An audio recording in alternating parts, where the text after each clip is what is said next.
Take the kill.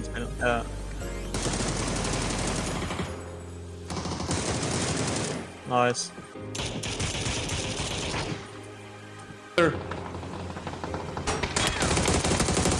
Where's that guy? Where's that guy? Under bridge. One guy is up, still up. Knocked on On top. the bridge, guys. Knocked on top, two up. They're both under. No, one on the bridge. Oh, you knocked him? Yeah. Okay, Both okay. under. Chill. It's two guys on my market. He's pushing. I'm going inside above. Right side, bed. Knock above. Knock above. Right side, 1 HP. Down the tree. Hey, knock above. I'm healing. There are two there. One more above. On right, my market. Open. Too close.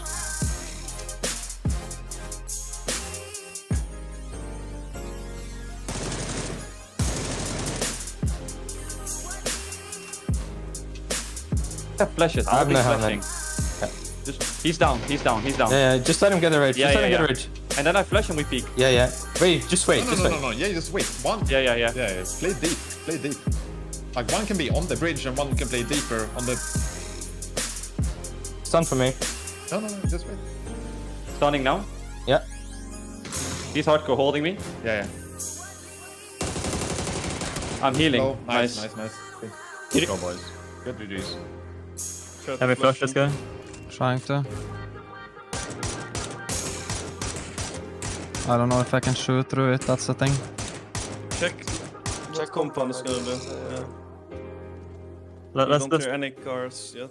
let's pressure compound. Let's take the ridge now.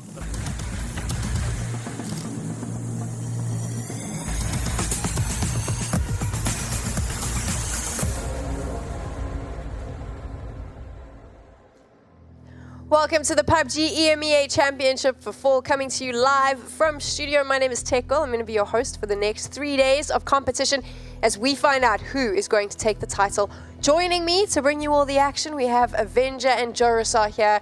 They're going to be doing all that big brain analysis and all of that to get us to where we need to go.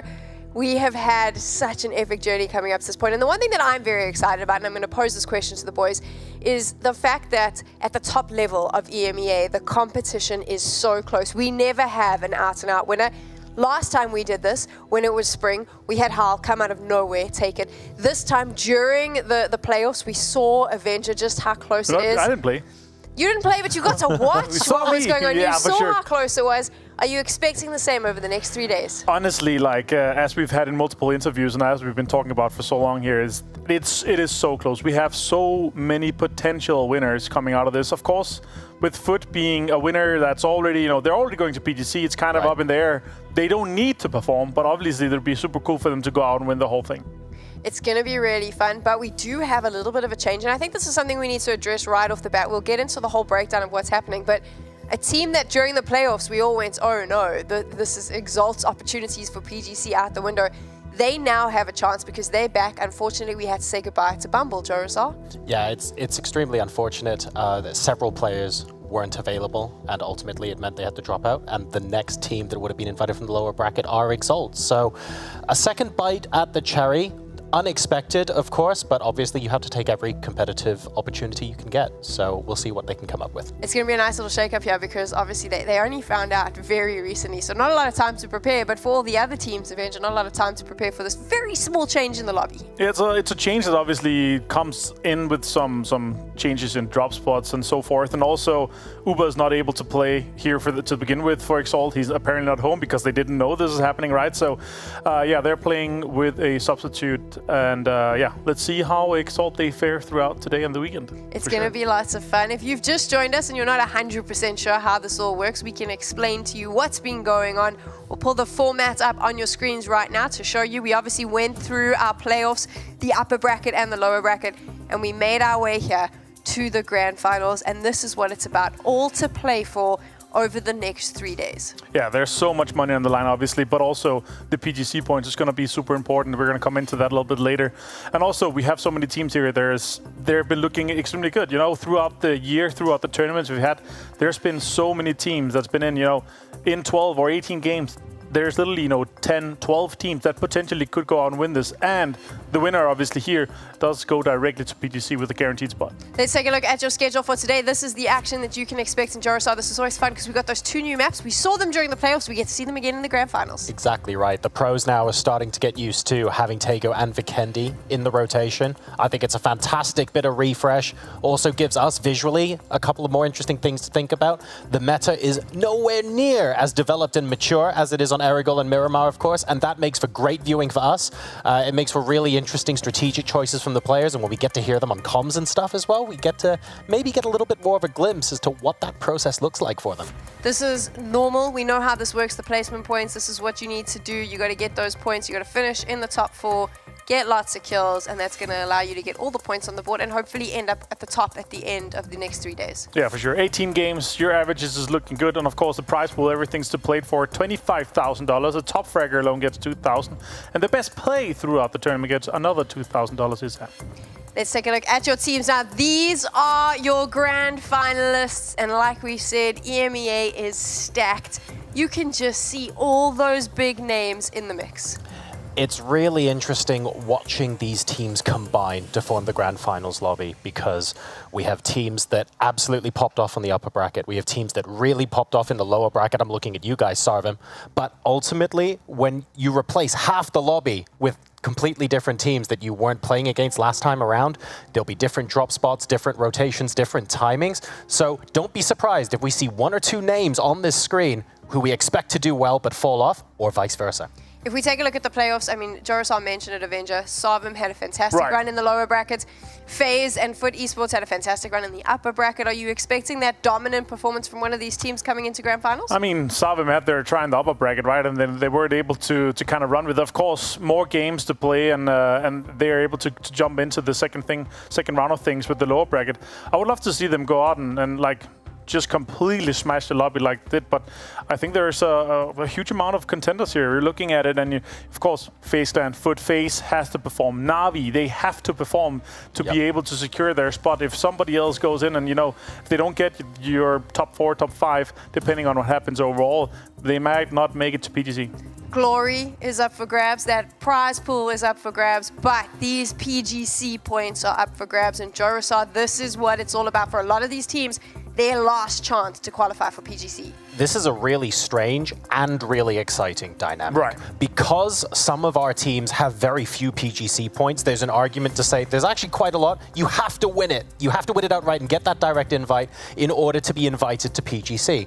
There are other teams that are on the cusp of qualifying and need to do better than a certain position. Right. And then there are other teams that are like, you know what? After a certain point, we still want to win the prize money. There's still a chunk of change to be won at this tournament alone. I get that PGC is the long-term goal here, but there's a lot on the line just for these 3 days in isolation as well.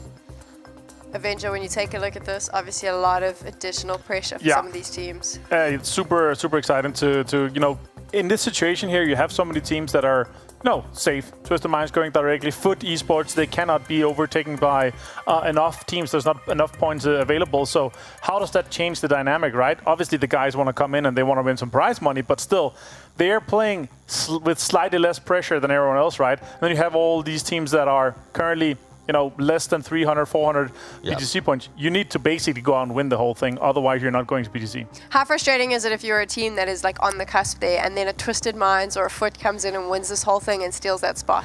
Yeah, I mean, I would love to see one of our underdog stories come through like we've seen throughout the year with our Hall. In general, you would always love to see someone come out and, completely dominate. Like we saw Sarvim do in the lower bracket, like we've seen them do before, but still, yeah, I think it's so hard. Like, the competition is so fierce. It is so close. As I said, it is 10 to 12 teams that could go out quite easily and win this thing. We're going to talk a little bit more about what to expect as the day continues and our games get started. But first, we thought it would be a great opportunity for you to learn a little bit more about our teams. So we got a chance to chat to Twisted Minds. Let's see what they had to say.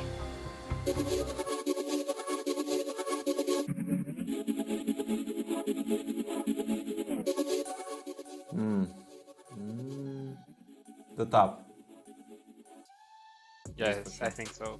Sometimes joking and making some, strange situations, especially at the lands, like to make the day more smile, Yeah, you know, also because so we are 4 players, we are very serious, and he's our mental coach, so he has to be funny anyways.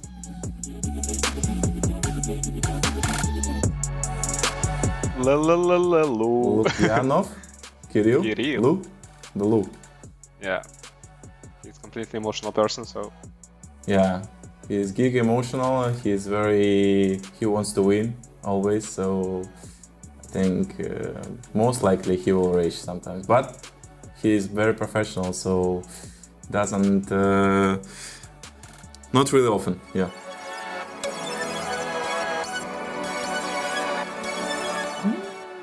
I think most likely everyone, but Spyro was just, if we have to choose one, and since we already said about Lu and the top, I think we should take Spyro because he had many clutch moments previously, and I think he's good in the clutches.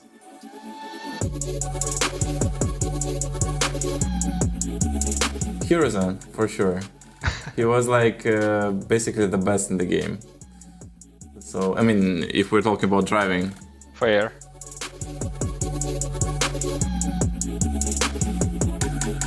It's our manager. Our Hello, manager, Yuri.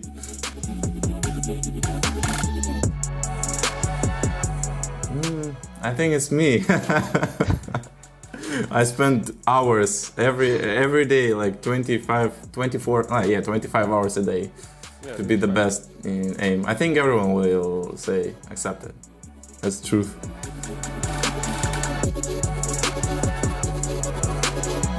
Someone between, I guess, Spyro Perfectix, I guess. Never top, never me. Who do you think top? You choose one. I don't know. I think sometimes like it's true for each.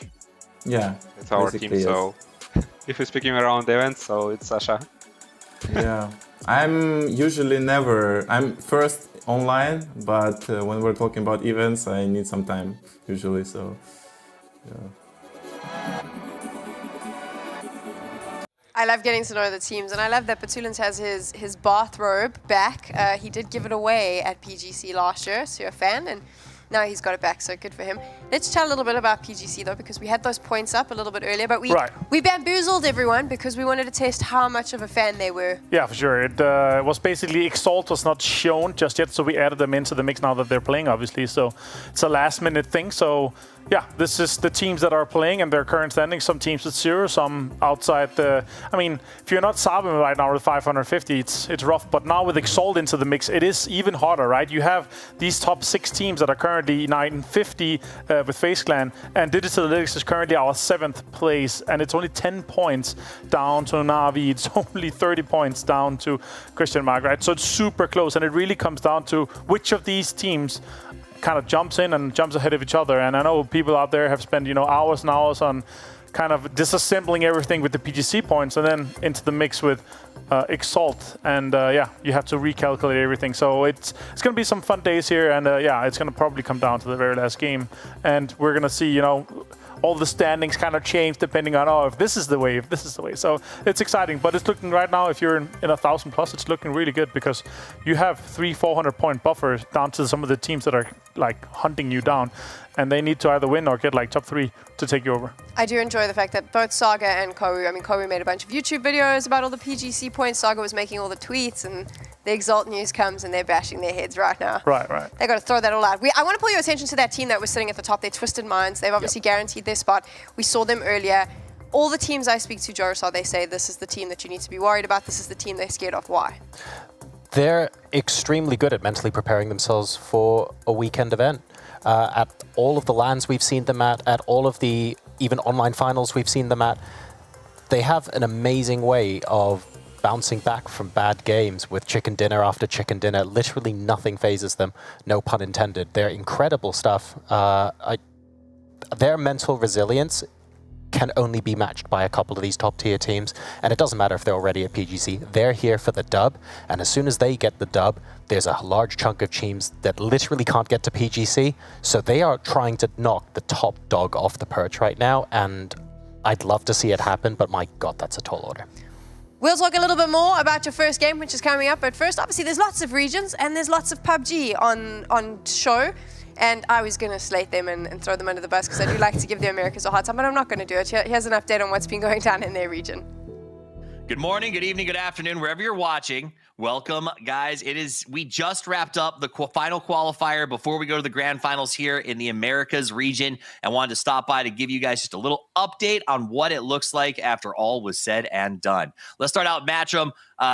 It was an excellent event. We got Poro, we got Mustache Dave here as well. What was your biggest takeaway, Matt, in terms of what we just saw? Dude, it's all about the nail biter at the end for me. We were so neck and neck to figure out what our top 8 were. It came down to the very last game and just proactive play to make sure you can secure the position. And it was just a beautiful thing to watch. Yes, it did end on military base, small spoiler, but that should be the reason you want to go watch it because I guarantee you it was an absolute blast. Dave, looking at this leaderboard, I know you got some opinions about it. Oh, man, I got opinions for days, all right? Shoot to kill, popping off, dominating 4 chickens over the course of 2 days, 88 kills. My dudes were slaying. We saw Alo with Das Panzerfaust a couple of times looking really good. Shoot to kill. Listen, Toffees, I'm looking at teams like Luminosity, like Sonics, but now Shoot to kill, definitely a powerhouse here in North America.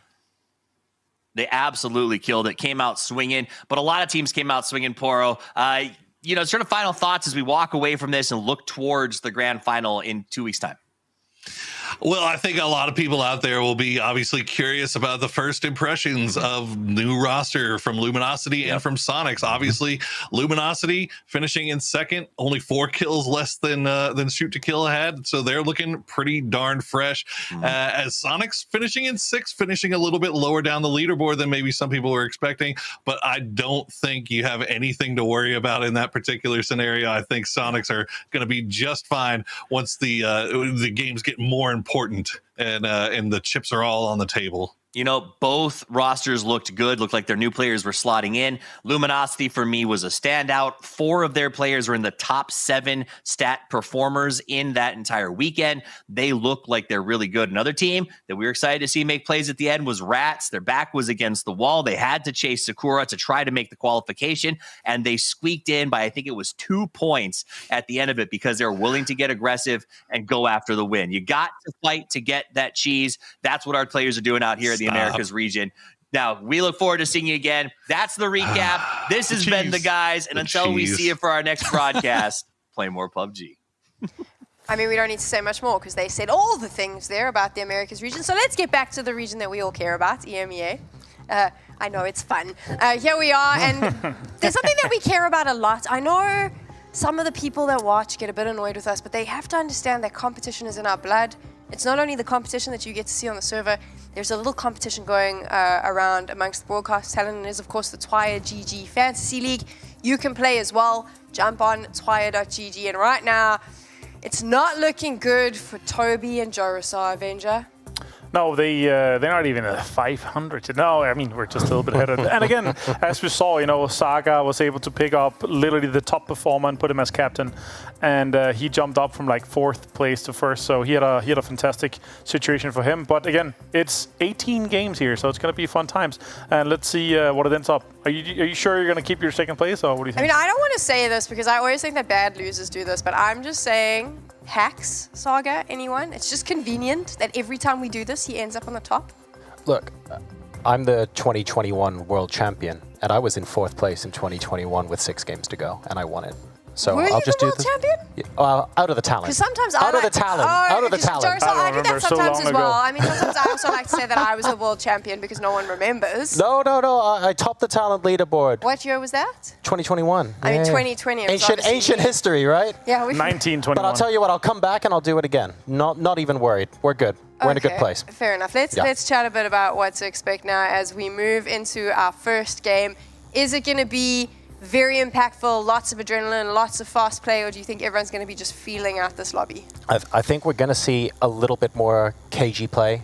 I say cagey, things are going to be stable. Drop points are going to be shuffled around just a little bit with the addition of Exalt in the lobby as well, so a little bit more conservativeness is to be expected.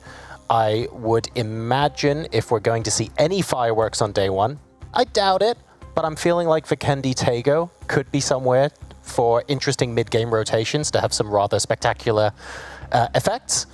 But on day one, I'm actually thinking, let's have a smooth run in and see what happens. Do you agree with the 2021 Fantasy League World I Champion? don't know. I have to go back and check that. But honestly, in my case here, I think we're going to see the same for the first couple of games. Slow play, we're going to see a lot of space on the edge. It's been like that for some time now. And if that continues to happen, we're going to know it's the same teams that's going to kind of thrive with that. And let's see how it ends up. But yeah, if it continues to be a center-heavy meta, as we've seen throughout so far, yeah, we're going to see some teams have fun on the edge and frag out. And yeah, I'm excited for that, honestly. Let's see how Ascend, let's see how Question Mark, let's see how they do. And yeah, if it's going to be a slow or fast-paced start here for our 18 games. I'm curious because in PEC Spring, I feel like they didn't really show up at Twisted Minds, the team that I keep speaking about them just because I feel like they're a team that we put a lot of pressure on. Do we expect them to be the team to pop They're off? day 2, day 3 team, so I'm not really seeing them here on day 1. If we had to call it, who are the teams then that you're going to be keeping an eye out on today? Today, I want to see Foot and I want to see Na'Vi pop off today here. They have to have a fantastic start, otherwise they're going to have a rough time. I mean, not Foot, but Na'Vi going to have a rough time in terms of they have to have a fantastic performance here to secure our PGC spot. And I would hate not to see the PGC 2022 World Champion at PGC 23. That's the big thing, right? That would be pretty... But I mean, this is the thing about the EMEA actual region. 2022 champion. I'm not sure about the Holiday. 2021. He said 2021. I'm 2020 now. We're claiming it all. But this is the thing with the Na'Vi discussion. It is so close in EMEA, and it brings it full circle to what I said at the start of the show, which is it's always someone new. There is a very good chance that our PGC champs are not there. They're one of the teams alongside Twisted Minds where when the going gets tough and the pressure really ramps up, they know how to dig deep and they know how to perform. But the fact that they're in a position where they literally have to get to PGC is perhaps one that leaves them a little more uncomfortable than usual. I think they will do okay, and I think their recent roster change has reinvigorated them a little bit. I don't see them letting off the gas anytime soon, so echoing what Martin said, I want to see a strong start from Na'Vi, because if I don't see a strong start, I don't actually know what they're going to do post-roster change and how well they bounce back from it. Not as much as before. It's time now for us to get ready to kickstart the PUBG EMEA Championships for fall. And you know what we decided? It is time to bring in the big guns, the proper magical celebs we've all been waiting for. It's a merger between two worlds, the world of PUBG and the Wizarding world. New casting pair for you today. Please help us in welcoming Ron and Hermione to PUBG. I'm not gonna lie, I wasn't sure that she was gonna go through with it, Saga, but there you go. The worst throw in esports history. We have just had it, everyone. Thank you so much, Sam, for that amazing one. No, I'm Toby, joined by Saga, and we have the pleasure of bringing you all of these PEC full matches. And I think the desk broke it down pretty well, Saga. A lot of teams with a hell of a lot to play for. Definitely is. It's always really going to be the case, even when you've got a couple of teams that are already guaranteed to be going to PGC. So we've got Foot Esports, we've got Twisted Minds. They're already locked in. They have freedom to experiment. They have freedom to play a little fast, a little loose, and maybe potentially do a little bit of trolling towards selected teams in the lobby. I mean, we did definitely see at the end of the lower bracket there were teams on the hunt for certain other teams. Some of those teams managed to make it through anyway. But here we are. Here we are, just moments away from the first match of the day. As you saw in the desk segment just before, it is Miramar to start things off. And the desk talked about, are we expecting a slow start? Are we expecting like wild chaos, everyone wanting to establish themselves right from the start? You know what? I'm on the slow train on this one. Having seen now some of the, more, I should say, of the top aggressive teams incorporating more of a passive-aggressive play style. We talk about FaZe, how they like to really slow things down on, not get overzealous in the early game. I think many of those teams will spend the first couple of games experimenting with just that, like not send it full speed send early on, but played cautious. Yeah, I think the big thing to really look at is the fact that with Bumble Squad stepping back, that was a team who's not really a contender for PGC points, and they've been replaced by a gargantuan contender in Exalt. So the lobby has suddenly just got that little bit, even just one team has made a big change to the way that teams in general are viewing this event. It's no longer just okay, well, we'll just play for the prize money, we'll play to sort of pick on some teams.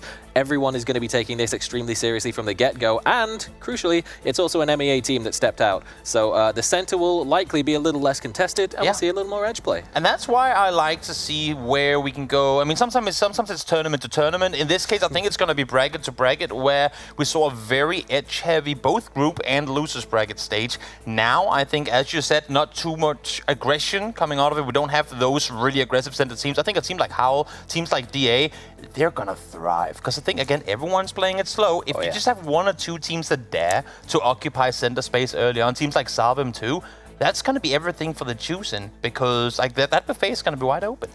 One small issue with what you just said. With Howl and DA, you said that teams like that will thrive. I would say one of those teams will thrive. The other one will die to the team that is currently thriving. Because so many times you've seen Howl, you've seen DA, you've seen Pacific Esports just full send it to a center position and fight whoever's there. And a lot of the time, it is an MEA team that will likely be in those spots. Those center positions very much going to be contested. Whereas the teams like Twisted Minds have been playing very edge-centric and been taking up almost a quarter of Phase 1, Phase 2, just with ridiculous wide spreads that go unpunished. So it'll be interesting to see if anyone tries to take that away from them. And that kind of opens up another discussion, which we sort of led into during the qualifier stages of this tournament. Because edge teams have now started spreading out, as we see the plane take to the sky behind us, because some of these edge teams have now started spreading out the way they have, they run into trouble on the edge way earlier than they usually do, because there are just that many more teams out there. But let's get into it. Let's get game number 1 of the PEC Fall Grand Final started here on Miramar. It's going to be an exciting one, and eyes are definitely on teams the likes of those who do choose to play the edge. That's why we put so much focus on that in the pre-show. Ascend and Tropic, teams like that are very, very close to solidifying their spot at PGC, but there is still work yet to be done, and it starts right now. Sure does. Sure does. I'm seeing Pacific and D8 fly side by side, not expecting to see any commotion considering how widely split D8 currently is. But having said that, we did see D8 take casualties in the earlier brackets in solo player situations. So maybe Lyron or maybe Cope Marco are going to dare go greedy for a vehicle or something of the sort and die because of it.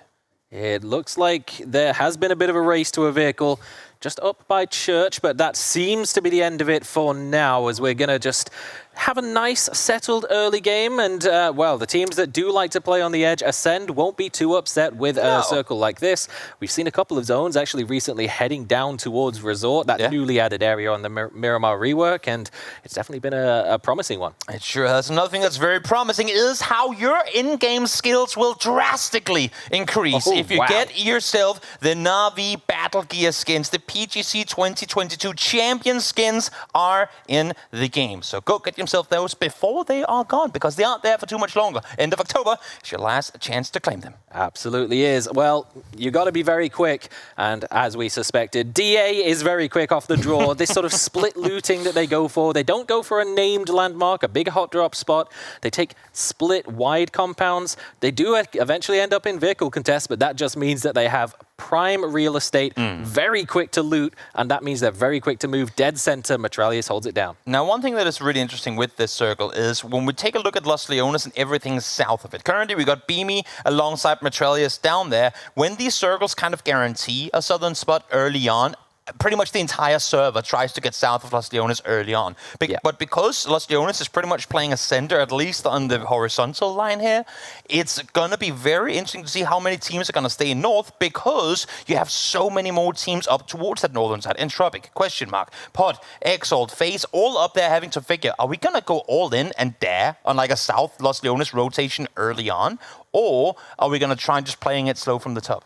I think if you're looking at a team like question mark, perfect option, emergency parachute. They've done that a couple of times, get directly down there. It's the most direct route towards a zone like this, but when you go sort of one layer beyond that or closer in, teams like Pod, Samolet up in sort of San Martin right now, they have options to make a direct route into the zone, and it's not at all that uncommon for it to go towards the north and northwest of Los Leones, so they could be playing for that shift in just a few minutes' time. Definitely could. They will be aware, though, of course, that there are quite a few teams in this area. We saw them earlier, DA and Pacific, driving flying side by side, I should say. Now they are indeed driving side by side, trying to claim real estate on the southwest side of Los Leones. And also Na'Vi getting their rotation game going. Don't have too far to go, actually kind of already inside the circle, but of course wanting to increase the value of the positions they've got to work with. Well, this is definitely a valuable position, so no surprise that this will be where Metrelius puts his focus. He was easily the first to move in the lobby, and he's going to lock down a prime real estate position right in the center. But, oh boy, we've seen this before. We did. We have swap out WLA, or we live again with BBL, and this happened just a week ago.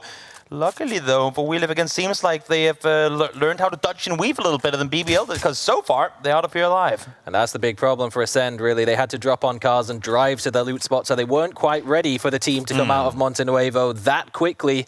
But that's just what you got to do when you're playing on the edge. I will give it to We Live Again, though. Even though they do go early, the fact that they dare. The fact that they go out and say, you know what, let's go there anyway, see what happens. Because if there's one thing you can take away, if you're driving past the Southwest at any point in the early game, and there's been any chance for Ascent to get down there, they will be shooting at you. Oh, 100%. And they'll have a very similar setup to what they had, but hopefully if you're an Ascent fan, they'd have slightly better loot. Yeah. But this time around wasn't the case, and We Live Again do get to continue on. They don't even need to use the second life. They can stick with the first one. Yeah, all right. And Ascent, of course, not really in a hurry to get to the circle. We saw before, they're already close to it.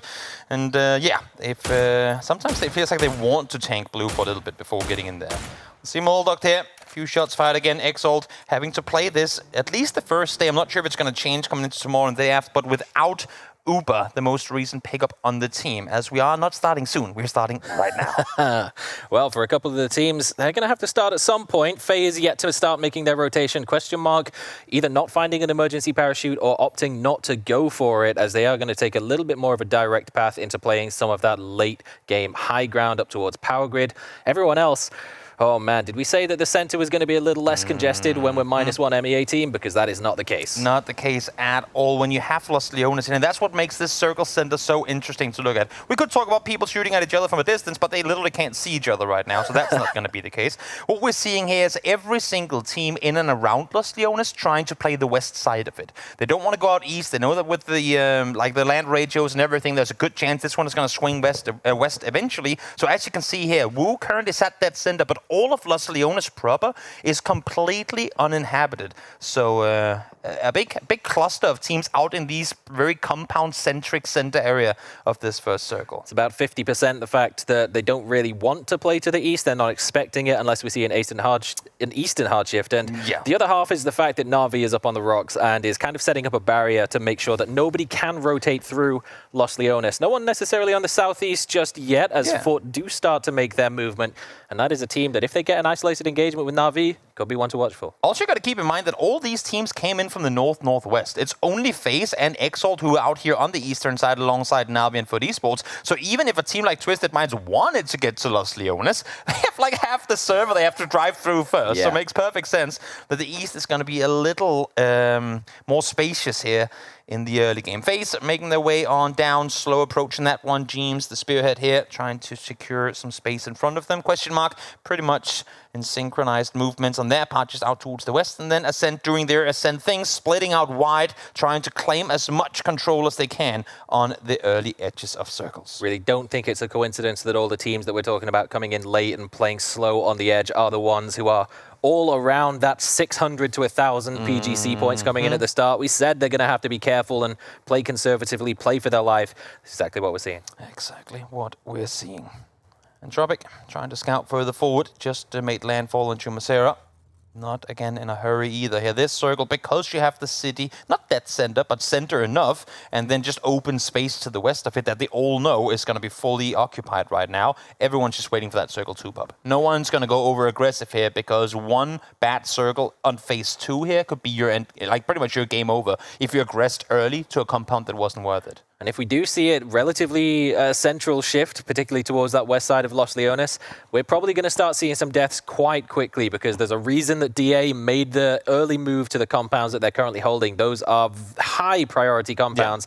so many times we see teams winning games on zones that end in that sort of area. So if that's where we're going, there is going to be contention. Sure will be. Sure will be. Divix finds himself a knock. I'm not sure that's going to lead to a flush, as Pacific are currently pretty well set up in their split. But at least for Wu, that is info on what team sits next to them. I'm sure that Wu would rather take a fight to Pacific than many other on the server. Yeah. So knowing that, well, if you have to pick a fight, we have one of the, I don't want to say lesser teams, but one of the teams with you probably don't expect to put up as much of a fight as others on the nearby southern side. But it also does mean that if you get a knock on a team in the center and you see it's Pacific, you can probably expect that there's at least 3 other players nearby. So maybe you don't want to get overly aggressive, just play, see if you can try and grab the flush. But I really would not expect the Wu to throw away a position on overly aggressive send into what's probably a 4-stack. Yeah, exactly. Rest does come through. Celtic back on his feet. And they'll be just fine, as well as everyone else. They're going to be waiting at least for another 40 seconds for that next circle to pop. And it's always so interesting when we have these early games with little to no kills or knocks, even at all. It always makes the phase 2 pop, especially when it's a hard shift, that much more spicy. Because right now, if you look at the center here, everyone's dug in. Everyone is sat fully deep in, hoping, praying that the game is going to end on their compound. But in just about 20 seconds time, we know that it probably won't. T-Bone instantly found by Mika on the southern edge. Big rough wrap for Foot Esports all the way around south towards Resort, but stepped just a little bit too far over one too many ridges. He's caught out by Mika, and it's actually Chris on the Partona Island that's trying to secure the flush. But this could be our first kill of PEC Fall, going the way of Ascend. Yeah, sure could be. And there you go, confirmed it too. For Esports, team captain T-Bone taken down early here at the 10-minute mark. So if anyone has anyone in fantasy teams, good for you. He did just exactly survive past 10 minutes. But what also happened is that the next circle popped. Centering, not completely, but almost, so enough of the teams are going to stay in, but still a big chunk of Los Leones in play. And map stream viewers will already notice that Howl is in the vehicles and making a move forwards. DA is feeling the pressure, seeing that convoy heading in their direction. They are going to have to make a bit of a regroup, but they're not the only ones that are putting pressure on, as Fuzzface, with that brand new addition, the Dragonov, trying to hit the shots on the moving vehicles. It's a little tough. Slightly slower bullets than most other DMRs in the game, but when they do hit, oh boy, they hit hard. Yeah, it's a weird balance where I feel like early and mid-game where you fight at more of a distance, it actually isn't as good as some of the other DMRs. Yeah. But when it comes to mid-game, late-game, where it's just like a semi-auto bolt action effectively, it is as dangerous as they come. Hot drops and phase 9s or urban endings, those are the perfect positions to put that thing to use. But, I mean, a lot of the players, even those who are particularly known for bolt actions, are starting to favor it regardless. I don't think anyone's going to favor this sort of rotation. All the players in a singular bus on the way up a dirt road with Savam on either side. That is rough to see for Howl already. So many things that you don't like happening in the same frame here. And as you're saying, Howl, I'm not sure how they're going to get out of here alive, but at least for now, they have a bit of a stretch of land where they should be all right. Voldemort finds James, that's face on rotation, trying to make landfall here. I think the rest will come through as Pacific is now starting to fall back. We are seeing Howl continue their rotation. Are they just going to jump down on the shack? I'm not sure. But we'll see as we hop over to FaZe and Pacific. Yeah, they're really trying their luck now. Pacific was holding the line somewhat as Wu was starting to encroach. They sent a couple of players down on foot. They answered back with knocks, but FaZe just full sends it into their compound. They claim the concrete, and no full confirmed deaths on either side, but Pacific definitely alarm bells ringing. And big info for Wu as well, knowing now that they have FaZe nearby, because they were the ones to get knocks on Pacific before, so all the info accumulates to them now knowing of the whereabouts of FaZe Clan as well. But Pacific, though, will continue their disengage here, wrapping further down towards the south, so at least they have the road crossing to work with. Na'Vi and Foot Esports getting dangerously close. This wasn't where we were expecting the engagement, but Beamy gives the game away. A couple of shots with the AK. Not landing on the target, but 8C makes it work with the M4. Yep, nice positioning there. Nice crossfire. Beamy, a few bullets fired. Bates' fair is to peek forward. And now Beamy got to be very careful, because there's an entire Na'Vi team set on the other side here, ready and waiting for any peek coming their way. Beamy spotted by Alia. Alia, who also the last couple of tournaments has really stepped up when it comes to fragging power on this side of Na'Vi. He really has been right up there alongside the likes of Example. Even in the upper bracket, he was really popping off. Yeah, for sure.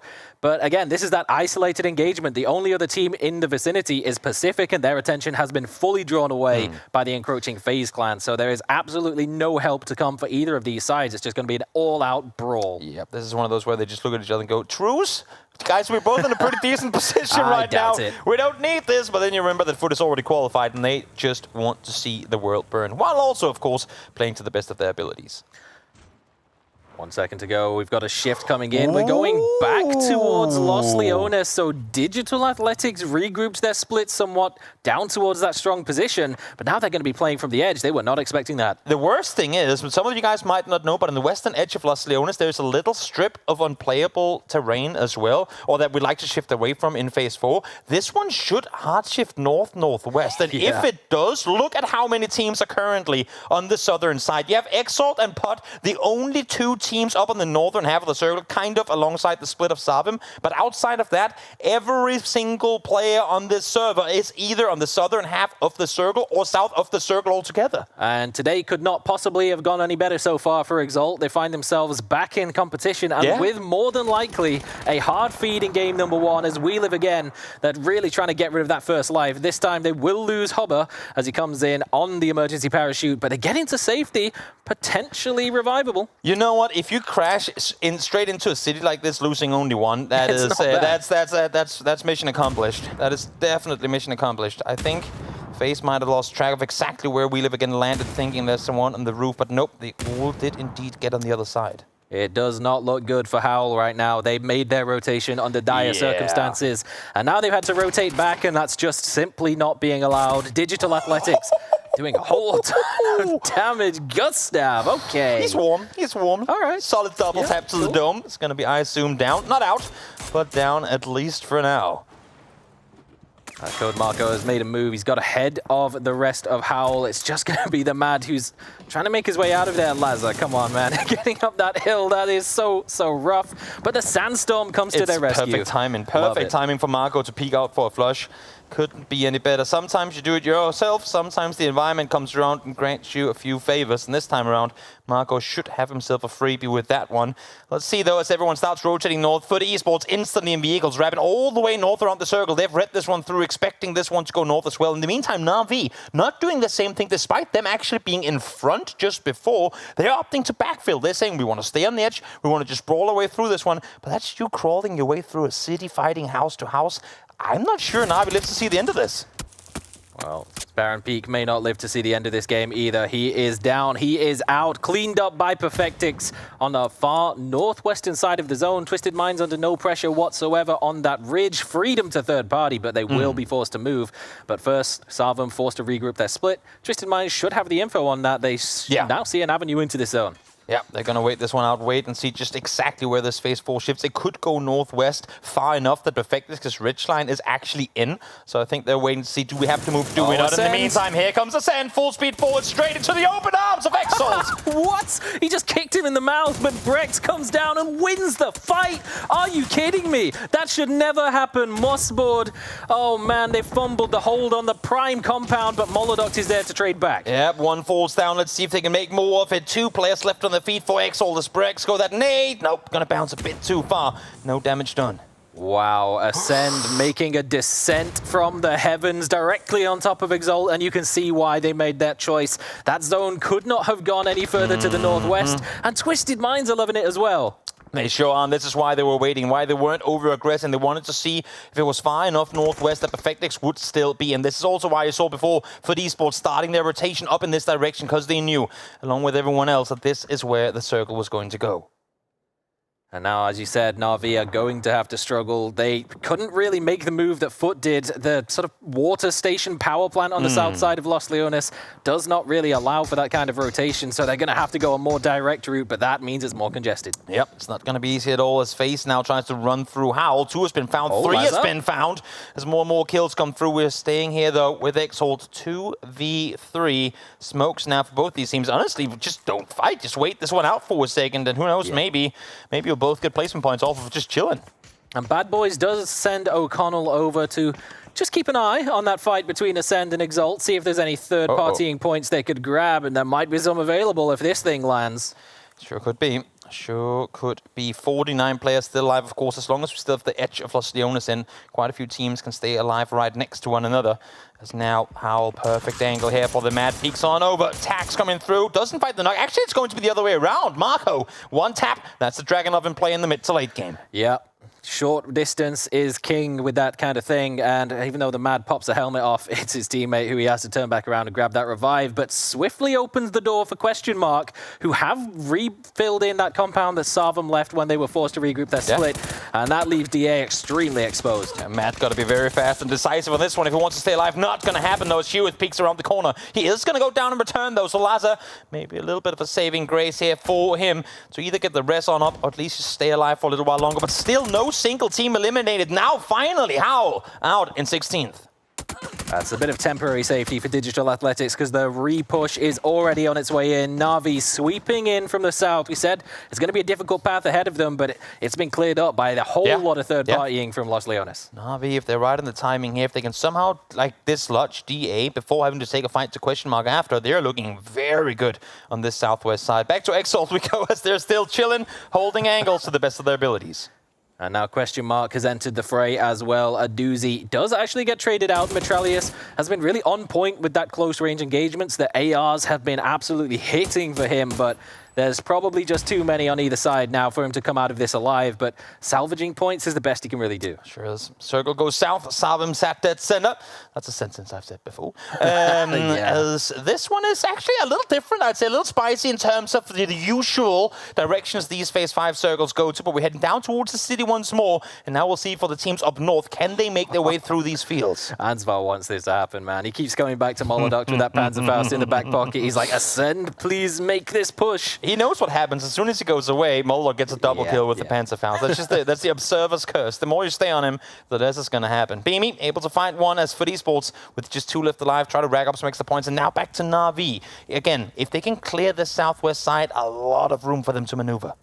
And the bad boys have now committed to encroaching on this space, and FUT Esports have done the same up towards the northeast. Another team enters the fray, but down here we've still got to deal with DA. Metralius is still alive and kicking. I have no idea how that's the case, but Question Mark and Na'Vi just haven't found him yet. Just chilling. And because all the action is taking place, I say all the action, because these teams on the southern side are kind of keeping each other at a stalemate, this allows for Twisted Minds now to pull up to Entropic on the northwest side. If Twisted Minds can pull up here, take the compound away for Entropic, who's already down 1 player, I believe, that's going to be very, very, very good for them. And now, in the end, FUT Esports will fall to the bad boys in the northeast. This is one of those pushes that if you're Entropic, you're sitting here saying, how the hell have Twisted Minds been allowed to drive across that field for free? No one's shooting from the northeast, no one's shooting from the southwest. What is going on? Where's our backup? And now Evers has been knocked by rocks. Not good. Not good at all if you're Entropic. And of course, Twisted Minds will have countered everything here, knowing that there are just 2 players left alive for Entropic. They need to make this play, and they need to make it soon. Batulans isn't there now. He's getting in a vehicle, but they're waiting for the team to be all up together. Alia finds Metralius. That's 1 more team eliminated as Ivers is confirmed. And Twisted Minds now with smokes up, a ridge to play with. Still no attention from Question Mark really being paid, but Nalup has managed to slip out of their grasp for now. That could be a big off angle to keep an eye on. Very smart smoke there to block off the vision from the window. No reason to give them extra info to go. But of course, while the slow approach is happening to the northwest, down inside the city proper, all kinds of hell is breaking loose. First, peeking over, trying to see is there any way at all I can get EB back up alive, but I don't think it's going to happen. Not at all. They know they have Pacific sat right here in the middle, but that nade, I don't think it made it out the window. Ooh, Diffex dodged a bullet of his own shooting there, but Ibi just a little bit too isolated from the rest of WU for them to get any real trade back on it. They had the high ground, but Pacific made an entrance into a spot where there was just cover from everything. There you go, 1 building at a time. If you could just get those mollies in. A lot of missed utility here by multiple teams as Twisted Minds, again, slow approach here. They know that they have the time in their favor. They don't need to over-aggress. Actually, Nalup has already disengaged as Mexi is now found to the molly as well. So this is going to be Twisted Minds control. And yeah, the missed molly. It was a bank shot. The missed actually found him in the end. Yep, just in the other building. Wasn't the one he was intending to get, but he will absolutely take it. And the nade to flush it out as well. Now Twisted Minds completely surrounding Entropic. And the only survivor is Nalup, who was able to get away. And he's found himself a dip to prone in. He's going to stay there and just hope for placement points. We started out slowly, and in just 2 circles, we've eliminated half the server. Oh, man. 10 teams left alive, as now Na'Vi, again, they haven't been able to take out Question Mark here. The issue is every time they try to peek over aggressively, they've had teams in their back shoot towards them. This time around now, it's We Live again. They can't over-aggress. They need to wait this one out. They need to try and force Question Mark to make a decision. Do we take the fight to Na'Vi on their terms, or do we go north knowing that Na'Vi is going to be chasing us? Yeah, it really seems as though if you're one of the teams that's on the south right now, your best option is just to play for kill points, and that's exactly what Question Mark's doing. 2 swift knocks, leaving example as the last man standing for Na'Vi. Potential push from We Live again to try and sweep this, but for now, it's all on the man himself. Yeah, Question Mark has to clean this up. They have to confirm all of them down before they can make a move themselves. If they can take out the entirety of Na'Vi, that will be huge. Will potentially allow for them to push further forward. Unless, of course, if Example has something to say about this. Oh, Dante, a doozy. They was playing with fire. That little ridge just going to give him enough cover for now, but a swift pop-up over the top and a spray. But that's all he'll get. Takes down a doozy, but he is sat down immediately after. But We Live again, already starting to light up the map. I love the instant response from Dante there. Hurry up, jump out, throw a smoke forward. A lot of damage coming through with the nade though, and I think Zoom saw him down behind that bridge line. Or did he? Is he nading for the rock? I think he's going for the rock there. Oh, the headshot here gets caught out. He didn't have a helmet. Dante sat him down, but Hello My Bad is there for the trade. And a doozy's gone down. Example actually getting a point out of that situation. Pretty solid. Captain, oh Captain, granting me points where before there were none. Thank you so much, Example. As CEST looks for the remaining player of Question Mark, but also saying, guys, we have an entire team in the open towards the east. Let's just take them out. Celtic there for the knock. Let's see if we can find the flush instead. There's a trade involved as well, and Fuzzface, of course, he has a shotgun. Why wouldn't he have a shotgun up on the ridge? But Diffex gets the job done onto Pacific instead with 2 swift little sprays, but he's quickly traded out by Screams. If you just look at the kill feed right now, everything is so even. There's no team that has more than 5 points at this point in the game. Everyone's shooting everyone. It is incredibly tight across the board. Everyone having to kind of brawl through on their own merits. We'll see now. Can Fuzzface make it through the smoke, make it out alive? Shots come through. Down to half HP he goes as We Live again with still full control on the southern side.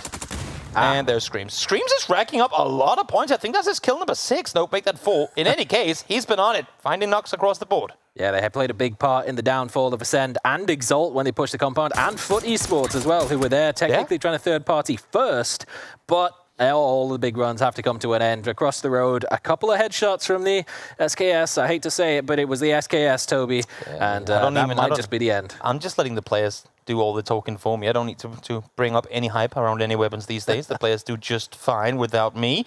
We Live again. Finally, as the knock comes through on to one of the Bad Boys players, they take the opportunity to cross over the road. Of course, Twisted Minds are well aware that there are still Question Mark players, or as we know it, just one left on the other side here. So once they've dealt, if they can deal with Best of Luck, they should be looking towards the east as well. There's nowhere else to look, really, for Twisted Minds. They've cleared everyone else out of the entire northwestern side. They've cleared the south now. They have nothing left to do but kill off Best of Luck and make a push. But Sarvum, they do have the last real remaining bit of cover in this zone. I mean, Pod Samolet, for the time being, they've got a ridge that provides cover from the south, but if Twisted Minds start to get a little active, particularly towards the north, they are in danger. Can't help but think that Explicit was asking Screams, did you see a mortar anywhere nearby? Because I got 3 guys prone and a dip right in front of me. I think it's pretty straightforward if we can find him, because he really wants the angle onto Pot down below, but can't quite get it. Now that he starts to peek on over, Twisted Minds is forcing him back the other direction. Look at this angle, though. He knows exactly where you have him all. Issue is, they now know where he is, too. And that's the big problem that you're going to face when a team has full control of one half of the map with no real pressure on them. They can flex out, they can look for third-partying shots, and it makes your life so much harder, especially if you have to come down from high ground like the Bad Boys do.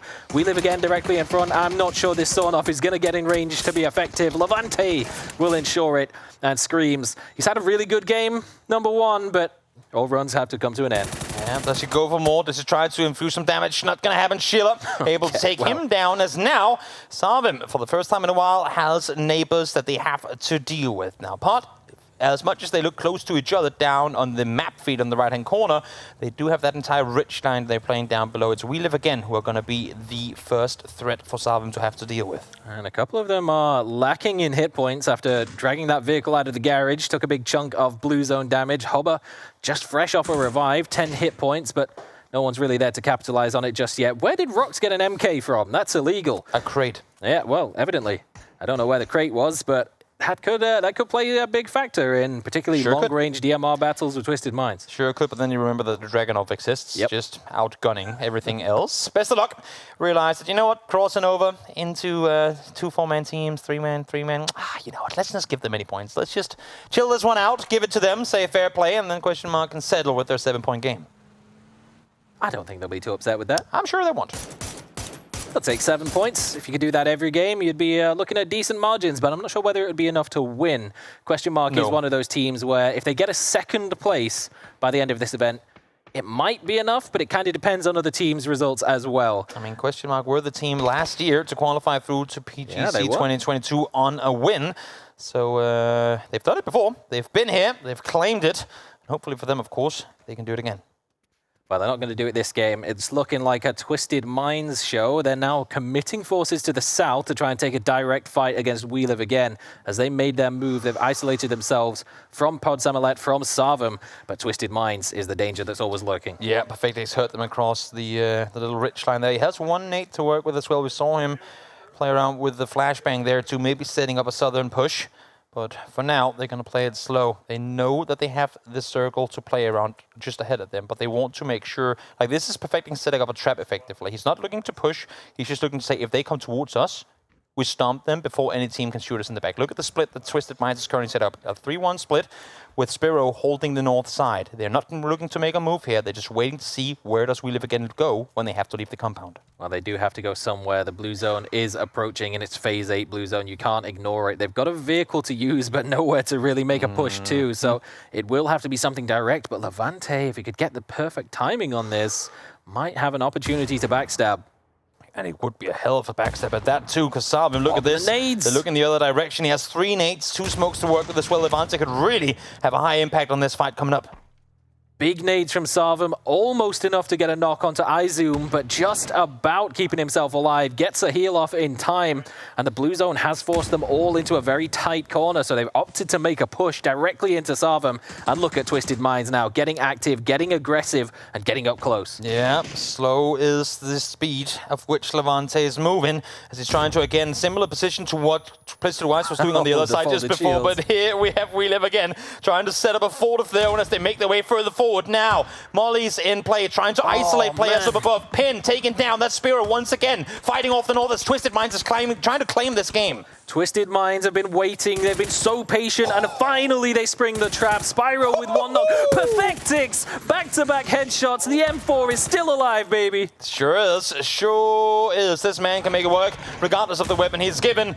As now, I mean, Twisted Minds, they're just watching the action unfold in front of them and taking it with joy. But of course, wanting a piece of it too. Odin, able to find the last We Live Again player. There's just 2 teams now left alive, and they're all caught in the smokes here. Smoke brawl. Where's the shotguns? Where's Fuzzface? He's not involved at all. Levante! Straight into the smoke. An absolute criminal play, and he gets away with it. It will cost him his life, but Pod Samolet, they will absolutely take it. What a play! What a hero move. They knew exactly where they had him. One flash lob through. You know what? Screw it. Push through the smoke. See what happens. Rag up 3. Honk the horn in the end to take your 2nd place. Worth it. Well, they'll absolutely love that. Coming in from the northern side, they played it pretty well. They had to hold down a position that really wasn't looking that great, but Sarvum were... I mean, you could tell the pressure that they're feeling coming into this. They played from a central spot. They didn't get over-aggressive. Maybe another team would have just pushed out and naded Pod, and we would never have seen that play from Levante, but I'm so glad we did. Hell of a game, totally. I mean, I agree with you. The fact that they were able to hold off on the northern side first against PUBG Esports, and then against other teams on approach too, to then wrap in and play it from that northern side, that was very impressive. And especially considering the amount of pressure that Bad Boys was trying to put on them from the hills up above.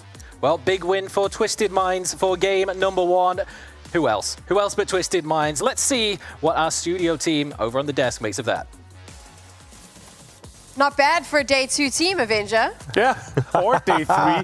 And that's the kind of the historical lesson. Once these guys, they pop off on day 1, they usually win tournaments. We've seen it. We've seen it a lot throughout the last couple of years. So let's see if they're able to keep this up. Of course, it comes down to their knowledge about land ratio and how they were able to play this game out, take control of the northern side. When the circle eventually came their way, they can literally just close people in, pincer maneuver. But I gotta say, that Levante play, that was crazy. What a fantastic way to end things. That was really, really quick thinking, very intelligent thinking as well. They eliminated the team in 3rd place, obviously bumping their placement points up, getting the kill points as well, instantly recognizing they're not going to be able to fight the team in 1st. Was it slightly anticlimactic? I would argue for it to die. It was still pretty exciting because the action happened so quick and they made those decisions so quick. I was very impressed with that. Really, really nice stuff. Also exciting to see Sarvim in the mix there in that Final Four, a team that was dominating in the lower bracket during playoffs. We didn't think we might not see them much around this event, but look at them in the grand finals. There was a question to be asked. Sarvim went down to the lower bracket for a reason. When the lobby was weaker overall, they absolutely popped off. It's the grand finals now. Can you pick it up? Can we see a little bit more of what you showed us in the lower bracket against what could arguably be much stiffer competition? And you know what? They gave us more than a few glimpses of hope there. This is about to get very interesting. Let's take a look at your scoreboard now. Obviously, from the first game, we don't have a leaderboard just yet, but this will give you an idea of where the teams are sitting. Some of those big names, though, Avenger, not really having a good start. No, it's the first game. Let's give it to them like this. But yeah, Twisted Minds here, 17. Potsdam led. Super interesting way to kind of finish things off here with Levante. Like, it's just, you know, you're thinking, okay, how many points can we get out of this and how do we do it? We push out into the blue. We try to kill as many as we can. And then we deny because we're not going to go outside the smokes and go out and give 3 points to Twisted Minds. So yeah, super smart play here, but also super rough ending, right? We have this area in general around Los Leones where we've seen endings kind of end around, and they had a southern shift. It didn't end in the fields. It didn't end anywhere around the northern side. And then everything ends up kind of chaotic towards the end. We saw some vertical nade. We saw a lot of utility play. We saw a lot of smokes, and that kind of limiting factor and how Twisted Minds are able to play, that is just the reason why they're one of the top teams and one of the top teams in the world. Being able to read more chaotic circles like that and understanding where you have to be and when is so important in the long run for PUBG. Twisted Minds will get caught out by circles every so often, but the percentage of challenging but playable circles that they find a way to thread the needle through is honestly one of the factors that separates a good team from a great team, and there's no doubt why they are one of those. We're talking about Twisted Minds and the win that they just took on the first map, and let's talk a bit more about winning because we have something you can win now. Of course, our PGC 2022 champions, their Battle Gear skins, the Na'Vi Battle Gear skins, are now available in-game, and more importantly, you can get your hands on them. All you need to do is tweet and let us know. I'm going to make this simple because normally I'm like, tweet us something fun. I understand not everyone can do that, so let's make it very simple. Who do you think is going to win PEC Fall? Tweet out who you think is going to win. Make sure you use the hashtags on your screen, and you could potentially win your skins bundle. That's all you need to do. Pretty simple. Make sure, though, that you're following PUBG Esports so that they can slide into your DMs if you do win. Key takeaway, gents, each of you from this first game. First of all, super rough circle, but also huge clutch play from Levante. That's like one of the potentials. We have like the first game, best play, $2,000. That's potentially one of them already for me at least. Pod Samulet, We Live Again, Sarvem sending a message to say if the big teams don't wake up on the right side of the bed, we're here to scoop up this weekend. My key takeaway is that you should put Perfectus in your fantasy team, but whatever, we'll just go with that. We're going to take a quick break, and when we return, we're moving into game number 2.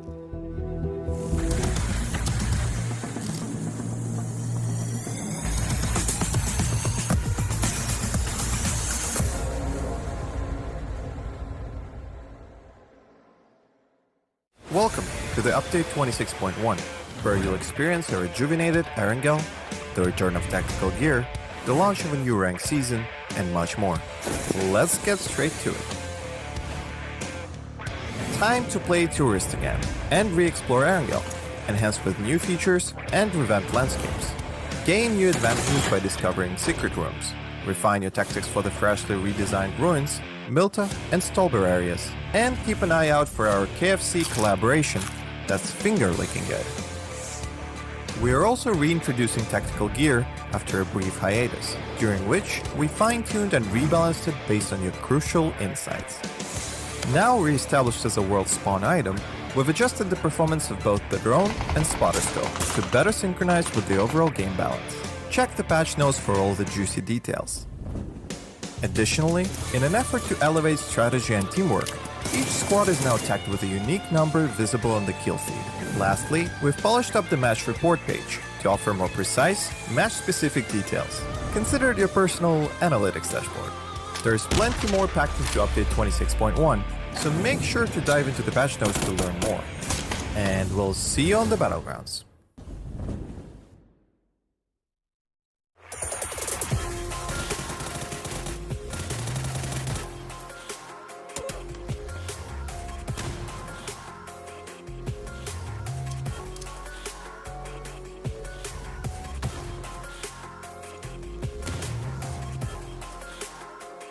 I found my team.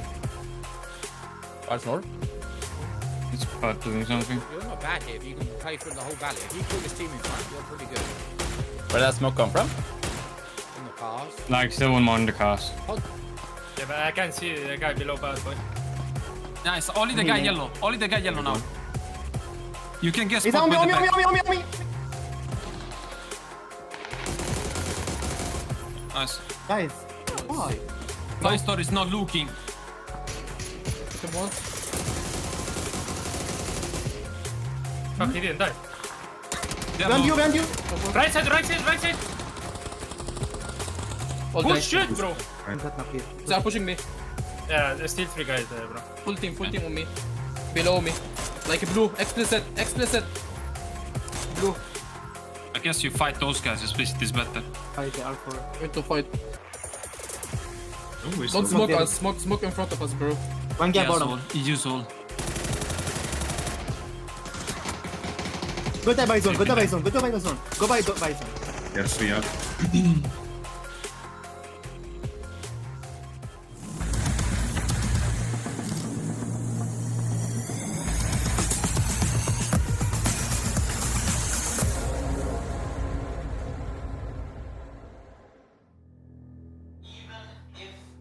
Didn't have the molds that he needed. The one thing is for sure that never disappoints: the Bad Boys team comes. Oh yeah. They're pulling a 2019 Polish power in how hectic they can sound while their mice just hover easily across the landscape. It's I don't understand how they can thrive under that much pressure. The thing that gets me about Bad Boys is you listen to the comms and you think this is the most chaotic team in the lobby, but they actually play quite a disciplined style. They play a very good, solid edge game and do very well at cleaning up third parties. It's just if you listen to their comms, the personalities are big and it sounds exciting, but it is very exciting when they get those Ws on the board. And Twisted Minds as well is a very exciting team to watch, and this is an interesting game for them to have won, considering the fact that if you look at PGS2, they lacked a lot of points on Miramar, partially because of all the lost Leonis zones, and now they come out here and win one. Where's the sense? I think this was a game for Twisted Minds where not only did many things work in their favor, but I think many things often work in favor for many teams that then don't know how to capitalize off of it. And I think for Twisted Minds here, they stayed up on the ridgeline for longer, hoping to see the circle go all the way northwest, which it did, and then recognize the fight happening on the southern side, allowing for them to engage in Entropic. Already those two things are things that other teams could have easily messed up. Going off the ridgeline too early, going, oh no, we need a position in case it leaves here, or taking the fight to Entropic earlier, or just not daring to take it at all. Okay, so I'm doing the maths, and what you're saying is that Twisted Minds won that game because they were smart. They opted out of the first 20 minutes, and that won them the game. Is that what you're saying? I mean, I feel like that's kind of how Twisted Minds play PUBG, is that they chill and then they execute. It's hard to argue with the results, the fact that they're already qualified, and the fact that they come in and win the first game. It's just a joke at this point. But hey, they've still got a long way to go before they're crowned the champions. And if they are, that does make things very interesting. That eliminates that championship slot position because they already have one. Exactly. So that means maybe there's teams that are cheering them on, saying, okay, well, this gives us a better chance. So I know that you don't have the stats in front of you right now, which is going to make this question even more interesting. Lovely. Which team to you that currently is not in a qualifying seat for PGC do you think has the biggest chance of qualifying? It's hard to not say Na'Vi. The previous Global Champions, that is the easy one. I do think Entropic is probably a team that I would have looked at had it not been for the reintroduction of Exalt. Now that gets very complicated. But, you know, if Twisted Minds win the whole event, then hey, then we can start talking all kinds of crazy hypotheticals. Yeah, true. In effect, just moving one golden ticket to the tournament, saying, oh, you didn't get points. Too bad, because it took them all away and the guaranteed spot, which, well, it wouldn't be the first time they did something like that. Yeah. So, yeah, that would be pretty interesting to see. One thing you can't take away was Levante's big triple kill at the end. That huge. Was ridiculous. Martin's already saying it's a potential qualifier for that best play and extra prize pool at the end. I don't know. That definitely is up there. It'll be hard to beat. Again, I mean, when you're literally backs against the wall and blue and an entirety of Twisted Minds players in front of you, and the fact that you can lob in that nade, understand the situation, and just commit to the push. I would love to hear the team comes in that moment here. If it's just him going, guys, I'm gonna make a play. Either die instantly and look really stupid, or it's going to work out perfectly. And just like this plane functions perfectly, so did his play there. Beautiful, beautiful stuff. I've never seen you look stupid, Toby. Never. Never before on broadcast have we seen you look stupid, but we've definitely seen a Miramar in the past, at least one so far today. And here's another one on your screens. A very different flight path, a complete opposite edge of the map. We're all the way to the east, and Ascender out early this time. Are we getting ourselves a first EMEA ever truck stop ending? Considering how much Junkyard was just eating circles for years, I feel like Truck Stop, unless they've changed something that I don't know about, then Truck Stop should be able to harvest just as many. Obsessive is the word that comes to mind, Toby. You talk about your truck stop endings a lot. We've had the road just outside. Is that not good enough? That is, I mean, it's close, but it's not quite there. Yeah, we want the full TDM experience. Yeah. But once again, Los Leones featuring heavily in the early game, and once again, just off to the side of it, Pacific and DA contesting for vehicles. Yep, and you kind of alluded to it coming into the previous games about Howl and DA having plenty of space to take spots in the middle, and also, as was said, they'll probably just end up running into each other, which is exactly what ended up happening. Twisted Minds won the previous game, and they will be pretty satisfied, I think, with this shift. They don't get it quite to their loot spot, but they have an easy transition north around should they want to try and go up towards water treatment in this circle. Another big opportunity for We Live again as well. Not a terrible first game. 7 points on the board after that one. And again, Miramar was a really big earner for them. They got a whole lot of points. Only second in points per game to FaZe in the upper bracket. And FaZe was ahead of a lot of people. So that is a big performance indicator for We Live again. And so far, signs are looking good. Yeah, pretty solid. Pretty solid start to this one. Again, it's only 3 days of play.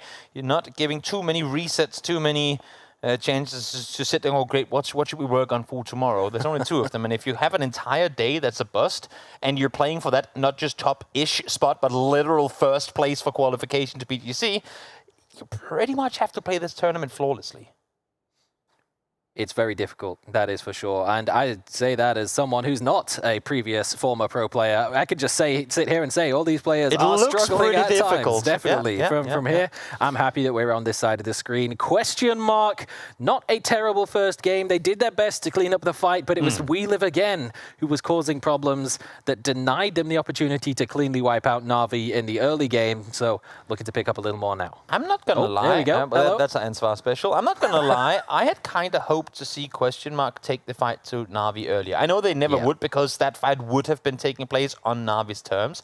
But especially when you saw FaZe and We Live Again fight in the warehouse up high, that's when you know this is the only chance we're going to get where there's no third-party opportunity coming in. And still they sat back and waited it out. I was a bit surprised to see them not at least peek on over, try to get a little aggressive, but opted to play it safe, which in the end did get them 7 points. I just think they could have amounted to more had they opted to take the fight to Na'Vi, which of course is not an easy team to fight early on. And that's one of those things when you come into a tournament like this, and particularly with a game one that was so close, with so many teams with 4 or 5 points on the board, only a single team going out with 0 points, which, by the way, was Exalt, who we said had the perfect position before Ascend decided that they were going to invite themselves to the party from above and completely set that aside. Then that just makes it that much more difficult to make those decisions, get those extra points on the board. And as we've seen in the past, if you think back to PEC Spring, those 1 or 2 points can make all the difference. Oh, here's Na'Vi taking a few early shots towards Exalt, of course, having Minas under their control. They want to spread out. They want to take control of this area of the map, which has been, I won't say drastically changed, but because of Truck Stop and the whole road now crossing over down towards the Hacienda Road, it's kind of flattened a lot of the terrain by quite a bit, allowing for many more teams to encroach on these positions in the early to mid game. There's a whole lot of opportunities for that sort of thing. And I mean, that valley, that new road down the middle of it is so difficult to play. But Na'Vi have found themselves there already. A big split from We Live Again, and Sarvam on the move directly in towards the center. Who could have seen that coming? Who would have thought? Who would have thought they were trying to just bomb its center? Well, here they are, Moldok, trying to see if he can claim one in the open fields. Let's see it is hunting season. Will he find him? Nope. Sheila lives to fight at least another shot. And that one will be missed as well. Moldok, just do it for us. You have one more. Is he going to go for it? No. It's gone. Respect to the attempt. It's fair. He tried. Didn't work out for him. Next time, I'm sure he'll get it. Yeah, I think so too. Good to hear the Dragonovs in the background as well, struggling to hit the moving targets on vehicles, just highlighting the point that Long-range engagements on moving targets are difficult, but up close and personal, we saw in the previous game, you can just get one banged in the face. Yeah, it really is a very dangerous vehicle to go up against. Oh, very difficult weapon to go up against. And speaking of difficult weapons to go up against, Orms, pretty damn effective level 3 gear for Dante as well. Curious to see if he gets to play it or if he's just being delivery boy for best of luck. Nah, I'm sure Dante gets to keep his hands on the big weapons. I doubt it. Oh boy, there's a bit of a tangle potentially. Lou has made a bit of an early move for Twisted Minds, and Digital Athletics are making a very late by their standards rotation up the road out of Picardo. Lou just has to keep his head down for now and hope he's not going to get breached. But Metrelius, is he on the way back? Is he coming back? I mean, it would make no sense for them to stop there this early on in the game, considering where they were coming from. Why just kind of U-turn and go back there? Nope. Continuing further forward, and they'll be pleased to find out, should they opt to go all the way there, that there is indeed real estate available for them. Not sure exactly what the pathing is here for DA and where they're opting to go, but now they're starting to wrap west around. Maybe not liking to go through that open field, which we can understand why both Exalt is sat there. Navi has a pretty good angle on them too. They have Twisted Minds behind him. So DA opting to go around the eastern side of San Martin instead. Not sure if that's an indicator of maybe just not confidence in making a scouting play, but there's a definite display of confidence from We Live Again. Look at that split that they're holding. That is a meaty boy right in the middle of the zone. El Azhar ridges all the way down to the triple warehouses. Na'Vi being close by does not faze them in the slightest. The one good thing about this split, despite it being pretty, having the players pretty separated, is because of the land.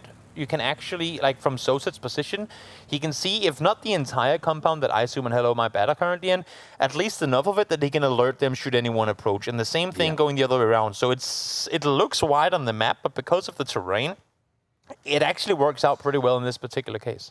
It's also very difficult for any team to get in between that split. There's maybe the one compound just to the west of where the Mad is, but he's better off where he currently is, much better sightlines, and so We Live Again will get away with it. Question Mark have made a bit of their own rotation all the way up to the northeastern side of El Azhar, where just on the east, where Bad Boy's position is, there's one of those new additions to the map, which we haven't really seen that much in play in the zip lines.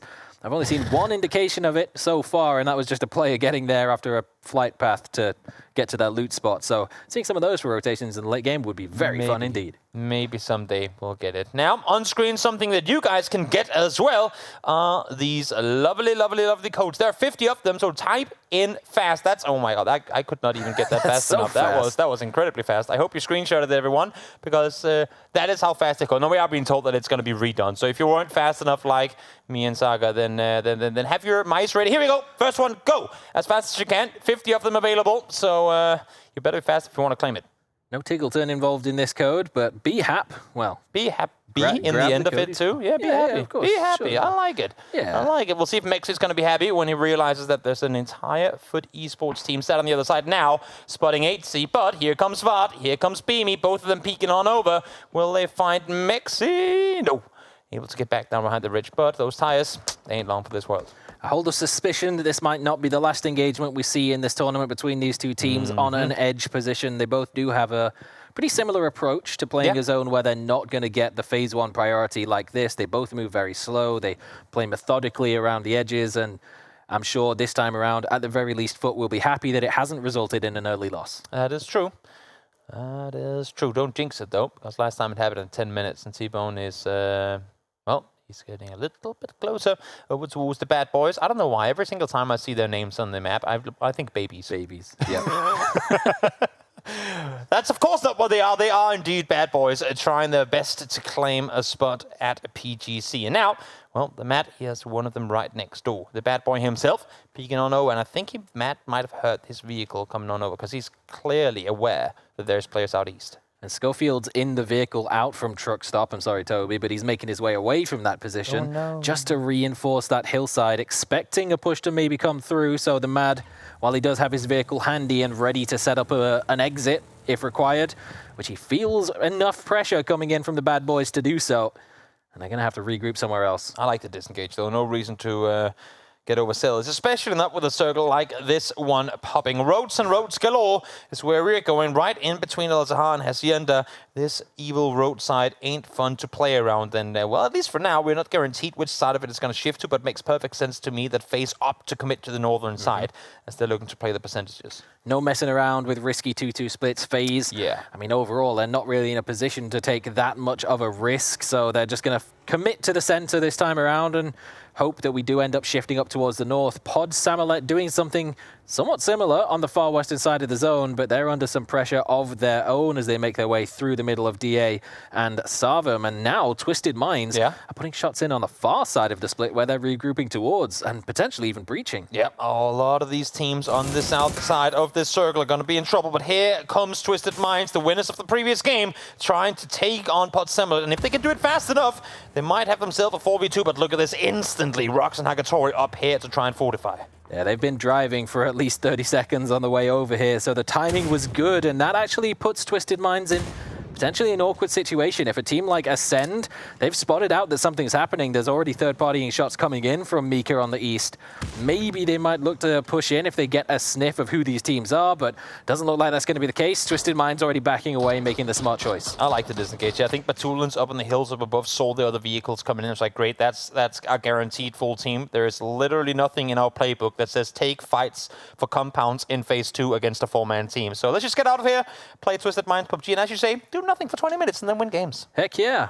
Well, we talk about edge teams a lot, and normally when we do, the names Ascend and question mark come up in our books very often, and no surprise to see that they've gone edge enough that they've wrapped directly behind one another, and Chris completely caught out by the angle of Phil first. I thought there was a bit of a to that tap there in the end, but I like it.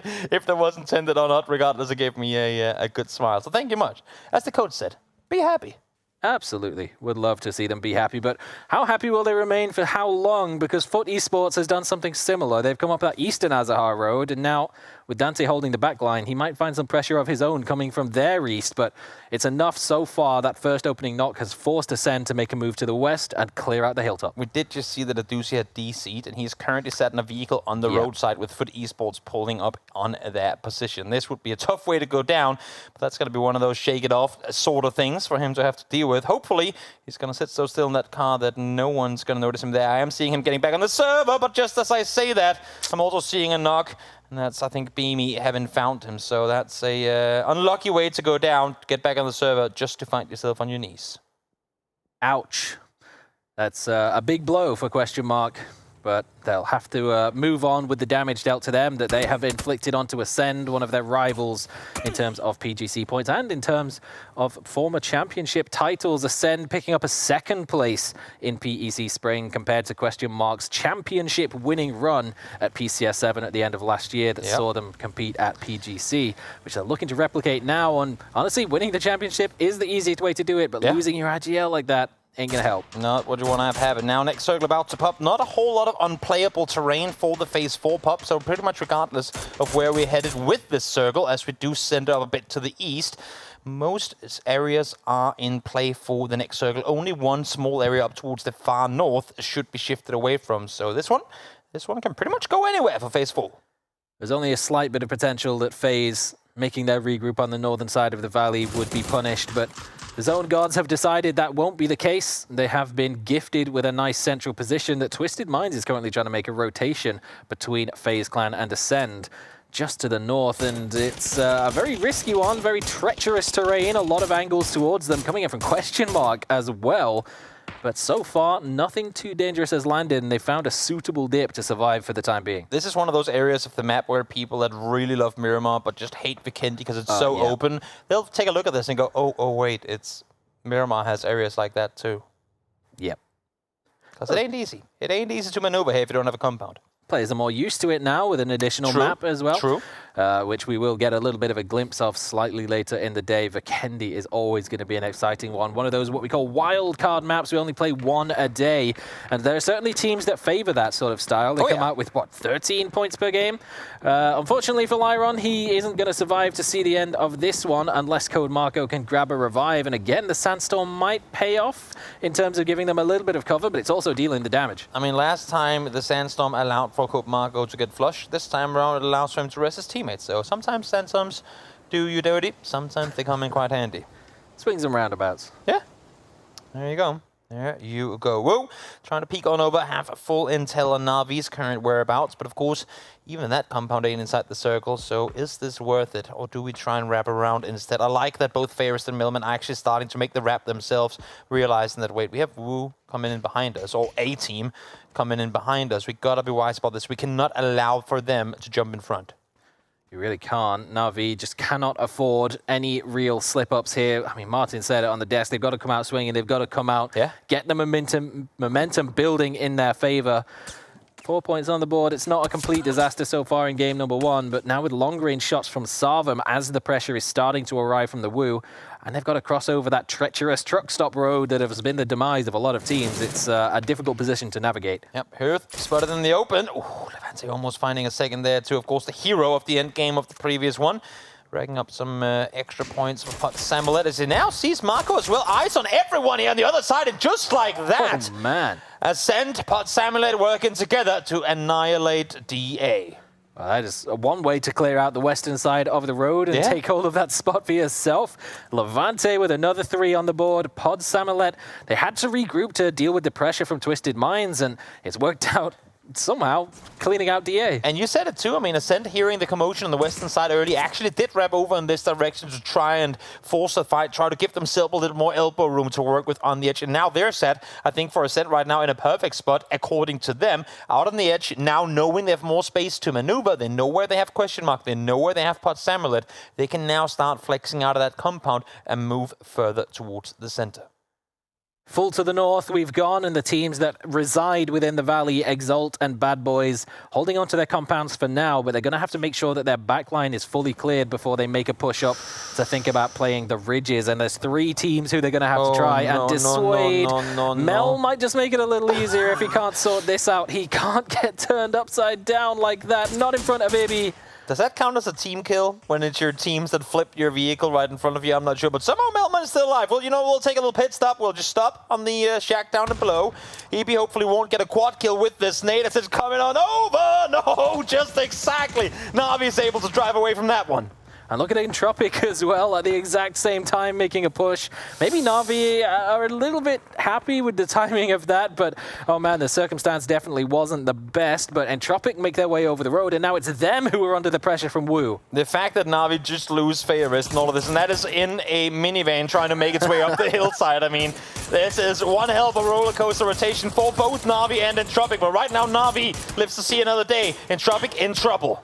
This is exactly why the teams that were in the compounds on the low ground did not want to make their move yet, because as soon as you make the way up the hill, not only are you getting shot in the back, but Howl is pushing in from the north as well. Yep, full speed forward. They heard the commotion on the other side of the ridge, and they know that if they want to play this side with control, they have to take out the opposition early on. They've pushed over, they've revealed themselves, but now they're starting to back off. I'm a little worried about this decision here. Maybe they just wanted to, you know, make Entropic think twice about pushing further forward. Howl has always been a team that when they get into a position where they can defend suitably as a team, they've been the strongest that we've seen them at all. But in this position, they just don't feel necessarily safe to push up over the top of ridges and expose too much of themselves to third parties from all over this, as you said, Vikendi-esque area of Miramar. Just a little bit too open for them to feel comfortable, but it doesn't necessarily matter because Entropic are being wiped out anyway. So said, taking down Mexi.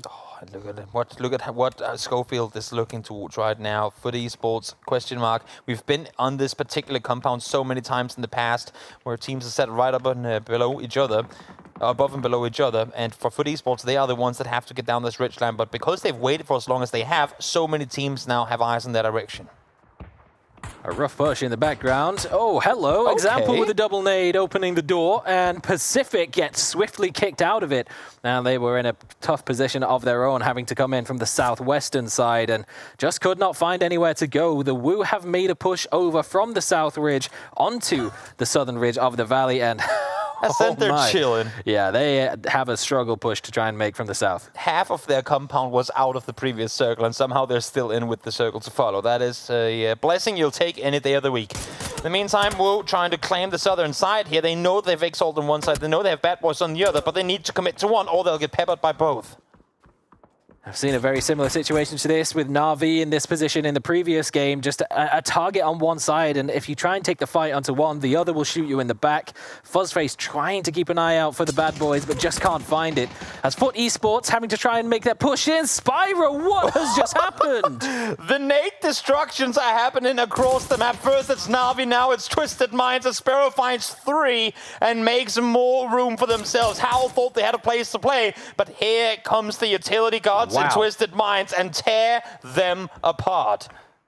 Okay, well, that dip was definitely not free. Howl find that out the hard way. And that's the problem that Howl often has. Again, when they're playing defense, they're one of the best in the lobby at doing so. They won a championship that way, but when they have to start making the moves, then they're a little bit exposed, and Spyro takes full advantage. Frost just exactly saw Moldog down below now. Flash lopped on over. Is he aware, though, that he's running into an entire team on the other side? No! Moldog able to take him down instantly. Divix picks on over, instantly traded in return. Nice peek over from Mustbolt there as well now.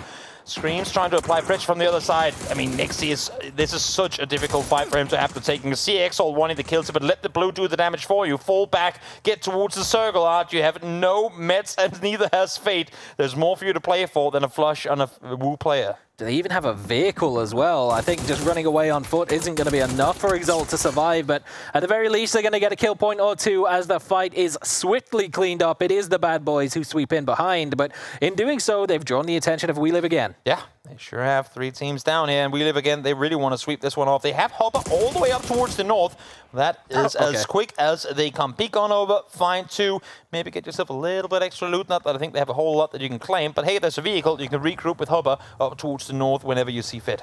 Yeah, and that's the thing that Exalt is really missing. Like, there is a big, wide open area ahead of We Live Again, but they can drive across it. Exalt not having that option, and if they go one way, they've got Na'Vi, the other, it's Sarvum. And if Foot Esports go that way, there's best of luck with an MG3. Yeah. The way is shut. I guess he never got the arm.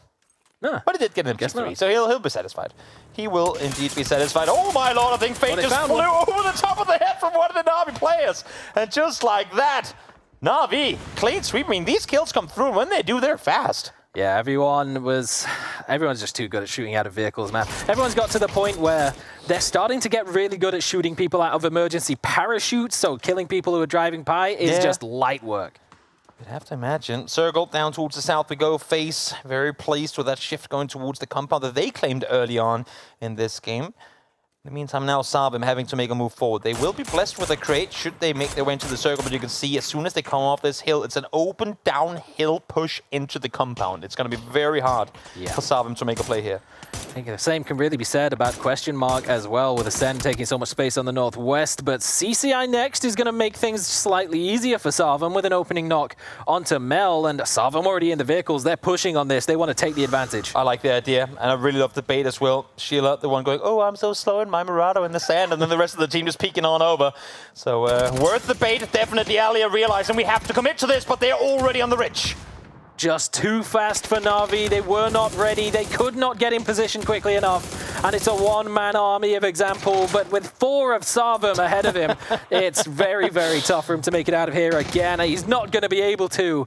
And the grenade from Baron Peak will secure the dub. I love this from Sarvum. Sarvum is a team that will rather turtle down if allowed to. Might even just want to die on the edge, then have to take an aggressive fight if they're not forced to. This time around, could have potentially tried to stay on the northern side or just use the knock that they got for info, but nope, they were decisive. They said, this is the only chance we're going to get to actually take the fight to Na'Vi. Ferris is already down. We have the upper hand. And what a great pull-up by Sarvum there. Yeah, definitely seeing a bit of an evolution of that team. It's not that long ago, you think back, and that's a team that sends out of Picardo Pachinki 3 minutes into a game, sits in the center and ends up qualifying for global events. But now we're seeing evolution of Sarvum, and my God, after that lower bracket run, they're looking scary. They sure are. They sure are. Odin now driving forward again. They know that Face is split in the building, so you got to collapse on one. Let's see if he can get something going here. Odin full speed forward. Nades are being thrown out early on. No knocks coming through yet. As I say, that Fax finds 1, finds 2, James finds the 3rd. And now just 1 more player left alive on the side of Sarvum. Baron. What, oh, what can you do from here? Fex holds the door as Sarvum vault into the window, and directly into the spray they go. 2 immediately knocked, and a 3rd cleaned up from the side. Baron P can't quite get the trade as Corexi makes a quick reposition, but Gustav and James are dealing with a bit of a revival up top. Oh, he thought he got the one that he saw crossing, but no. Fex comes back around, Corexi cleans it up, and that is game over for Sarvum, but really solid attempt, but FaZe holding strong their compound. That got really scary for a second, because if he gets that second knock, that's him running in, potentially resting at least 2 of his fallen teammates, and that's a full-on reset on the fight happening in the compound. But FaZe, not only do they get to survive it, they get to survive with all 4 players alive. And now here, question mark, pushing forward, but Twisted knows exactly where they have him. Rex is not far away from this, but he's sort of held up in a shack right now. He doesn't want to get too involved, so it's just free reign for Twisted Minds to rain down utility on question mark. And if this game's been anything to go by, that doesn't bode well for the team in blue. Sure doesn't. Sure doesn't. Perfect X with the blue coming closer, and the blue nade fading out.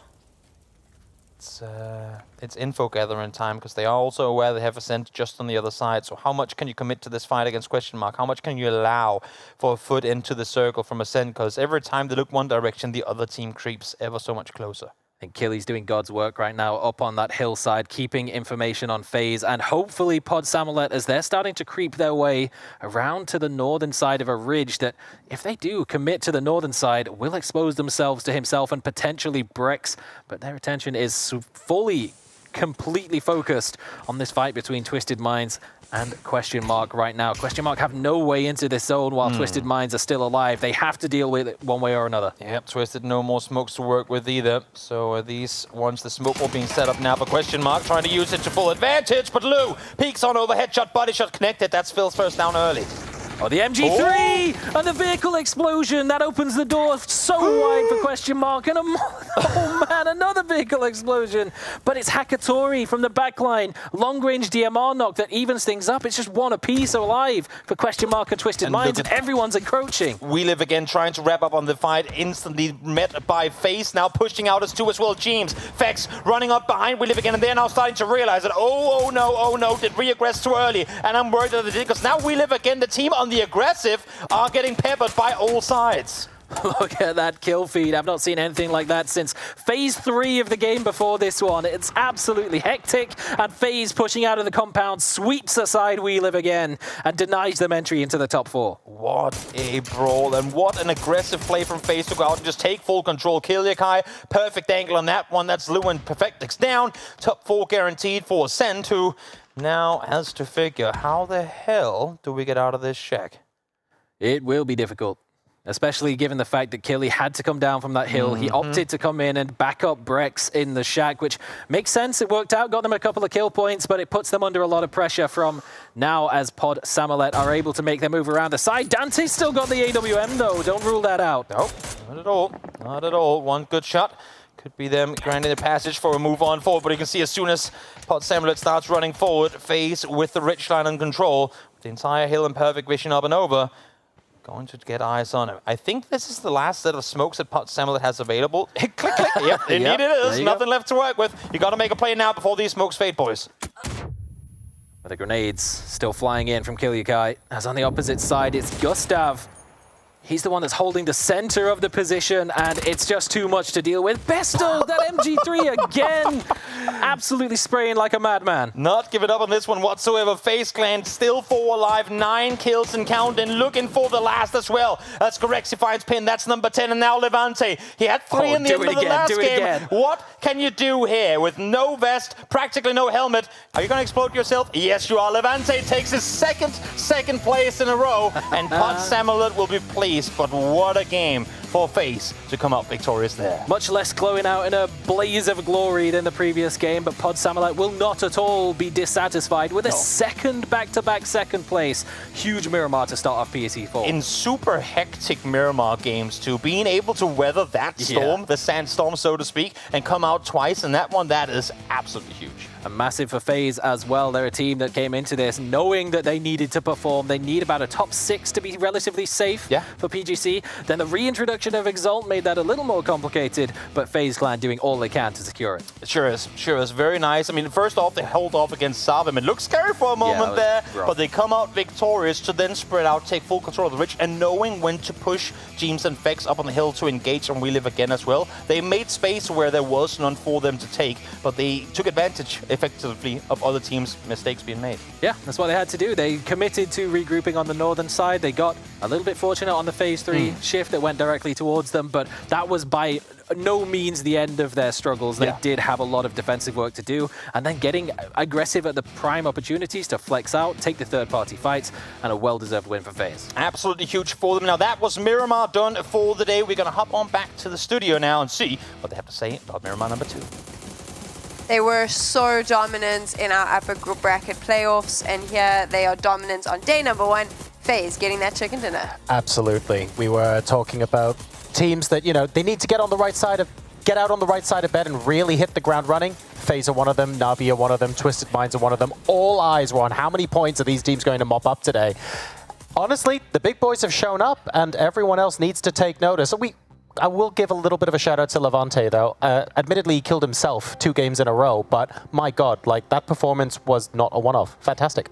Is today the day you get as many points as you can, Avenger? Is that the plan? Get into day number 1, get as many points as you can, and then the rest of the days are a little bit easier. I mean, smart guys here. They already denied, 3 points to potential contenders in terms of who could be over them. But yeah, for FaZe to start up like this and have circles coming their way. The northern shifts were in their favor for sure, but they had to fight for it. They got a lot of kills coming in their way, and they had a good amount of control. It is a rough terrain twice in a row here on Miramar, but yeah, interesting endings to start things off with here for PC. I always find it interesting when we talk about, the circle came their way, but there's very few teams who make sure that when that circle comes their way, they take advantage of that time and time again.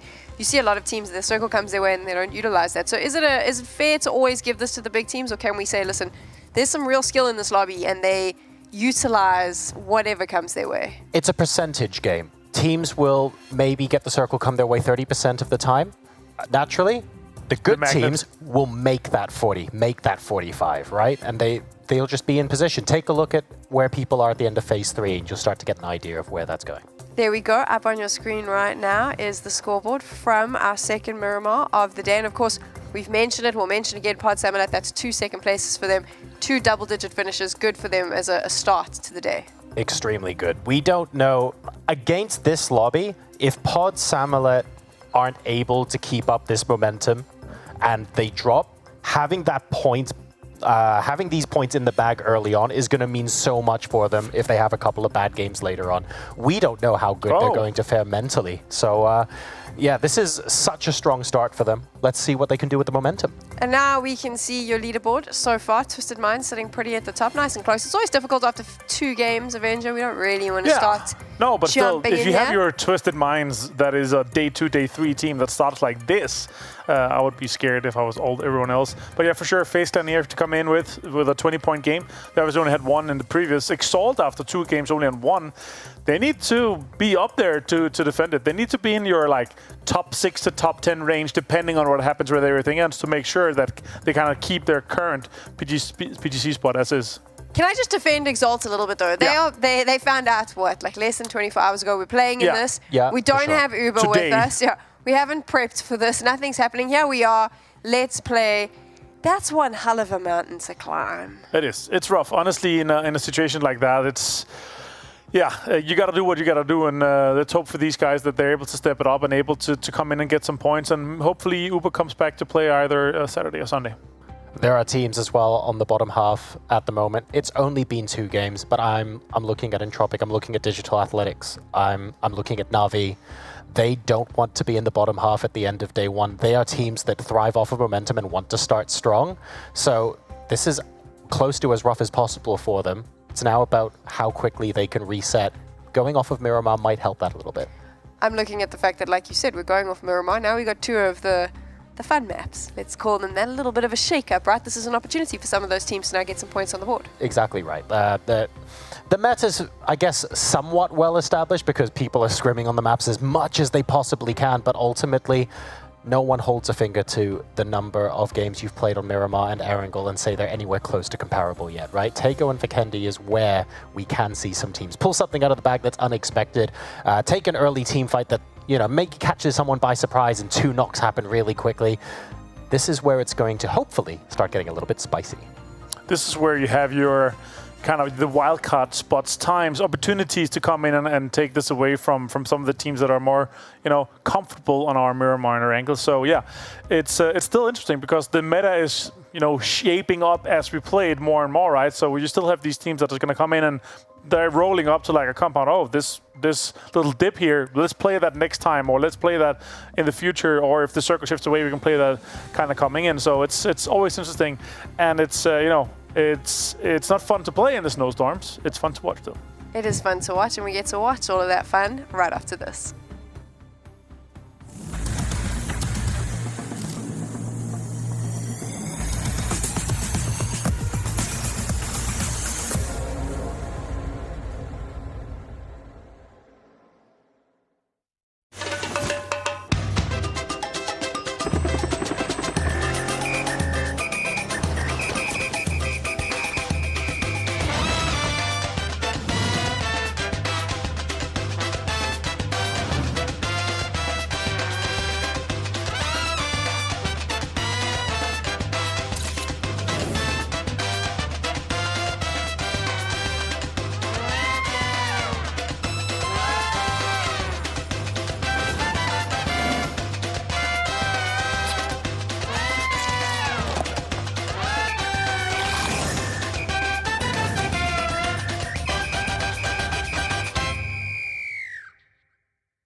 Like if there's one they got second.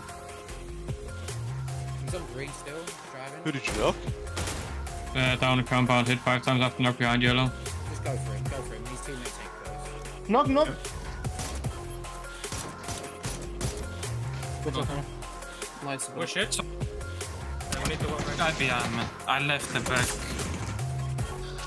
You went too deep, guys. Yeah. Where? Need with me. He left side, he jumped left side. On my head exactly. Maybe he need to take the car. He have Mirado. Yeah, but he's low, watch out. On my head, exactly. I need it behind your house. Left one. Yep, crack my house. One in left side. Two outside. Oh, one more fax. Yeah. Cover my windows. Outside last still. Good vault in now. Take it slow, fax. You're alone, you're full alone. Yeah. I'm not gonna run the fax. Hot could crash us here, by the way. He's inside downstairs. Come to me. Taxi. So go back and hold it. Outside. I'm blind. Outside, alright, pushing. Low. Nice. Come inside. Go back and hold pod. Yep. Stop on orange now. Come to me maybe, because I have these guys on both. Yeah. Car is loading. One. Nice. They're full open behind the left We're smoke. open to west, by the way. Do enough. I think we chill. I think you come right with me. I think you come right with me. I'm They run on you. One knock, Let's pick. Yeah, let's pick. Solo on orange. No, one guy. Last guy. Orange. Okay, I'm pushing then for the kill, okay? Yeah, you push. Just all 3 push. I'm holding. Let him deny.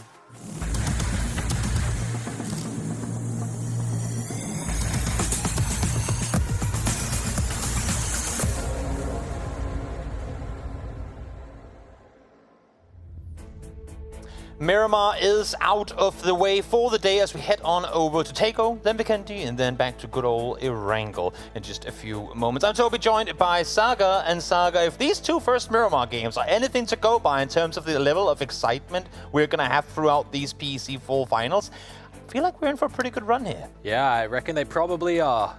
They probably are. I hope so. What we're in for, Chris. Honestly, it's been a really, really solid performance. And not only is it the fact that Twisted Minds is on the top, of course, but teams that maybe we might not have expected coming in, doing really, really well. Pod Samolet. I mean, we've heard that, like, listen, budget Kalaris, it's an ongoing joke. It's gone too far. The box I'm standing on literally says property of James, but he was the one that coined the BAM! Hakatori. You open your door, BAM! Hakatori. You open your fridge, BAM! Hakatori. You open Miramar, BAM! Levante? Levante? Huh? Yeah. Yeah, weird. It is pretty weird. No one has successfully killed Levante but himself so far. It's pretty impressive statistic. I'm curious to see how long that's going to last him. But if you know what, I mean, a few more games go in that direction, PUT are going to be looking very, very good. Of course, PUT also needs to look very, very good if they want to have any sort of chance to make it through to PGC. It's pretty much win the entire tournament or don't qualify. Currently not far off. So if things continue on the way that they were on Miramar, on some of the other maps, then maybe that's a possibility we have to consider. Definitely. But so far, it's a really, really solid start. And it's promising scenes maybe for a team that might have come into this and said, look, we'll use this to build our synergy, our momentum, and look ahead at the upcoming year. Maybe there's that switch in their mind that's saying, could we possibly do this? I mean, it has happened before. I feel like every grand tournament or every global tournament throughout the year has had a wild card through from EMEA. First we get Howl through, then we get Sabim through. Who knows? Who knows? Maybe PUT Semblot is going to be a representation for this tournament to come. Is that going to happen? Of course, we don't know yet. We still have 16 more games to play, and that is a lot of games for PUT Semblot to maintain form. Because if there's one thing we know from some of these partnered EMEA teams, from some of the teams we kind of connect to being the top echelon of EMEA PUBG, they come back, and they come back very strong. Oh yeah. And it's also worth noting that, you know, Howl did something very similar in PEC Spring. Early momentum was massive, fell off a little towards the end. So PUT Semblot, they're going to have to keep it up. And not only are they going to have to keep it up, but they're going to have to keep it across all of the different battlegrounds, including the one that we're up on next on Tego. Indeed, they will have to. You see the plane in the sky, and you saw it behind us just for a moment there. As well, the nifty BME graphics being put to full use here as we head on over to the Korean-inspired peninsula. Lovely. Pretty sure Paper Thin at one point said which island it was supposed to be on in Korea, but I'm not a nerd, so I don't remember that kind of thing. We're not nerds. But what we do know is games. that Pacific like to be a little aggressive in the early phases of the game, and up against the Woo in what looks like a direct 4v4 hot drop for Terminal. Oh, we're spicing things up early. Is it going to be Woo or is it going to be Woo? We're about to find out, as Pacific has claimed the roof, at least for now. First phase, of course, instantly. As his shotgun maxed it on him, he's going to be I think he actually lands with one of those at this point in the game. It's just become kind of his brand. Orc, shotgun to work with. We'll see if it's going to be Woo opting to claim the fight on the roof, or if they're going to wait this one out. Revolver Mini. No helmet, no vest. Now, Divix, I know you're the one charged with holding this angle right now, but maybe leave that to someone else, and then go get something more useful. Well, you got to make do with what you've got in this kind of situation. True. And, you know, for Fuzzface, where other people equip things like the Na'Vi PGC gear skins in the customized screen, he equips the shotgun, so he just comes there with that as standard. But the AUG, no slouch as well in these close-range fights. I do like that Nixie clearly heard what I just said. They literally swapped places. I'm like, guys, can one of you guys hold this angle instead of me? I kind of need to loot. And now Nixie is the one sat down below the staircase, just waiting for any Pacific players to come down there. Now, of course, DA will have seen the parachutes coming in. If there's one thing DA tends to not shy away from, that is early game commotion. So once this fight starts, I feel like if it doesn't come to an end very swiftly, and you have Howl right next to them, so it couldn't really write this up any better. If it doesn't come to an end fast, you can be pretty sure that both DA and Howl, at least to some extent, are going to look in this direction and go, any 3 points for us over here? I suspect that DA might look at this more from the sense of, all right, so we know there's a hot drop going on there. Great, that means there's less teams in the center, so we can make a push to that, and they're probably going to find some part of this wide split of Howl and end up fighting anyway. But that does mean that early game movements are nice and easy. Howl almost got tangled up just around Fishing Camp with We Live Again, but managed to back away and take a nice central position, which is wonderfully gifted them a good circle. And also, who's that just to the southwest of them in Hosan, Toby? Who could it possibly be that's in the middle of this zone? Yeah, it's I think for DA, there's a little bit of feeling left out, you know, in this one. Like hot drop. Wait, that was our whole thing for a while. Now they're just kind of sad face driving around this position, going, "Aw, they stole our whole thing." And well, at least for now, this has turned out to be a very Ice Age drop when it comes to it being hot, because nothing's really happened. I mean, Pacific kind of not forced to stay on the roof, but have literally zero info to go off of. All they know is, yes, we could run down a staircase, which will lead us straight into most likely a shotgun. So we're just going to chill. And for the Wu on the other side of things, good thing is they're inside the circle already, so they don't have to move fast. But they also can't really leave this building and just disengage, because then, I mean, Pacific has the roof. They can shoot them in the back as they run away.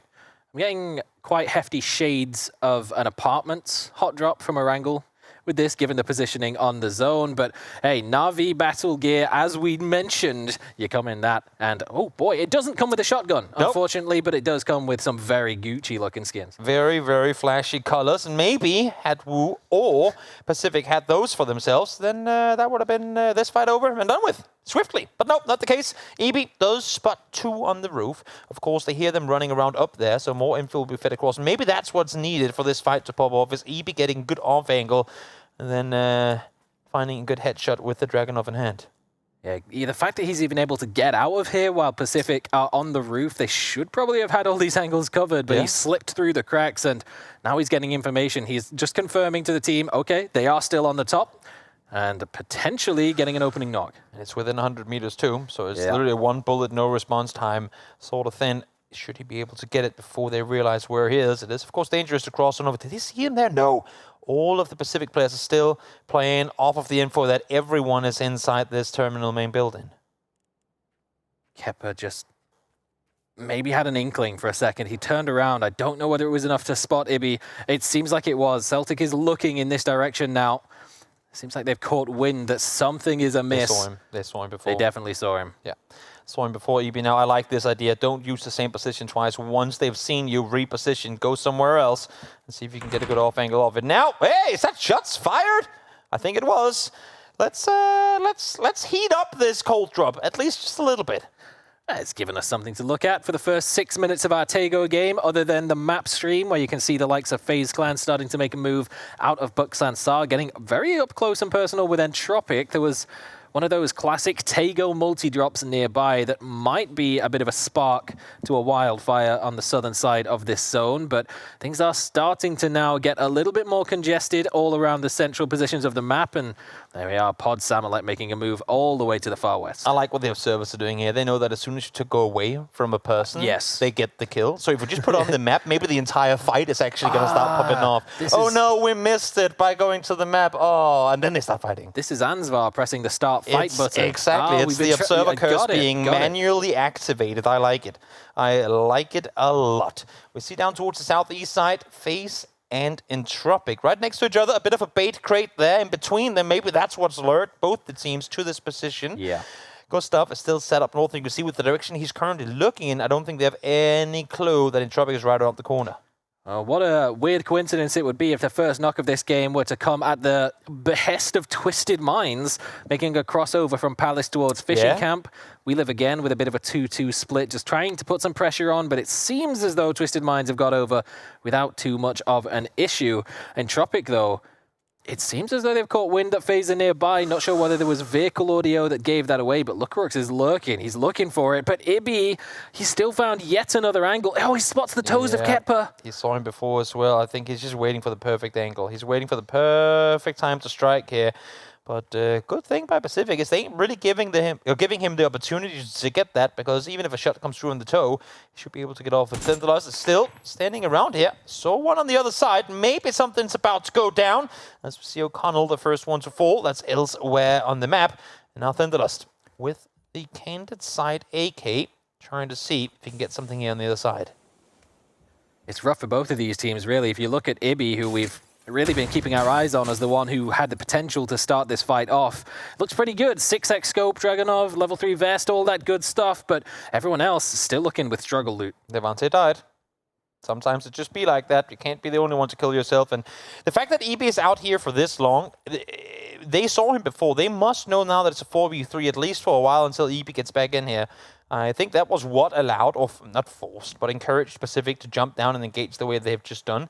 The thing is now, EB, that all the players, look at how they're positioned. They're all on the southern side of the building. They know EB is roaming in the northern side. There's no reason for us to leave ourselves exposed towards the north. Let's play the southern side of the building, effectively make this a 4v3, rendering EB's position completely useless. And I think Ibiza is starting to realize this as well. That's why he's starting to maneuver back down towards his teammates inside the building proper.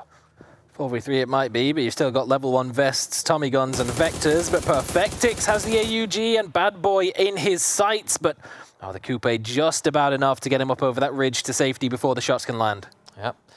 A lot of damage coming through from Perfectix in these past 2 matches, but this time around, just 43.84 so far. I'm sure those numbers are going to bump up, though, as the chaos most likely is to commence as we go on from here.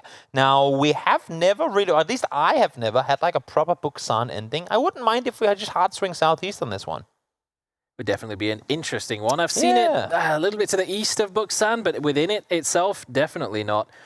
So Exalt, once again, would get another chance at making a bit of an impact after their fumble in game number 1 at the hands of Ascend. But right now, Fuzzface's shotgun does not get the damage he wanted. Up against Kep with a flashbang, though, makes it easy for Nixie to trade. Yeah, not too much you can do when you're full-on blinded. Here comes the rest of Pacific running up over the sideline. Pivic's able to find the first one. Voldemort falls down, and now here comes the push for the final kills. EB is in a good off-angle position. Now maybe he'll catch Tinderlost off. Heard him running left, but luckily for him, that wall isn't really going to allow for him to do any damage. Still haven't completely dealt with the threat from above on the staircase. Diffix will make use of the angle onto Thunderlust, and that will more or less be it, but they still have to deal with a freshly revived Voldemort. That UMP can still do some damage, but definitely advantage Wu. Sure can, especially up close as well. Circle does swing towards the south as we see this fight continuing to unfold to some extent. I'm not sure if Pacific is just now at this point realizing, you know what, let's get the hell out of here. Let's just try and get some sort of safety for ourselves. While everyone else are rotating down towards south. You can see Foot Esports up towards Terminal, hearing all the action here, going, you know what, let's not hurry too much to the circle. Foot Esports love playing Taco from the northern side of circles. This is a perfect opportunity for them to stay on the northern ridgeline and deal with whoever comes out of Terminal alive too. That's the most pixel peak angle I've seen in a while for Nixie, but he still lands a tag or two. Just make sure the gas can isn't hiding anyone nearby as well. So Pacific have managed to disengage out of the main terminal building relatively successfully, but the Wu still putting the pressure on whenever they can. Yeah, trying to be effective in this, but Pacific, I mean, even if they don't get to claim this hot drop for the tournament, they sure are being a nuisance to Wu, who I think would really love to just leave, but not allowed to, as it stands right now. This is definitely a couple of the teams that we didn't expect to be contesting for a PGC slot, so maybe they see this as just laying claim to their territory for the year to come. But you never know. If Pod Samalet can be up this close to first place, unfortunately have lost half their number after trying to play against the edge, finding out that the Ascend are just a little too good at doing that. Yeah, when you thought FaZe couldn't get more crates, they just lob a couple extra in there. Man. The thing is, it's a bit of a risk to go for them, obviously, being considering where they currently sat dead center in this circle. In the meantime, down towards the southwest, you can see both Weelivigan and Na'Vi are actually starting to head down here too. Savim, Twisted Minds, Ascend, and Question Mark are all in this area of the map. And now, as we said before, it was just a matter of time before Foot Esports would want a piece of the action here. They went for it early, didn't get what they wanted, and now I think that's them. Our cover is blown. You know what? Let's just go to the circle. Yeah, there was just the two of them. The T-Bone and Vard made a push into the circle just to secure their spot, but the combined shot's not working, but Ibby's shots will land cleanly with the 2x-Ace. Yeah, not a whole lot more you can do when you kill taking looking the other way. Thing is, Voldemort is able to find one. Ibby trying to cover the flush on the other end, but as you said, Bat Nate lopped on through. That's him down to 60 HP again. UMP not optimal, but now an AK has been picked up. This just got a little bit awkward for the Wu. Nixie needs to be revived swiftly, but that nade's going to make it impossible. He will go down to the blue zone, so it's now a very costly fight, even if they can clean up Voldemort. But that UMP did show just how capable it can be at these close ranges. Sure did. Sure did. They know exactly where they have him. Bad timing there for Diffix, though, as he peeks out. As the flash comes through, second round, though, not going to work out for him. EB does get the kill, but as you said, at what cost? 2 guys down already. Divix will get rest, but they have little to no loot. And look at the Sharks lingering in the bloody water. 80 is here, Beamy's here. They know there's a solo in the middle of a rest, but I think there's a T-Bone going, guys, I know we've qualified for PGC, but let's play this one smart. We have a circle to rotate to.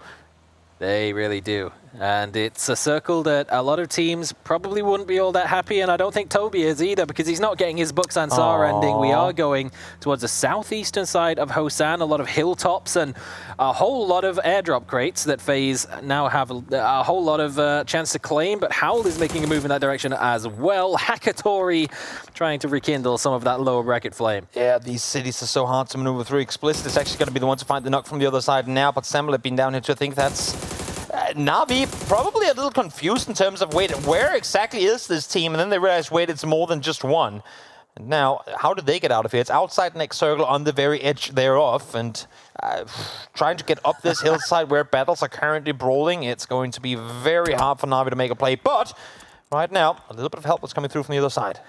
I love the position of Bad Boys right now, right on the top of the skyscrapers in the center of Hosan. I feel like they're the kind of team that if you were to ever run across them in one of your ranked games, that's exactly where they would be, in the center of a hot drop, on top of the world, with lots of free reign to put shots in from range. And it's causing issues for Na'Vi. They're going to have to get in their vehicles, but if Hakatori had remained on that rooftop, that would have been him completely dealt with. Yeah. Really nicely cooked grenade from Alia, but unfortunately, the reposition had come in. And they need that knock in order to make their way out of here. They've already lost Melman. They need to find some sort of an entry to this circle. Now, they do have Alia just on the edge of it, as I said before.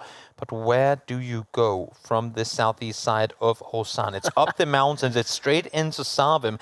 I guess if you can somehow get rid of Port Samulet and then force a fight between Savim and Twisted, there might be a chance. But wow, Besto. That's a triple kill. Howl, Wow. Well, I was about to say this is the most Howl Esports thing I've ever seen. They just drove directly to the center. There's that little sort of semi-bunker thing that got added as they provided cover, but not from that. Last game I said, Howl are just fine in these dips as long as they're outside of nade range. I forgot to take into account. I forgot to take mortar range into account, because prone next to each other, next to your vehicles that are effectively just cars waiting to explode. And that, my friends, in the bottom right corner is what you're gonna get. A big kaboom, and your team being out in 15th. Not ideal for Howl. They've had a bit of a rough day. They're currently at the top of what is a bit of a separation so far in the leaderboard. Up in the top 10, we're already in double digits. Everyone below that is 5 or below, and they are in that pile. So definitely want to step it up a little bit. They're one of those teams that is not 100% guaranteed, but they're pretty much there. But they really do want to build up some confidence in the run-up to PGC. Definitely will. And who knows? I mean, with Exalt in the race now once again as well, it's not guaranteed. Not guaranteed. But here we go. Here we go. DA trying to deal with that exact threat. Exalt here on the eastern side of the circle. If they can do that, that's going to grant them so much more space to try and maneuver further forward towards the next circle. Tough one for Exalt now, with Beamy putting in shots from the north, already under some close range threat from Code Marco, leading the charge for Digital Athletics as the grenade lands into Mossboard, brought in last minute as a sub, and he's under a whole lot of pressure. Just going to have to try and back away to the rest of the squad, but that's feeding into the hands of Foot. I like how DA played this one initially. Spread out, take control, find the first knock, and then group up in response. Don't stay 1-1-1. Just try and group up and then kind of push forward together now, though they don't really have to, because as you can see here, Exalt up to leave Marco, they will find one. That's a Mossboard going down. There's one more point claimed here for DA. A team who has really been thriving actually on Tego. Yeah, they've had a really, really solid set of Tagos. They're definitely one of the teams where these wildcard maps, Tego, Vikendi, have been massive for them. If you look at the lower bracket run, we're talking like 13, 14 points per game across the two of them. But FaZe, I mean, they had that in pretty much every map in the upper bracket. Yeah. And they're going to make sure that they're getting those points on the board here as well. Yep, point is going to be stolen away from Fex, though. 300 damage, only 1 kill. You got to bring him home when you can. Not the case this time around. You can see here, just trying to do as much damage as he can from a distance before they will eventually have to make a move. And look at what we have in the circle center. Blown up vehicles, howl corpses, and people prone in dips. The edges, though, are going to be lit on fire as this circle is going to start closing on in. DA and Tropic, a fight bound to happen. We live again, Ascent, Howl, Na'Vi, Savim and Na'Vi, and now Bad Boys, Woo, and Foot Esports could be joining each other in a fight up towards the north. I have to say, I'm not at all surprised to see that Pod Samulet didn't opt to go for the same dip where there was inevitably a whole load of cars that got mortared to pieces. But that's basically all that's playable because everything else is either a compound that's occupied by Twisted Minds, QM, or FaZe, or it's the edge. And, well, never mind. They got a different dip, but the exact same fate. This is the biggest game developer dip bait ever. They give you the dips, but then they add mortars. And they're like, oh, you thought these were going to be useful for anything at all? No, no, no. Let's add mortars, rendering half this entire circle completely useless.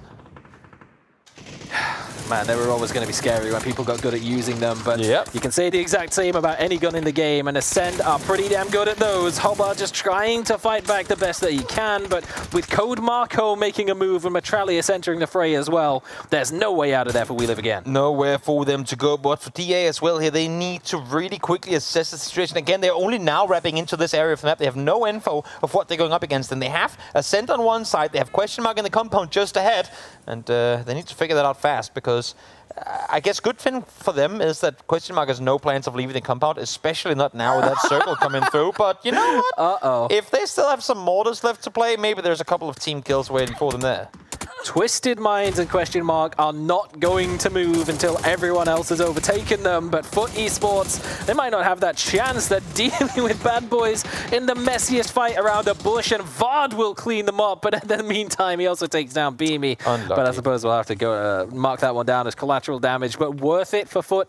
They continue on, they deal with Bad Boys, and they get out of there, and they have their option of dips, but none of them are safe. I'm not going to say to Beamy that's because he's on my fantasy team, but it might just be. Marco is about... Oh, sorry. Bestadog is about to kill the entire DA. Just watch this. Same dip, same distance. Can we trace that?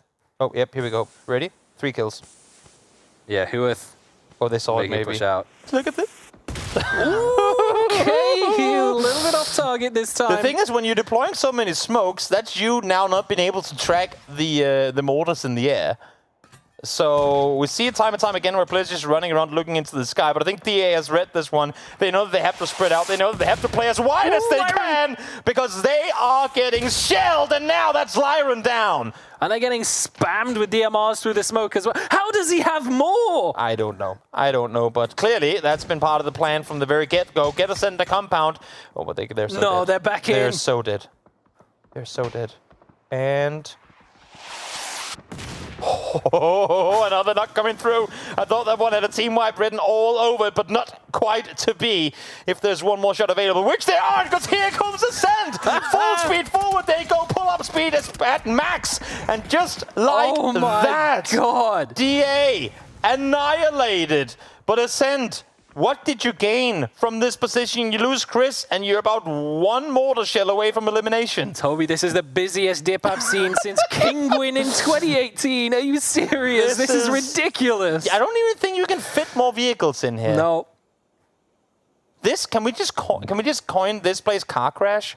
I mean, we have plane crash on Erangel. Can we just call this car crash? Because this looks like, I didn't even, just destruction. Well, we got rid of Junkyard from Miramar. We added it back on Tego. I suppose so, yeah. But it was a really smart move by Ascend to wait until everyone used all their mortars. Despite the fact Besto had about 100 of them, they still managed to outlast the barrage and then swoop in to clean up DA at the very end. Wild. Absolutely wild. Now, question mark, of course, trying to deny the push in here from Ivers. And Tropic, I mean, they had space to maneuver early, but opted not to take fights. And because they never really aggressed in any direction, teams were just allowed in too close, and that prevented them from really going anywhere. And now Ivers, all he can do is prone out in the blue, hope that he's maybe getting some placements off of his survival. But little does he know, that's not to be, at least not right now. Circle does go east. That's Fate still in, but Entropic out, just short of placement points. We were talking the other day about how there's been a bit of a shift of roles within FaZe Clan. It was often Jeems that was pushing out and being the one to go solo aggressive in that PO-esque role. But now Gustav is the man to do it, and it's working out well. A grenade onto Savum, cleaned up by Jeems, and Vard gets the job done. Fate was sniffed out. He was lurking for a while. Someone had to deal with him eventually, and a swift grenade will take him down, but he got a placement point out of it. Yeah, able to rack up a few extra again in an 18-game tournament. It's all those little extra points that might rack you up exactly what you need. And now here comes a move out of Twisted Minds into the smokes. Just to the north of them, you've got Na'Vi taking a full engagement against Foot. They were forced to go that way by Twisted Minds, just spamming them with DMRs, picking players off and corralling them up north. And now FaZe correctly landing shots onto Foot as well. This is not going to go well for either of the teams outside the zone right now. No, 4 of 5 top 5 teams currently in and alive in this one. Fair is now taking out example at Brex grenading himself. A lot of little mishaps there. Of course, Brex probably dying because he had a nade in hand as he got knocked, but regardless... Surprised no one else did. Yeah, I mean, a lot of damage coming through regardless. Here's question mark now from the hilltop up above, starting to do damage out and across. They are the next ones to have to make a move here, so the more damage question mark can do now, the better off they're going to be as Ascent in the end will fall. Well, it had to be a vehicle explosion that defeated Micah at the end, but that opens the door now for question mark to make a push forward, and with Batulins just being knocked, there's potential that Twisted Minds might have made that move slightly too early. Na'Vi will go down, Lou will follow him shortly behind, and somehow Foot Esports will make it into the Final Four. And more crates now landing for FaZe to take full advantage of. I think we have somewhere along the lines of 30 crates currently inside this FaZe 6 circle. Absolutely insane, but of course with all the players missing helmets and everything, they will need them. 8C falls down, T-Bo now confirmed as well as Perfectix tries to back off on this push. Vard just had his dome perforated by a Dragunov and a nade into that back seat. He traded it back, and surely now question mark will have seen the vehicle explosion as well. Vehicles have got like 9 points in this game. What is this match? Here comes FaZe Clan over the top, looking to get their second win in a row. Full speed forward, they go. 1 player down, 2 player down, make it 3. Now just Batulin left alive, seen, taken down, but they do lose Correxy. Let's see if maybe question mark opts to make a play here. 2 teams left alive, 4 on each, and look at the carnage. Look at the amount of destroyed vehicles we currently have in this circle. So question mark made their play, and it's the exact same play that we saw multiple teams make before them, going into the dip and struggling to get out. FaZe is having none of it. 9 kills, they got themselves 10 in the previous one, 11 make that actually, as they're looking to repeat just that. 4v2, this has FaZe written all over it. They say there's no cover to play around on Tego. I guess if we just bring all the cars on the map here, it'd be just fine. Nate's now being lopped on over as Bestelok tries to dodge and weave, able to avoid at least the first one, but there's more to come.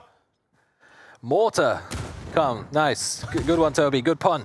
Very much intended. The blue zone grenades in this position are going to be hugely effective, but question mark, you know, they've got 11 kills on the boards. They know that this spot is pretty doomed. They were the ones who were farming everyone who came here, and now a taste of their own medicine. Look at this. I mean, there's got to be at least like 15 corpses in this small little pit. That's absolutely insane. Hell on earth is being showed, and it's on Tako, apparently. Best of luck now. Falls Jeans trying to wrap on over. Finding Phil first. They want to confirm on the last. They don't want to let him get away from it, and there you have it. Back-to-back chicken dinners for FaZe Clan, and back-to-back 11 kill chicken dinners at that. What an obscure circumstance for that to come about, but the mortars in that dip. This is exactly what we talk about when we say so many changes have happened this year, and it just makes the viewing so crazy. But I'm sure for the players who were in that dip, it felt a little bit rude. I questioned whether the hype from our 2 Miramar games could be kind of lived up to coming over to Tako. We pretty much blew up Tako, so I feel like it did. I feel like it didn't live up to. I feel like it didn't indeed live up to the hype. I'm curious to see now what Vikendi can do in response. Maybe from cooling things down a bit, that's going to help with this, with Blizzards and Bass and all. But wow, what a game! And it's going to be so hard for so many teams to really take a whole lot away from this game too, with how so many of them got eliminated. Yeah, I feel like if we could start using guns to shoot people in our shooter game, that would be pretty cool on Vikendi. Wow, what a game! We're going to hop over to the desk now and see how they are going to break down what just happened. I mean, it's really easy, Joris. It was the mortar show and we were all invited. It was ridiculous. I was actually cursing to myself a little bit because I stopped counting after Avengers fantasy picks had 7 mortar kills between them. At that point, I was just like, I'm not even gonna count anymore. But I think vehicles and mortars combined came close to the number of kills from guns in this game. It was absolutely wild. The new mechanics really coming in hard. We did say it was going to be spicy. Yeah, you know how Sparking has a Mini 14 tattooed in his underarm? I feel like people are going to have a ruler of the mortar just close tattooed so they can just put it up on the screen. I'm like, all right, guys, we can't bring anything into LAN or on stage, but if I have a tattoo, it's fine. I'll just put it up here. All right, 427 meters out there. Perfect. It worked really well for FaZe, though. Back-to-back winners. They're going to be very happy with that. I think to an extent they wanted to stay out of the trouble as well. There were a couple of plays in that game which were really entertaining, like Ascent taking the dip. But I'm just thinking, do you realize what you've just inherited? And there were 3 or 4 teams that were absolutely determined to be the last team there. And FaZe were like, we're gonna take it chill. We're gonna find opportunities, pockets of kills to grab, and we're just gonna let everyone else go for the messy stuff, and we clean up after everyone else. They did that so well. Smart. Scoreboard is up now from this game. What a fun takeover that was, Avenger, and of course it paid off for some of our top teams. Yeah, I like how FaZe just doubled their points in 2 games like that. It's beautiful, and for them to go back to back again, they're not a team that is currently looking super safe. They need to get a good performance, and they, of course, starting here in day 1, super important for them to go in there. Good to see Foot getting things kicked off for Twisted Minds. Again, another double digit here. It's a really nice look, and this is going to look even better. There it is, your leaderboard. There are 2 teams that are starting to make it very clear that they are here to win this Avenger phase, and Twisted Minds not messing around on day 1. Yeah, looking really good. Of course, question mark in coming into that as well, but it's a huge drop-off, and still, sure, you can come in, you can drop double-digit kills and win the game, and you're still in there, but starting things like this, FaZe Clan and Twisted Minds, question mark even in a situation where, of course, they need a lot of PGC points. They need to have a really good performance here to make sure that they go into PGC, but they've done it before, and this, I'm looking at them, I'm quite hopeful for them, to be honest. There are a couple of performances further down the pecking order that I thought were encouraging this time around as well. Na'Vi they were almost like waking up of sorts. I feel like 3 points isn't necessarily representative of how much better they were starting to play. I also thought Vard had a really great couple of moments popping off. I think the individual components for some big points games from Na'Vi and Foot are there. They just need to piece them together for the second half of the day, but it's looking promising. Halfway through day number 1, and it is very clear that there are, like I mentioned earlier, certain teams that are in this to win it. Are there teams that need to start maybe putting their foot on the gas a bit? Obviously, we've mentioned already how little prep time Exalt have had, but honestly, Entropic being down there with them, for me, is a bit of a surprise. I actually, even though they're in the top half of the table, I want to say to Sarvam, don't lose your momentum. Right. Strong start. Yeah. Whatever you do, don't let go of that now because they might not get it back. So there are definitely a few teams that I'm looking at going, you do need a decent day 1 result, even if it's still mathematically possible for you to win on day 2. In agreement? Yeah, for sure. It wasn't hard for Vard with the mortars, and I like that, obviously, but Entropic, as you said here, you have a lot of experience on these guys, a team that's been at PGC before, they've done it before, but yeah, 3 games in with that amount of points, it's just not enough. And we know that they're capable of it, and that's obviously why we're putting it on them right now. Here at PEC, we like to change things up a little bit. We also like to be fashion forward, which is why we are taking some of our pro players and putting them on the catwalk. This is what happened when we got GMs all dressed up. What's up, guys? This is James from FaZe Clan, and here are some of my all-time favorite PUBG skins. Flying into Erangel, we got my golden Giscar parachute. This is only for the top dogs, and who doesn't like a golden parachute? Starting from the bottom here, we got the classic white sneakers. They give me about a 69% increase in drippiness. Next up are the PAI Dragon Pants. I like my PUBG pants clean, and these are just the right thing. The little piece of art on the side is just the little bit of detail to make it the coolest pants in all PUBG. And what else could I be wearing other than the PAI Dragon Jacket to match the pants? This set is super expensive, there is no skins in the game like this. And if you got these 2 skins, that means you're a real gamer. Moving on, these are the pearl studded lace gloves. These ones are for the boys who like some pearls. They look super smooth, and you don't see many players who have these. You know how much I love that because it reminds me of when you're on Instagram and you got those fashion influencers who are like, get ready with me, and then they do a whole breakdown. Right. James has got that on neck. He's been watching those Instagrams. Yeah, I mean, I just love how, especially knowing James, you know, this amount of sarcasm that guy can deliver without a flinch in his face is something I absolutely love. I enjoyed that quite a bit. What was your favorite item of clothing there that he had mixed up? He didn't mention the mask as well, which I thought was a really nice compliment to the outfit. I remember everyone was scrambling over themselves when that actually got released all the way back when. But no, it works quite well together. I'm looking forward to James's future career as like #1 VTuber. I think it could happen, you know? Yeah. He's gold got the makings. parachutes just for the top dogs. Exactly. Do you have a gold parachute? No. Oh, well, there we go. Not a top dog. No. Talking about top dogs, though, FaZe is in the lead. Do you think they can keep that momentum going? Yeah, I mean, with a 69% increase in dripness, as he said, I'm sure they're going to keep it going for sure. But no, I just, any content with James is always fun, right? Because he's going to make you laugh, even though he doesn't try to. It's just fun.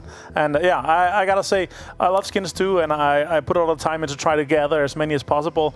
James just go for like, no, this is expensive, and that's why I like it. It's for the real gamers. Yeah, for the real gamers. Let's have a little bit of fun now. The Twilight leaderboard is ready. We're halfway through the day. We're going to pull that up right now. I'm a little bit disappointed. Wow. I just want to point out that what hasn't been shown here, despite me asking production, was to show just today's scores, because I'm sitting in like the 80 points bracket and the rest of you are on 50. I am killing it. Yeah, you are. In fantasy today.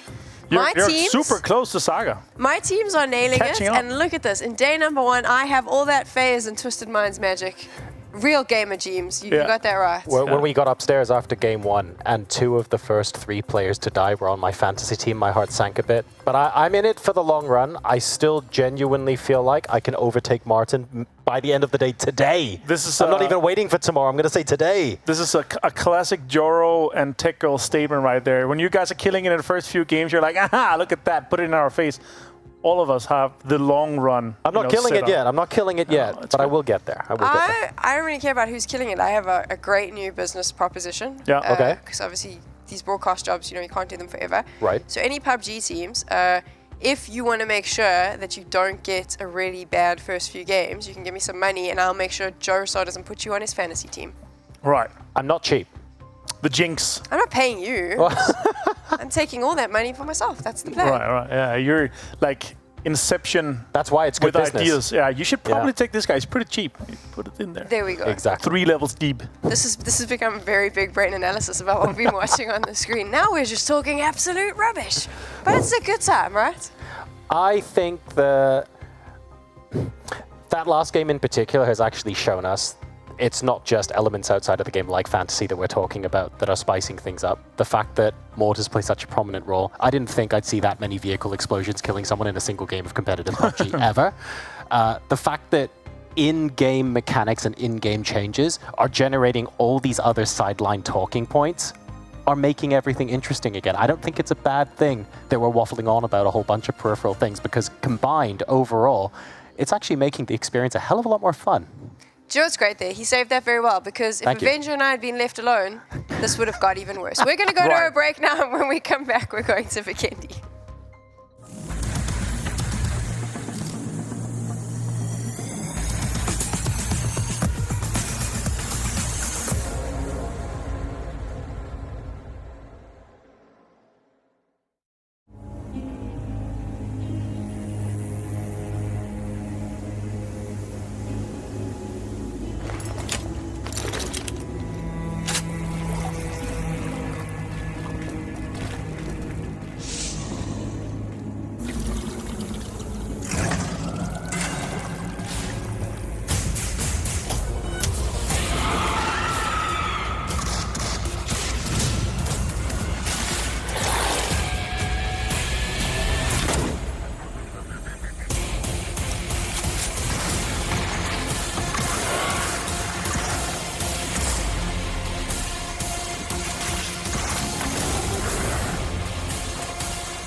Maybe you can kill them. You shoot him? Yeah. Can you flash? Panda. Yeah. No! What is stolen, bro? One guy close, right side us, yeah. I know. Nate? You beat some He's pushing? Yeah. One guy behind me. North. He flashed his teammate.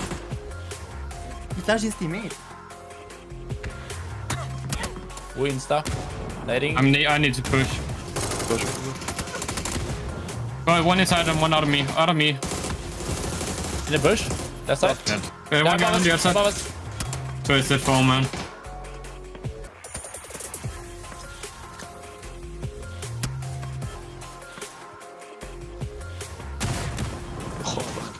Definitely max. Somebody else is nading them as well. The stocks are big. You am nading them from the deep on yellow. Nice. I'm right. That. Nice. Nice. Inside. I'm pressing. It's Q and 4 man in. They're driving on you. No. Driving on us. Hit. One guy. He's low. Knocked. Nice. Flush. Too active now. Can't do anything. One is at the deep still. Both inside the deep still. Nice. Last team behind blue car. Still peeking left side kind of, on blue, towards teams. Nice.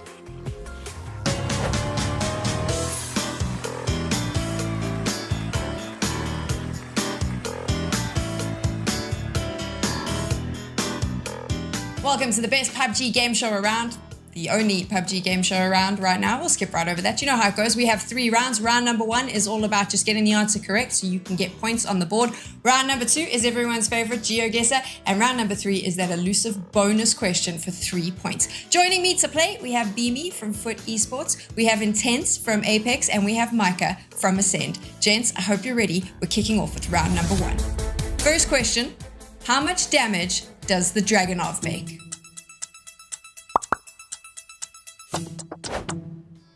Time is up, and I can tell you that the correct answer is actually 60, which means after question 1, you all have 0 points. Don't worry, you still have 2 more opportunities. Let's get into question number 2. On which map is it possible to find pots?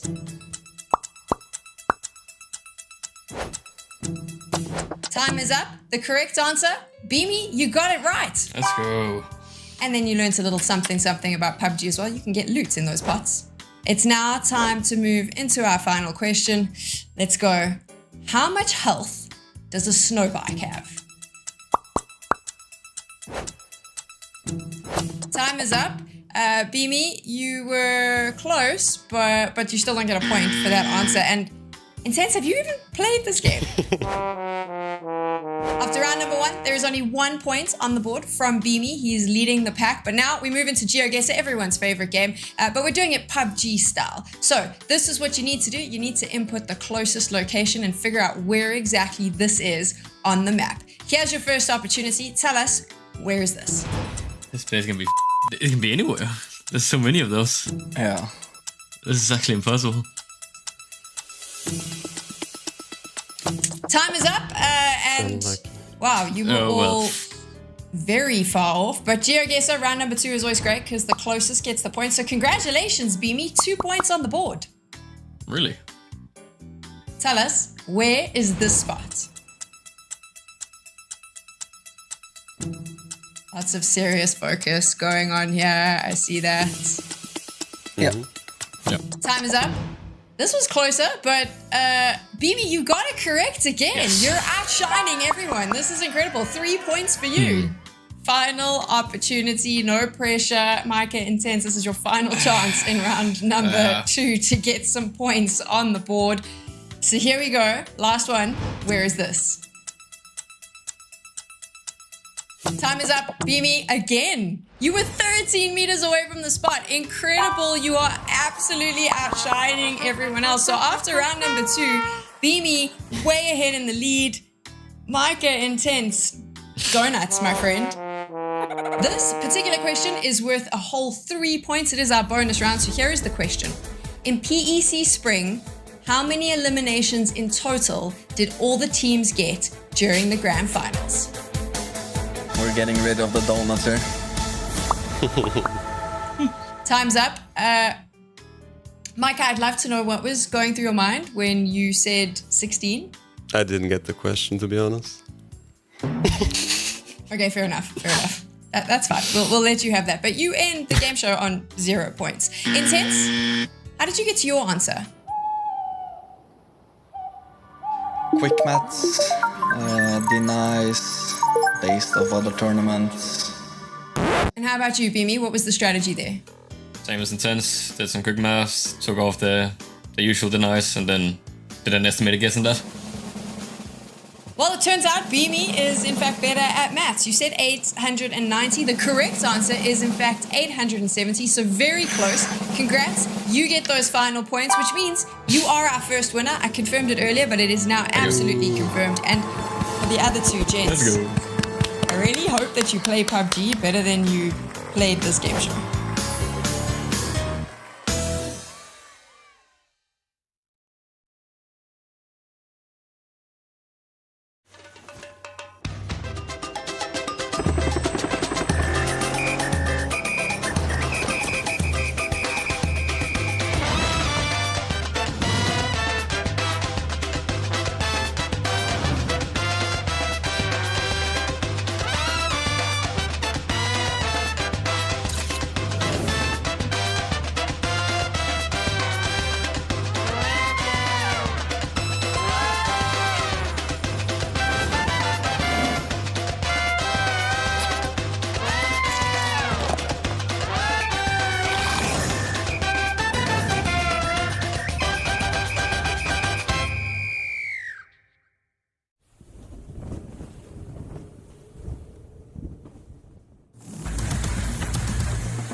From wild circles on Miramar to explosions galore on Taco, we now make our way over towards Vikendi. I'm Toby, joined by Saga, and I kind of wanted to lead into this one in similar fashion to how I did the previous one, like if they can, you know, up the game. But I'm looking back at Taco and going, how do you up that? Maybe you do all of that while in a blizzard? Oh, I've got an idea. Or bear? More mortars. That's a... Yeah, yes, that's... Yeah, I know. No? No. Well, I mean, you know, for the sake of entertainment, sure, why not? Why not? Give the bears mortars to work with. That's all I care. It's Put 60 players in a dip and have one team mortar them all. Who invited this guy onto the casting desk? They kicked I know out. James gets Yeah, they weird kicked James ideas, out, but so, I mean, you're completely is what next it is. level. Yeah, it is what it is. FaZe back-to-back, they're off to a really, really good start again. I mean, they were looking good to qualify for PGC, but by no means guaranteed, especially not with Exalt now in the fray as well. I mean, they couldn't have asked for anything better. No, they really couldn't. And maybe we should have actually seen it coming a little bit more than we did. This is the second time that FaZe this year has qualified through an upper bracket in first place. They did the exact same in the PGS2 qualifiers, where they ended the grand finals in 4th, which here should be enough to secure them a spot. I haven't done the calculations since the Exalt thing happened, but top 6 would have been enough without them, and I'm pretty sure they're totally fine with it, and well, a first place definitely would do them some solid favors, and they've looked pretty consistently good across 2 of the 4 maps that we're going to play today. We've still got 2 more left to go. One of them right behind us is Vikendi. That is where we're now going to take to the sky into that frozen tundra, and again, I just can't wrap my head around the previous game and the amount of carnage that we witnessed there. And I'm looking at an area of the map on Vikendi where I'm like, this could be the place to do the same. You know what I want to see? Mortars in castle. Just a team sat in the castle, lobbing mortars in all directions. Yeah, exactly. Yeah. They should have like a progressive mortar skin that turns it into a trebuchet. Now we're talking. Maybe a bit too big. In terms of, I mean, small one. A small trebuchet, kind of defeating the purpose of it. But maybe, since we have mortars in the game, just add like actually usable cannons to castle, you know? Yeah, okay. Just no one goes there. Can you just get insta-cannoneered, which is a word, I suppose. Or just keep the game as is, because it's pretty damn entertaining already. But trains, gondolas, or ski lifts, if you please, bears and blizzards, there is something for everyone here in Vikendi.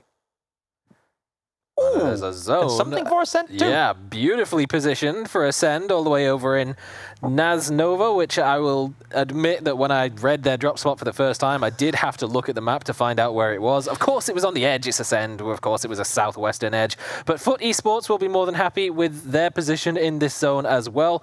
They've all kind of gone for a solo compound, not necessarily intentionally, but because We Live Again was putting pressure on and looking to steal vehicles. But holy moly, look at that even spread of kills. Yeah. 9 across the board on 4 different teams. In 3 games as well. Great, great start for these individual players and for their teams, respectively, as they all 4 sat up there in the top of the leaderboard currently. And for Ascent, I guess, taking their playstyle into consideration, the fact that they get to both play Edge now in terms of the water being there and center at the same time because they're in the center of the circle, that's going to be like one of the best circles Ascent can get. Getting to play Edge in the center. That's not something I thought was possible, but I suppose if you go hard enough towards the shorelines, it is. I can think of one game in the lower bracket that was quite similar. That zone was all the way down on the south coast, but they had a very similar position on that one compound to the south of Decamesto. Ended up being Sarvam that won that game after another nicely timed maneuver through a very congested position in the zone, but they found themselves a perfect spot. It will be difficult for them to do that this time, though. They still have to go through Entropic, through Howl, through Twisted Minds, and then beyond that, it's all just open fields. And I think I counted Sarvam having 6 crate guns in that game, too, at the end of it. So definitely we're in a good position to bring it home, which they did. And I also remember having to cast that entire end game by myself because James just kind of left me there hanging alone. Fantastic. But I know you would never do such a thing to me, would you? The Polish internet really did him in. But look at that. A lovely code. It's a P90. And you better hope you don't have James's Polish internet because you got to be quick to get that code in. So let's hope that you're on that good gigabit fiber. Only 50 codes available, so you got to be fast. Got to type that P90 in and watch teams. Okay. Get some cinematic shots with the glider. Is he going to refuel it at the gas station? What a lad. Hopping on over. Can you? Can you get close enough to do that? Yeah, we're about to find out. I think he's doing it for science. James is clearly not in a hurry, but He can? I mean, it is moving around a bit. Let's see if he gets it. Let's see if he gets it. Now, how does he turn it out and around to actually take off here? I think this is very something we desperately need to keep our eyes on for the rotation to come. We're on game 4 out of 18, and FaZe is already just having fun. They're confident. Okay. 2 wins. They're like, we qualified, boys. Yeah, we're good. Let's just have some fun. And they probably should maintain full focus because while they're sat pretty close to the circle, there's a lot of teams wrapping around them. And I think FaZe, again, I mean, somewhat similar playstyles to what Twisted Minds has done in the past is even though you technically have a direct approach to the circle, they're not necessarily in a hurry to get there because they like playing it. They like allowing teams to wrap around. And speaking of Twisted Minds, here they are next to Howl. No real kind of commotion coming off of a few shots fired there. That's a classic. Howl make a very direct route into the zone. Twisted Minds, the team ahead of them in Lumberyard. They end up running into one another, but it's Twisted Minds who, putting in the first initial shots, gets caught out from the back line. Schofield looking for the flush with a 2XM24. Tough to find it behind the rock, but the angle's definitely there. I feel like it kind of underlines how early Howl are on rotations. When, when you commit to a G36C 2X M24 as your, like, this is the gun I'm going to be using this game. But we'll see if a 3X Ruin with this Mini can get something going. But seems to me like after Twisted Minds committed to the Resin Spiro, they should be able to get him back up. If it's good enough to get the knocks and the flushes, then you're not going to complain all too much. But for now, it will just be the Mad walking away with 100 damage, and Twisted Minds will grab the revive. In the meantime, treacherous. A few animals being slaughtered. There's a bear. It's taken out. Fuzzface finds himself another bear. So I guess Werewu haven't been super successful in finding kills on players. At least they can help out on the whole polar bear extension on Vikendi. Yeah, getting rid of the Apex Predator. Of course. There he goes. He's flying surprisingly low towards the ground. Now, one thing I do really like about this play, despite it terrifying me a little bit, as James is on my fantasy team, is that James usually does this exact play, but from an emergency pickup.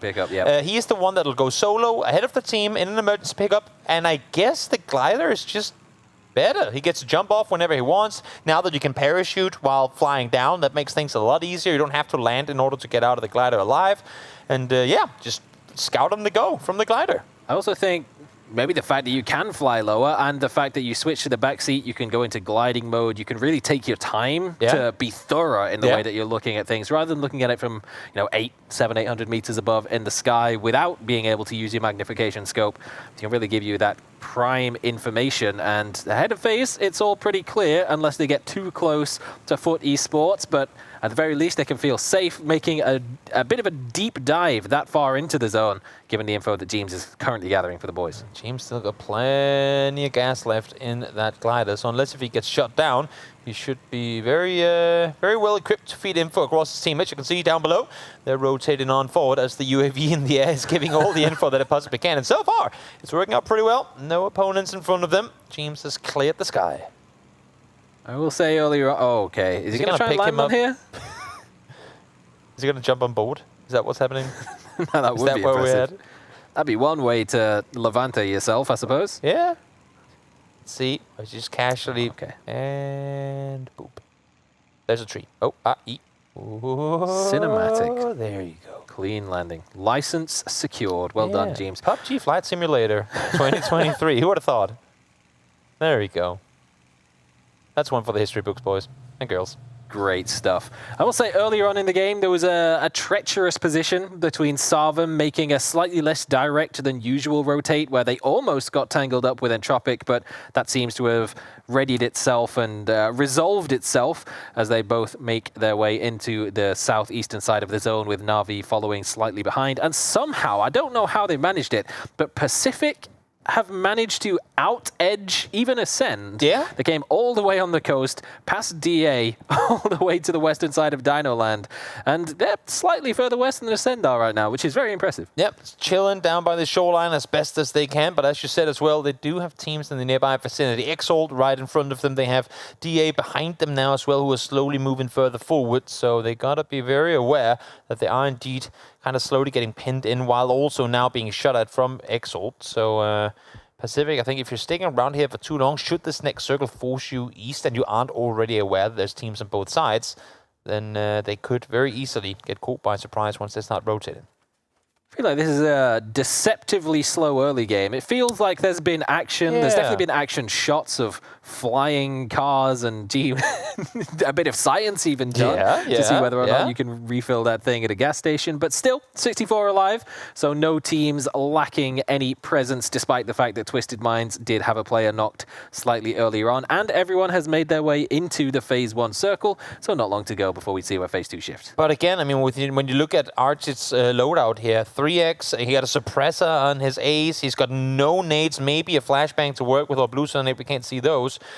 But so many of these teams, if not almost all of them, have rotated out very, very early. Pretty much all the teams are inside the circle already. We still have Bad Boys having to make their way on in, but outside of that, everyone else have made their way here. Because there is so much very hard to utilize open terrain on Vikendi, teams opt to crash those compounds earlier, and therefore, I think that's part of the reason why we haven't seen too much aggression, because teams just aren't really kitted to take proper fights. Circle now shifting up north, foot sat dead center. Yeah, the big point that you've just made. I mean, if you look at the teams that we have on the south and the southwestern side of this zone, once we do eventually get rid of those mountains to around where Chris is currently lurking, where do you go? Yeah. It's just all fields from there to FUT Esports, to We Live Again, to Twisted Minds up on the hilltop. It's so open, and you just got to hope that there's no little bestos lurking around with a mortar somewhere. Exactly.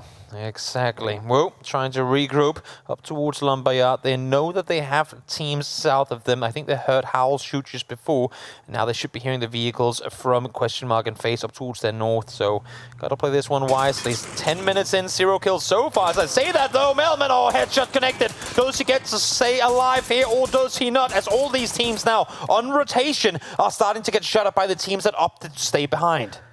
How are they wrapping the coast here? How does this make any sense from Sarvum? They're going all the way up to the west, hand in hand with Na'Vi, but directly into the hands of Ascend. And it's Artix who gets the opening knock, so a fourth team has entered the fray. Yep, Fate finds his knock number 2, but can't really claim any of them, at least not yet. Sheila has been taken down, and Fate, again, has to play this one wisely. He knows that he has to send inside the village, or the city, I should say, proper. Odin, able to find Moldok and return as well, so they now know they have people on the shorelines as well. This is a ridiculous place for a 4-way fight to happen. Thankfully, Na'Vi makes it 3 as they respectfully disengage. They opt out of this fight. Ascend, not really getting overly aggressive, but Exalt and Sarvam are just going full scrap. Yeah, I mean, Exalt kind of has to at this point, knowing that there's one on the shorelines here, at least, or either, as you see here, you smoke them off, or you take the fight. But it seems like they've opted to go aggressive. Art is looking up, but Onus is sat down below. Caught by surprise, finds the first one, can't get the second. Oh, nice trade there from Art. Important trade. Odomovisi on the low ground. Oh, if he would just been a slight half a second faster on the reaction, might have got those 2 knocks as they were looking the other way, but Exalt have done well to clean this up. And this is yet another game where Exalt don't get things going. 3 points so far through 3 games, and 4 if we count this one as well. Yep. And yeah, I mean, sure, they made it here, but they really got to make something of it, or that PGC spot is not guaranteed. And what's interesting is all these teams that were playing on the west that did overtake DA pushed down into Naznova and are taking an urban fight. It leaves DA with full control of the southwest. They're looking like a Twisted Minds level of control right now. And as we see the nades being lobbed on in, I want you guys to take a look at the map as well and see how much of that area is just the open field. Yes, there's technically a lot of space available on the map itself inside the circle, but so much of it you can't really utilize for anything. Nades now being lobbed on in. That's Mika. Tries to peek on forward. Not sure what he got blinded by there for a second, but able now to continue forward. This used to be one of my least favorite places to take fights because you can hear the ocean. It masks the sound of footsteps. It masks the sound of grenades being pulled. And you can just never really be sure whether you heard someone close behind you or not.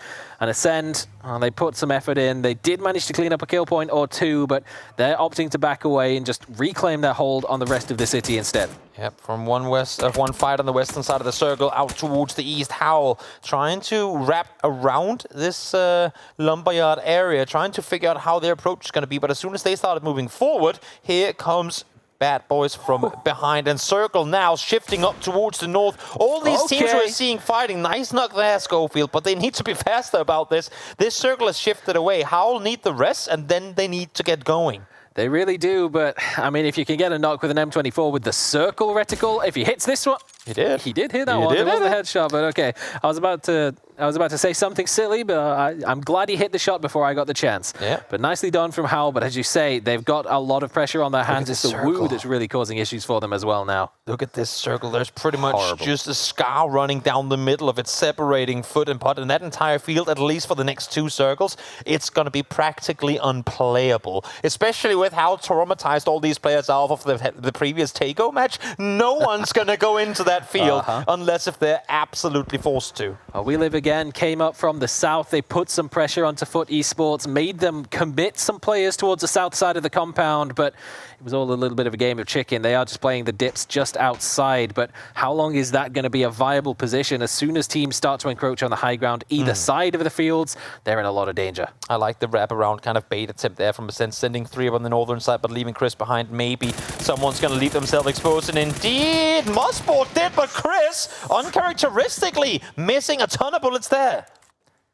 Maybe if it was an M249, he would have got it done, but at the very least, he can get himself out of dodge and hopefully has an escape vehicle ready to go, so we can regroup with the rest. Oh, Howl don't get the chance. They tried to make the send through, and it's happened again. Toby straight into the hands of Twisted Minds. They were just... who would have thought that Howl's kryptonite would be dips? That's like the one place they tend to succeed, but seems like the tides have turned. They maybe have to start playing edge now, because this whole dip hunting just ain't really working out for them. They've really got to get something, anything really at this point, but it seems like a lot of the time they just feel like they've run out of options. They just try and go for the very direct approach.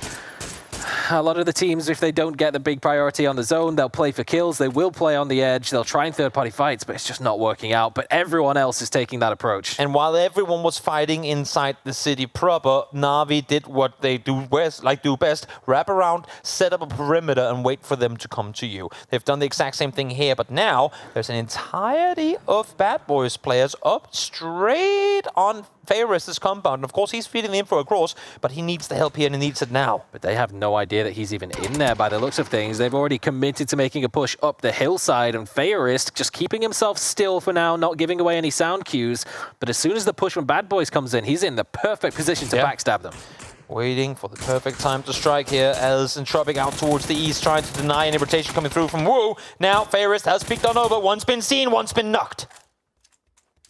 And now the push is on for Na'Vi. They have to capitalize on this because Fairest has to try and escape, and it's not easy. But Bad Boy gets a headshot onto Alya as they try and make the push. And it's Pod Samolet who's getting the third-party shots. Bad Boy not spotted in the distance. The blue zone grenade obscures the vision of Fairest. And Bad Boy with another. All from so far away in the circle. It's just mega shifted towards the northeast, so they need to get this fight done with as fast as they possibly can. Example, clearly lost track there of where the remaining opponents were. Now phase 4. It doesn't hurt all that much, but it tickles quite hard. And somehow, in the middle of all this, Savum and Exalt have both managed to get away from the city behind them, which Na'Vi initially disengaged from. Yeah, we'll see now. Example again, trying to just play turret, play surprise. He's going to hear the footsteps of Scream, spots him, takes him down. A lot of damage done in return, though. Confirm that one. Smart to get it at least in case more comes around the other way. Uh-oh, Pacific Esports has entered the chat, and Alya has to be there to try and answer them. And he's all that remains. Pod Samolet got the final knock. Yep, Example down. That's Alya down as well, as we now hop on over to Entropic. Them, Wu and FaZe Clan sat out here towards the east. Gustav able to side Mexi. That's him gone down. Nailab able to stay alive through that one with just 5 HP. As Entropic again got to make some space for themselves, but there's just no space to be made. Fuzzface playing the rock very well, but FaZe Clan on the back line could cause problems for him as he's hopping up and down. But Melman finally cleaned up. Just too many teams pushing onto Na'Vi. It's happened over and over again today. Got to be able to finish those fights fast. That's reset and get ready for the fights to come. Ascent do get taken out. That's them out in 13th. That's Bad Boys now starting to take casualties to blue. But here comes Nailab. Full speed forward. No utility to work with. Peeks around the side. Finds Fuzzface, and that is Wu out in 12th. Easy one for Nailab. He was softened up completely by the shots in the back by FaZe Clan. Forced to keep his head down behind the vehicle. Had no chance to maneuver his way around the rock and try and outplay Nailab. Just a free kill, and Entropic getting some entrance on the south side of the zone. And this is again a great example of FaZe Clan having a chance to over-aggress. Having a pretty much open door saying, oh, you want to get greedy? Come take it. They could have, like a previous FaZe would have got 3 kills instead of the 1, but would have lost 1 or 2 players in getting them. Now, they're settling for the 1 kill, but they're all 4 alive. They're in a decent position to scout further forward into the next circle, to play the odds, to play the long game in this match here as well. Playing a little hopping across the rooftop from James as well. If a glider wasn't enough verticality for his game, just add a little extra element, give you a little bit more scouting possibilities. But Twisted Minds, again, a second team that they've cleaned up as they tried to make their entrance onto this dirt road. It was Ascend this time, and Pacific all in the one vehicle directly into Beamy. He is not ready for that breach. What a spray! Coming through instantly as well. Beamy, I think he thought he had the angle, but 1v3, that vehicle pull up, not too much. You can do a little bit of damage done to all 3 of them, but that's Beamy down, and yeah, with that nade coming through as well, most likely out too. Ooh, tricky for Pod Samolet. The new zone that's come in, they've had free reign. They've been able to take long-range third-party shots for a long time, but that zone just about takes most of their compound out. Maybe they can hunker down behind a wall and look to get some third-party shots in, but to what is going to be a big engagement in the Foot Esports compound. And mortars in the distance, we see those. And we also see a massive blizzard headed in this direction. Not sure exactly when it's going to dissipate, but if this one stays up for another minute, then the entire circle is going to be engulfed in a snowstorm. Yes, and DA will continue to not really contribute too much, but that's not their own fault this time. They just can't see anything. But at the very least, the majority of the squad is making an appearance on the northeastern side of the zone. They want maybe try and hold out against question mark.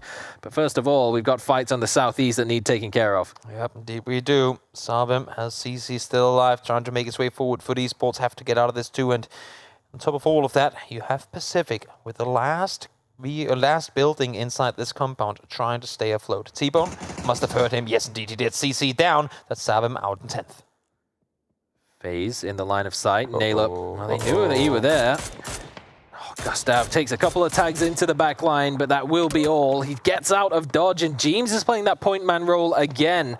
Lookarooks is keeping an eye out for it, though. They haven't caught him out just yet. Nope, not yet. James needs to do more damage if he wants to stay alive. His teammates are nowhere near. He is the one once again in this flex position as, spots Lookarooks in the open. Somehow he's still alive, but no, finally, Lookarooks is able to take him down. Awkward timing on the grenade launcher, but Lookarooks does manage to turn it around. Vex on the way forward. 35k player inbound. Spins out the vehicle a little, tries to get the seat swap, doesn't find it. Lookarooks is now feeling a little surrounded, though. Yep, it's not easy for Lookarooks to get something going here. As I say that, though, he does find one. Face being suppressed by the second, but Lookarooks continuing, finding a second as well. He's already gotten James down. Now it's just Correxy left to be dealt with. Well, over-aggressive FaZe Clan, we've been bringing them up that they would have done this in the past several times. Or maybe it's just Lookarooks being absolute beast mode playing around that rock. This is what Fuzzface was trying to do to them, but he couldn't because of FaZe. And now it's come back to kick FaZe in the teeth. Yeah, well, Correxy ain't done just yet. The young gun out of Finland has a lot to say in return to this Lookarooks onslaught. Let's see who comes out victorious here. Nate now being primed, lopped on over. A lot of damage coming in now. He's in the blue as well. This is not looking good for Correxy. He has to make a run for it. 10 HP. Nope, not going to happen. No chance. Lookarooks single-handedly taking out the entirety of FaZe Clan. And straight into the compound we go, where the fight has really kicked off. Pod Samolet tried to make a push in towards We Live Again, but got picked apart so swiftly that they had no impact whatsoever on the fight between Foot Esports and Pacific in the compound. And Pacific, as you said, they held the northern building. It's so difficult for Foot to get even as far as they have done. VOD's done well to make it this far. Oh yeah, especially with We Live Against that on the other side of the road too, just denying them any sort of entry forward. But we'll see if VOD can make something happen here as we look up towards DA up on that northern side. They have Dante on the other side, but outside of that, plenty of space to maneuver. And unfortunately, VOD has fallen. The big three-man vehicle push from Pacific pays off, gets them the position, but now they're going to have to find a way out of the compound. iZoom is putting himself in a position to make it difficult, and Evas, the rest of Entropic, up on the hill.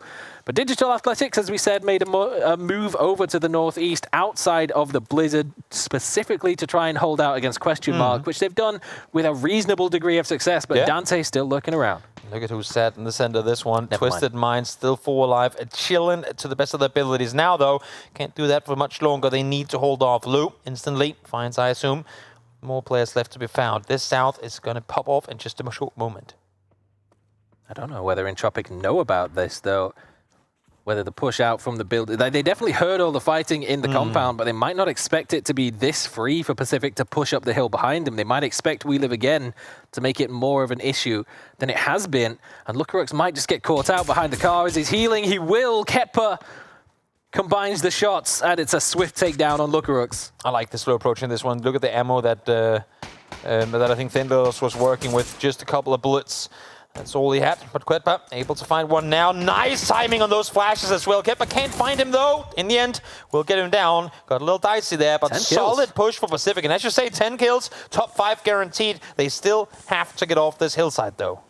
And that will be difficult. They'll be probably the 4th team this game to just run directly headfirst into Twisted Minds, and it has not gone well for any of the others who have attempted it. That's if they even make it that far. With Lyran putting these shots forwards, Thenderlost is extremely low. 11 damage almost takes him out. There's no way that he gets out of this, but they do manage to make an extra placement point as Rox falls in the background. How is he not dead yet? Perfect timing there as well on the smoke grenade launcher, but no, Thenderlost will be found. Finally, Lyran is able to get the better of him. Spyro around the side, he goes 10th kill for Twisted Minds as well. Make it 12 as they all contribute on the points board there. Now 4v3v2. DA has space to play. Issue is We Live Again are trying to deny them exactly that. And before, where there was no cover, now with the crates landing, there will be in just a short moment.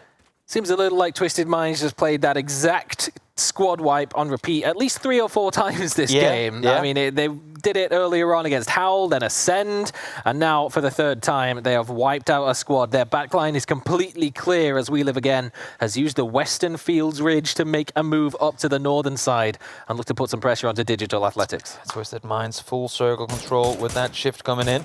Schuth now peeks on over. No one there to be found, but popping the tire regardless. No reason to give them a chance to rotate forward.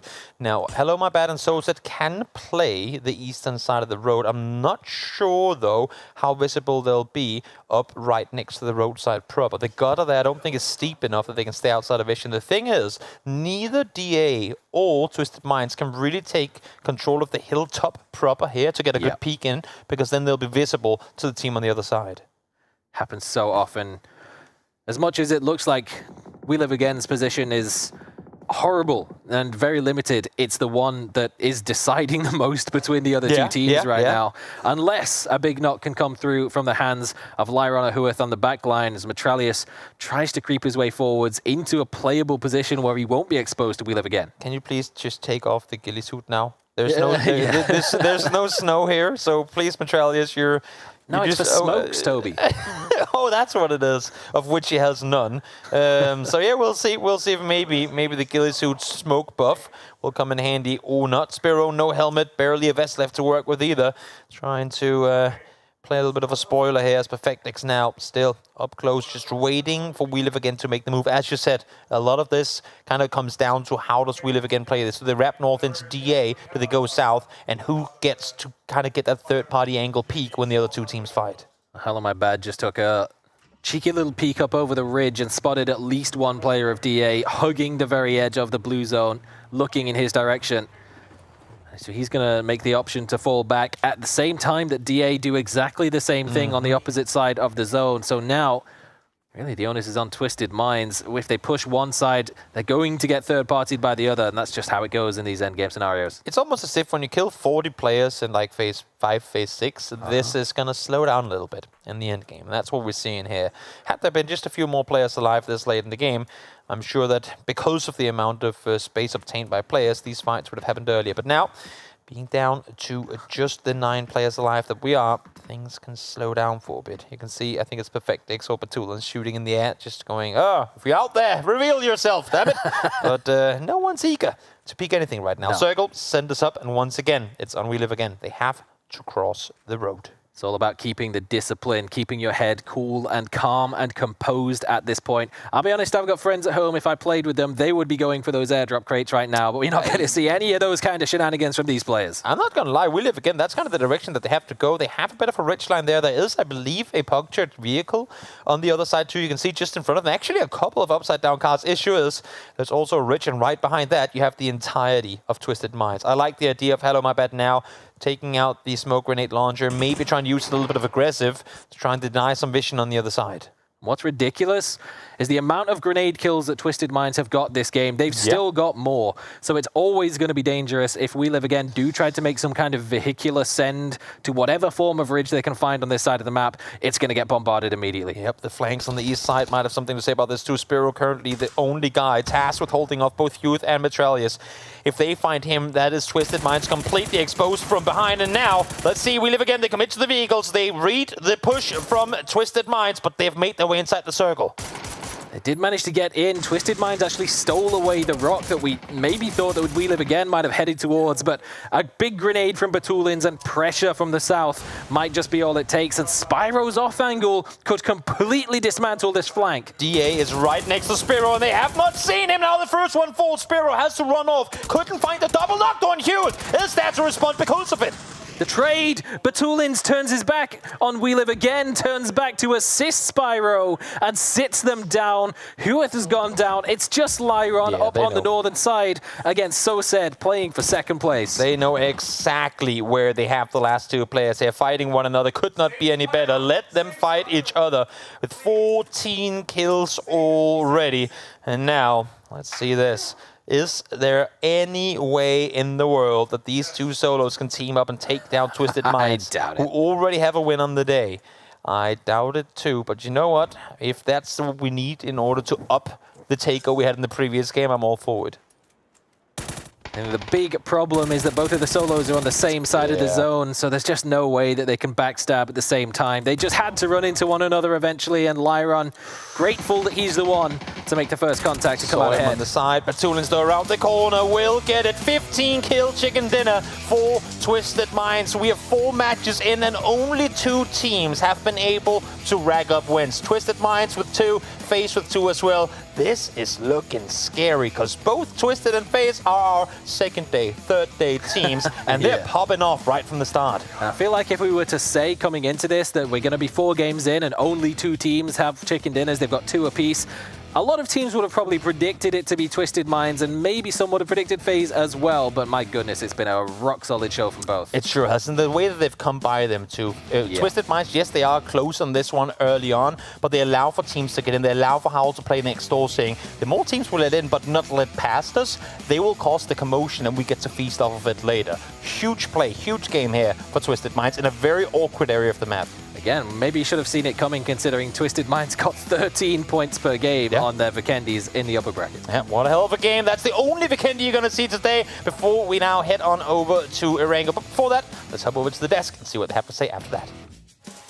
I like how at the start of today, I did a whole thing about how open the EMEA region is, at the top, you know? You can never just guess a win. There's 2 teams, they're sitting in first and second on the leaderboard, and they are just taking all the wins. They're absolutely steamrolling. There should have been, I still think there should have been 1 or 2 more teams joining them. In my heart of hearts, I wanted to see Na'Vi up there with them as the 3rd team. There's still time later in the tournament for them to do that, but let's not take away from it. They have been absolutely superb so far. Yeah, and I gotta say, that play on Lukarooks against FaZe Clan on one of the other teams that obviously is one of the chicken dinners that got a point. That play, him getting 6 kills and completely cleaning up FaZe Clan, that was super impressive. But yeah, Twisted Minds are just out of this world. And I stand by it. I said they're a day 2, day 3 team. They are really good at looking back at the 6 games that they played and trying to improve on how the other 15 teams they're playing against, how to counter that. But if they start like this, they're going to be hard to catch, I gotta say. I was about to say, good God, what happens if they're still a day 2 team, if this is what day 1 looks like? 25 points a game tomorrow. No pressure. Just up it just a little bit, yeah?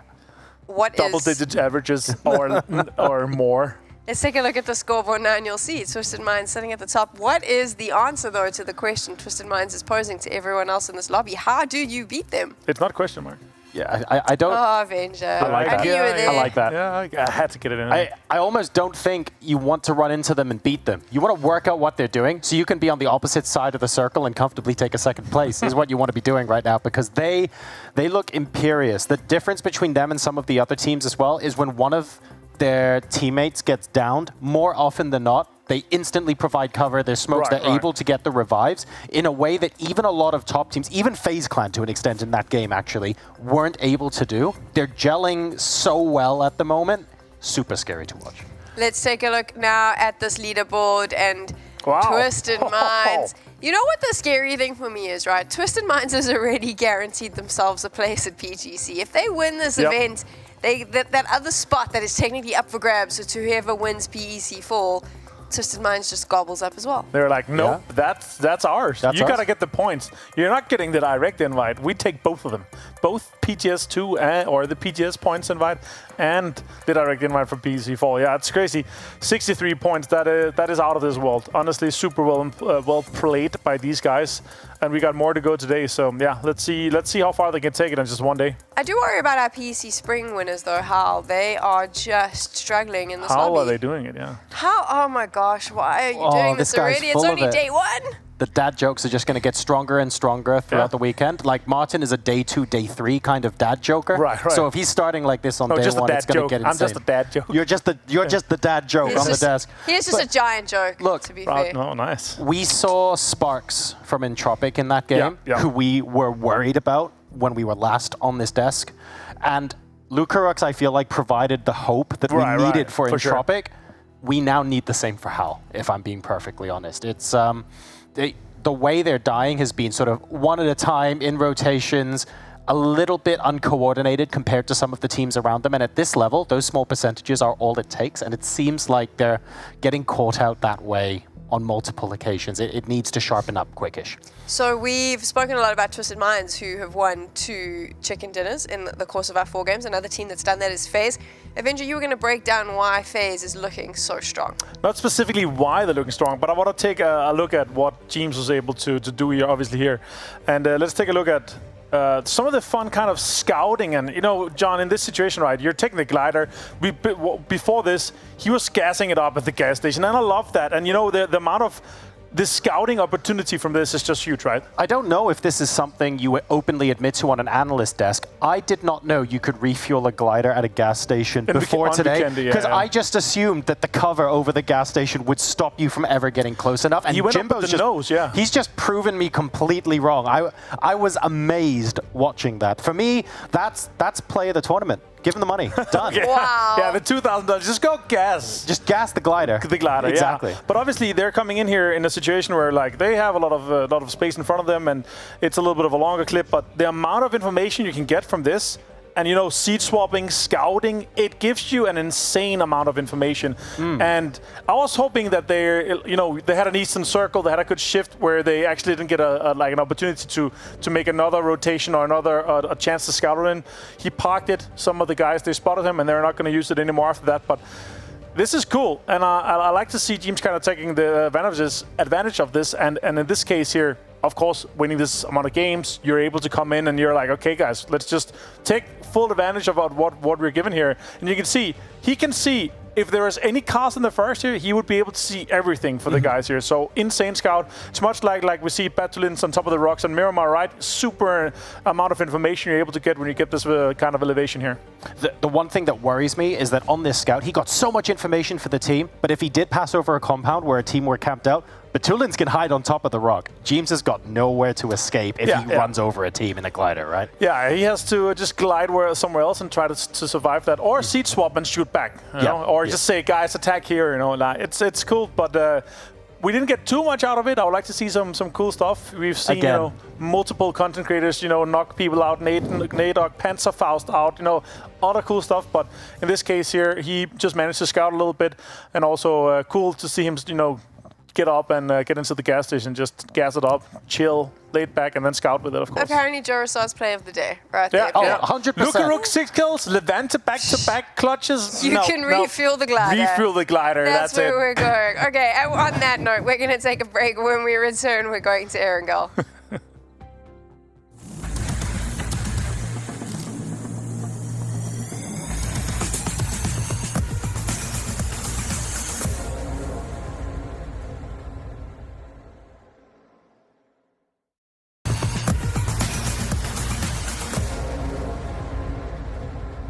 With PEC4 well underway, it felt like a good time to get into the brains of some of our favorite players and find out how they're feeling. Joining me, I got Beamy from PUBG Esports. I have Intense from Apex and Micah from Ascend. Gents, thanks so much for joining us. And now I want to jump straight into the questions. Intense, who do you think is the biggest threat in the competition? As of right now, it's probably Twisted Minds or FaZe for us personally. We have a bad tendency to meet them somewhere around the map. So at least in scrims, there hasn't been a lot of other tournaments we have qualified for. So we're really looking forward to playing PEC with a new good roster. Okay, fair answer, Beamy. I'm going to change it up a little bit for you. Who in your team is the most likely to rage? I think we are a pretty neutral team, like when it comes to rage, so I'll probably put myself for that. I think I probably rage more than the rest of my teammates combined. So, but if I should put anyone a second, it would probably be Vard if he's having a bad day.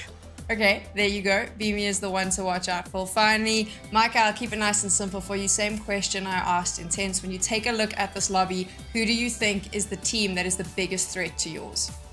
It's probably Twisted Minds as well.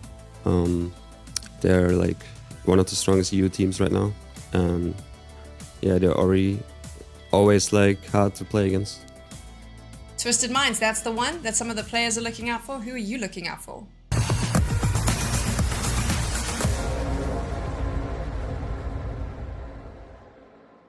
Yeah, a little driving like a car. Please pick up bigger for me. Yeah, I need to lose still a bit. I have like nothing. Yeah. I'm going north. Nice. I'm Yellow rock now. Hit 4 times. knocked yellow rock. Are pulling up further. Foreman. One still stay. One still blue. Solar blue. Yellow car. And on the hill. These guys might have a play to the field as well. One guy moving his car. They might third party this fight on the west. In north face. Both of them hit once on the rocks. I'm not. Watch. Cars more left. Drive by. He's gonna drive by you guys. North. Go inside and drive by you. Drive by. Knocked yellow. One hit twice on blue. Yellow car if you can. 2 guys blue. Right side of yellow, knocked, 2 active. Last two blue. No, one driving to you. 1 active. Last blue. I'm getting spam. Dead. You too. I don't know, just try to maybe survive there. Pushing on me already. On my, next to me was. In front of me. Peeking you, edge of the zone.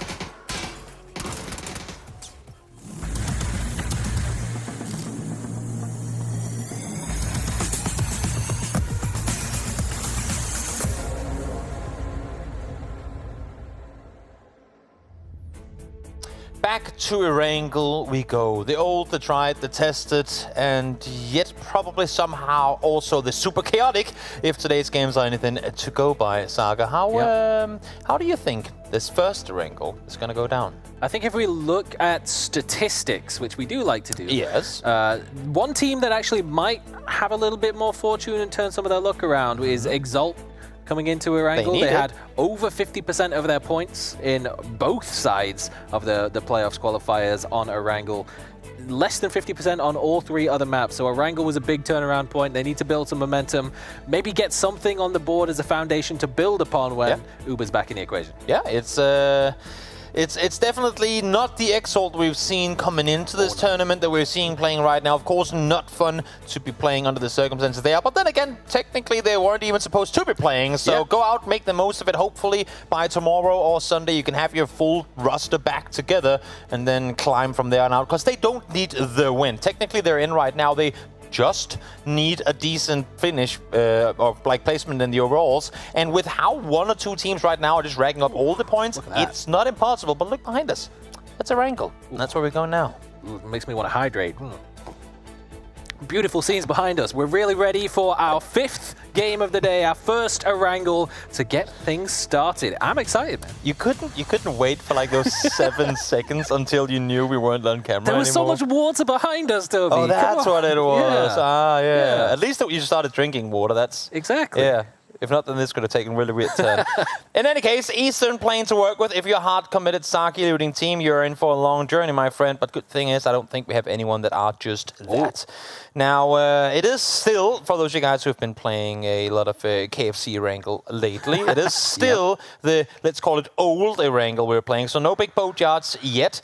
No shadow change terrain that they didn't mention, but still got changed. Alamo, I'm looking at you. But yeah, it's good old Erangel for the last time. So FaZe, enjoy Milta. It's going to be the last 3 days you get to loot it. I'm sure they'll still be looting it there afterwards. It'll just look slightly different. You got silos in there. I do think one big thing that changed on the map, Milta Fields, is a lot different. Unfortunately, well, maybe fortunately, it would have no impact on this game because we're not going there. We're going all the way up towards Yaz and Stalber. I was just going to say to another area that equally has been changed quite drastically. It's Stalber. Now, they say walk distance. They're on foot. I was just going to say, I would like to know if walking distance includes vehicle distance or if Lou has actually moved 7.5 kilometers on foot in 4 games, because that's pretty decent. Yeah, getting those steps. It's not including vehicles. I'm getting word from production. These guys have been out there. They've been sprinting around and jogging more in 4 matches than I probably have in the last 2 years. Yeah. We're gamers. Yeah. Yeah. Well, the one thing that some teams might be slightly disappointed by is the opportunity of the military island has been shifted away from early on. 3 teams dropping down there, including Pod Samolet, who, I mean, let's face it, they've got a plane in their logo. They know what they're looking for in military. But for Pacific, for the bad boys, maybe they were hoping for a chance to, particularly the bad boys on the eastern side, they wanted that radio tower, but it's not going to happen. That spot normally reserved for Ascend, but they've actually got themselves a nice path into this Phase 1 circle, given their position north of Lipovka. Who would have thought that averaging for 11 points per game would have FaZe still set 19 points behind first place? That's it's a pretty decent start. The Twisted Minds came off too. But of course, there we had FaZe on our screens. And now Howl in Shelter, an area that hasn't been changed all that much. There's, I think, people saying a little bit of change up by the Moon Rocks. I ran around there the other day. I didn't see too much change, but a little bit of change has indeed come to that area. One area that has been very much changed, though, is down towards Alamo, just northwest of where we're currently looking. So even though it's not mentioned anywhere, take a run down there on the newer angle. You'll be surprised by a massive ridge that's been put there, and I think it's going to be for the better. You also can't discount the addition of the secret room. It's probably not going to see them in esports anytime soon until we start seeing the security keys added, but I've seen a lot of people struggling to find those, posting about it, saying, oh, I've never seen one. I think it's a rumor. I dropped in Primorsk. I found 2 in the same building. Saga, it's fake news. All I'm saying is I've got a magnet for key rings, so be careful if you're driving cars around me. Yeah, just don't. Pod Samolet. What's that? Just a statement? They're doing it. They're on the plane. Well, technically it's a helicopter, but yeah, I'll give you that. Close enough. Sabim, in the meantime, on rotation, a team who managed to qualify through to PGS2, and well, while now they're set at 9th place, that's my worry with Sabim. While their playstyle can work in regional play, it requires too many things that are out of their hand, like out of their control, to go their way in order for their playstyle to work globally. You can tell by the slowness of that statement that that was Toby's political way of saying they play like idiots sometimes, and sometimes it works, especially in the lower bracket. That is you. I will say they putting are words not in my mouth. the only team who makes chaotic and wild sends, but it's also not the only time we've seen it work. It's very reminiscent of how Howl found a lot of success in PEC Spring. Savum's just the only one who has managed to find a way to make that work. Even now, I mean, you look at Howl, the way that they've been playing so far today, it's very similar to what they did before, and they've just been bombarded to bits by Twisted Minds every game, who, coincidentally, they are right next to yet again. Yep, Howl rotated out somewhat early, and still they were beaten by Pod Samolet all the way down from military. We'll see, though, what Pod Samolet will be able to claim in terms of real estate, and maybe more importantly in this area of the map, vehicles, because obviously coming in with a helicopter kind of limits your chance to bring along a car. They'll have to find one somewhere along the way, but the North Coast Road should be totally fine. The one thing they've got to be cautious of, the shots are flying in towards them. It's Lyron putting some shots in. Levante is the one who's received a bullet or two, but as we all know, nobody can kill Levante. But Levante, unless he, you know, ignore the previous game. Yeah. But this time around, he seems to be okay, and they should just about get themselves a position. Yeah. Maybe a vehicle as well. They'll be all right. Would be useful. They will be all right. Getting to play also, again, this iteration of the gas stations, at least for a little while longer. As here we have Exalt again, far down the leaderboard. They currently find themselves now spotting Kilyakai. That's a tire pop, but I was going to say not spinning out. Fact of the matter is that he has indeed just done exactly that, and now the entirety of Exalt is collapsing in his position. Horrible, horrible place for him to have spun out as well when there's high ground available, the bridge where they can creep up next to you, and the rest of Ascend have already made their rotation, so they simply cannot come back to provide any sort of backup. Nades into the smoke and Kilyakai is not looking good. No, normally you'd be buying time for your teammates to come help you. I think right now Kilyakai is buying time for any sort of third party to get nearby, but not gonna happen. Moldog finds the knock, Mudsport finds the flush, and that is our first player down at around the 7-minute mark. So this one as well, a little more quiet, but of course, when we do have the river in play to the extent that we do here, Saga, it's gonna be a fun shift too. I think we can pretty much guarantee. I've got to say, there's maybe a slight hint of the fact that Exalt weren't going to be present in a lot of the scrims that were meant for the PEC Fall Finals that might have just tangled them up with an ult drop from Ascend, but they're not going to complain too much. That is a kill on the board. That gives them 4 total points on our 4th map of the day. Hey, it's like we said, our angle's a big earner for them. Yeah, I suppose so. I mean, if they only had to get half their points in a angle, they're 1 point away currently. So yeah, we'll see. We'll see how things are gonna pan it out. Interesting though, when you think about who they just went up against, that it's Ascend, because Ascend have opted to go double bonds north of Yas. And here we take a look at our Na'Vi PG C2 22 champions. And you know what? Here they are on screen. Let's give them a little shout out. You know why? Because they have some absolutely phenomenal skins in the store for you to purchase right now. And they're only going to be there for a little while longer. So if you haven't already, make sure to hop on in and get the PGC champion skins for Na'Vi in this shop as right now. I gotta say, one of my favorite thing about the Na'Vi skins is the fact that they actually had a hand in designing them. It's quite similar to like the GPT skins, where some of the designs that they made are just like ridiculous, and Na'Vi's is very unique to say the least, and it's definitely one that, I mean, if you're a player that plays confidently, doesn't mind standing out, perfect for you. Also, if you, I mean, when you look at the trillions and trillions of skins that there are in PUBG, why not go for something different? You know, I mean, everyone's got their usual skin, their try-hard skin and whatnot. Why not make one that stands out in the crowd? And Na'Vi said, you know what?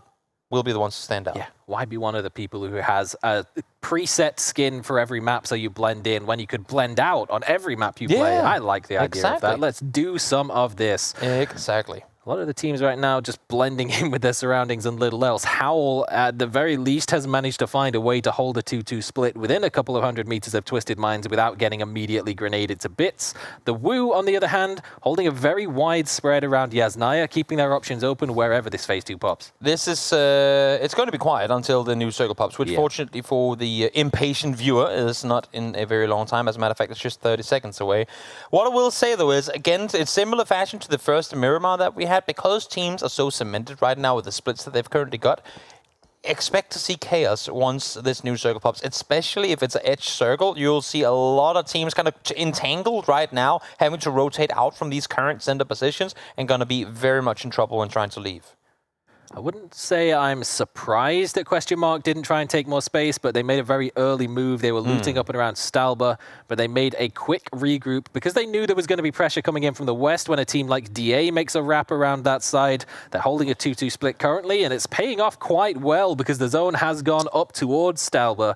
And with that little bit of water down on the southwestern side of the zone, it's likely to keep going at least to the east. Curious to see why Bad Boy is swimming. Regardless, it's going to delay their rotation by quite a bit. Lou, in the meantime, driving on past Pacific as a few bullets are fired. Connected as well, but where is Twisted Minds opting to set up shop? Are they stopping here on the rocks? I wouldn't be too surprised, but it's a dangerous place to sit in the early game as many teams will have eyes on your position.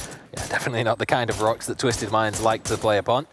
Those exist elsewhere in the PUBG Esports environment, in the landscape, but certainly not on this one. So they're going to keep going, as is FaZe. They were playing very, very late. They were down almost by prison by the time that phase 2 popped, but they've just bypassed everything. And Tropic, Exalt, they're going right up into the face of Ascend. Is all of Pacific opting to go for the emergency pickup? And if so, where are they going? Are they just committing Stalpa, regardless of this only being phase 2? I'm surprised they're not staying south for at least for a little while longer, but as I could blabber on about that for a long while, let's take our eyes on our focus here towards Ascent. They have phase just on the ridgeline. I think they heard the vehicles pulling up as well.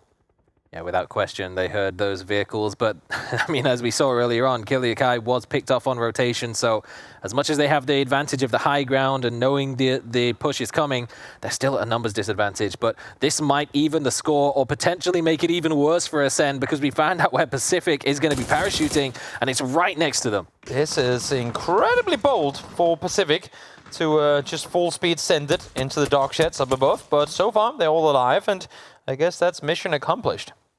And now all the firing of bullets towards those descending from above has drawn the attention not only of third parties from FaZe, but Foot Esports creeping their way up the eastern side of Stalba as well, starting to get some vision onto this sort of area.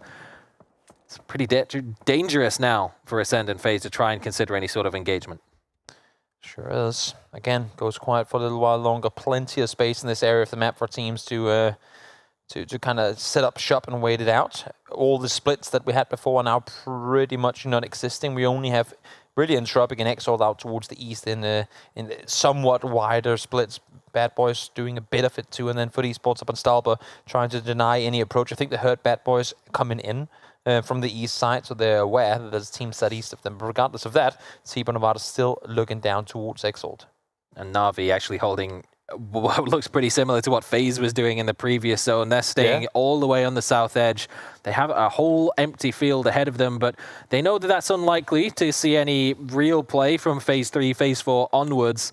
So they're keeping their cards close to their chest for now. Maybe they have an EP in their back pocket that they might choose to deploy should the Phase 3 shift go all the way up towards Stalber. Yeah, exactly, because we do have the water still in play just west of Yasnaya, so of course, should this next circle in any way, shape or form include any of that, then that could very much decide where Phase 4 is going to take us. So expect that to be the case. Expect players to be instantly sending it towards compounds whenever we see the next circle, should it include any of the Yasnaya River.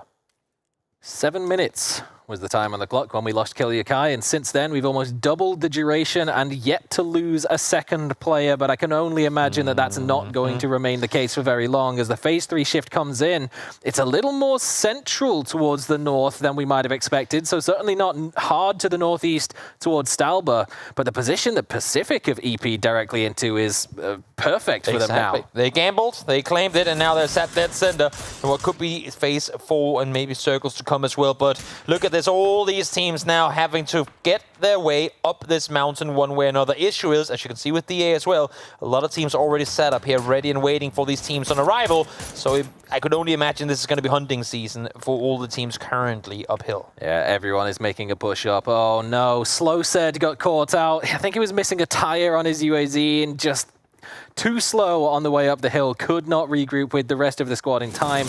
And that's a free pick-off kill for Pacific. Sure, the issue now is for the teams that are already up in the hillside shooting at the teams on approach, they know they have teams nearby them too. And you can see the shots that are currently kind of connecting onto to Fate here isn't from the teams driving past him, it's from all the other teams that are also figuring, do we shoot at the moving vehicles or the guy sitting and shooting standing completely alone? So we got to be wise about it. Nixie will fall, EB goes down as well. That's Perfectix involved in fight one apiece. Feels like the third or fourth time we've seen similar terrain to this. It's a curved ridge and there's multiple teams along it. The team that's in the middle is the one who's getting farmed from all angles. Twisted Minds, FaZe, Pacific, all putting damage into the Wu, and their push, they had a full hold on the entirety of Yasnaya, but as soon as they have to leave, it's just curtains. Yep, sure is. Batulin's looking on over, knowing that they have Wu on the other side. But again, you can't aggress too much. You know that you have a send up high as well. You know that you have to respect the fact there could be teams rotating in from behind. Na'Vi, as a matter of fact, is opted to rotate all the way from the southeast side into the blue, around Yasnaya, over the western bridge, and are now trying to make their way in from the northern side of the circle. This would be like a 200-degree rotation, should they be able to see this one through to the end. It's one way to avoid all the chaos of coming directly out of Yaz up to the hilltop, but it does mean that they're going directly into the path of teams like Sarvam, of Pod Samalet. We'll see whether or not they're able to make anything of it. Whereas on the eastern side of the zone, a direct push in from the Bad Boys, and they've walked directly into the FUT Esports trap. Yep, FUT Esports have been sat here for a while. As we said earlier, they were waiting for the team on the east, which they now know to be the Bad Boys, to come their way. And this trap has been sprung to perfection. One down instantly, and now here comes FUT, finding the 6-2 in response. They will get one knock, but nope. Instantly, 8C is there to get his second. That is Bad Boys eliminated in 16th. Just steadily picked off from all angles. They had no idea where the next threat was going to come from. Vard does get sat, but he will be revived and brought back into the fight. And that might be important because there may be another fight coming in very soon. You can see them starting to creep in on the eastern side of the map, and Tropic following in the footsteps of Bad Boys. Is it toxic of me to want to see this circle go southeast just because Na'Vi has gone so far north? Nah.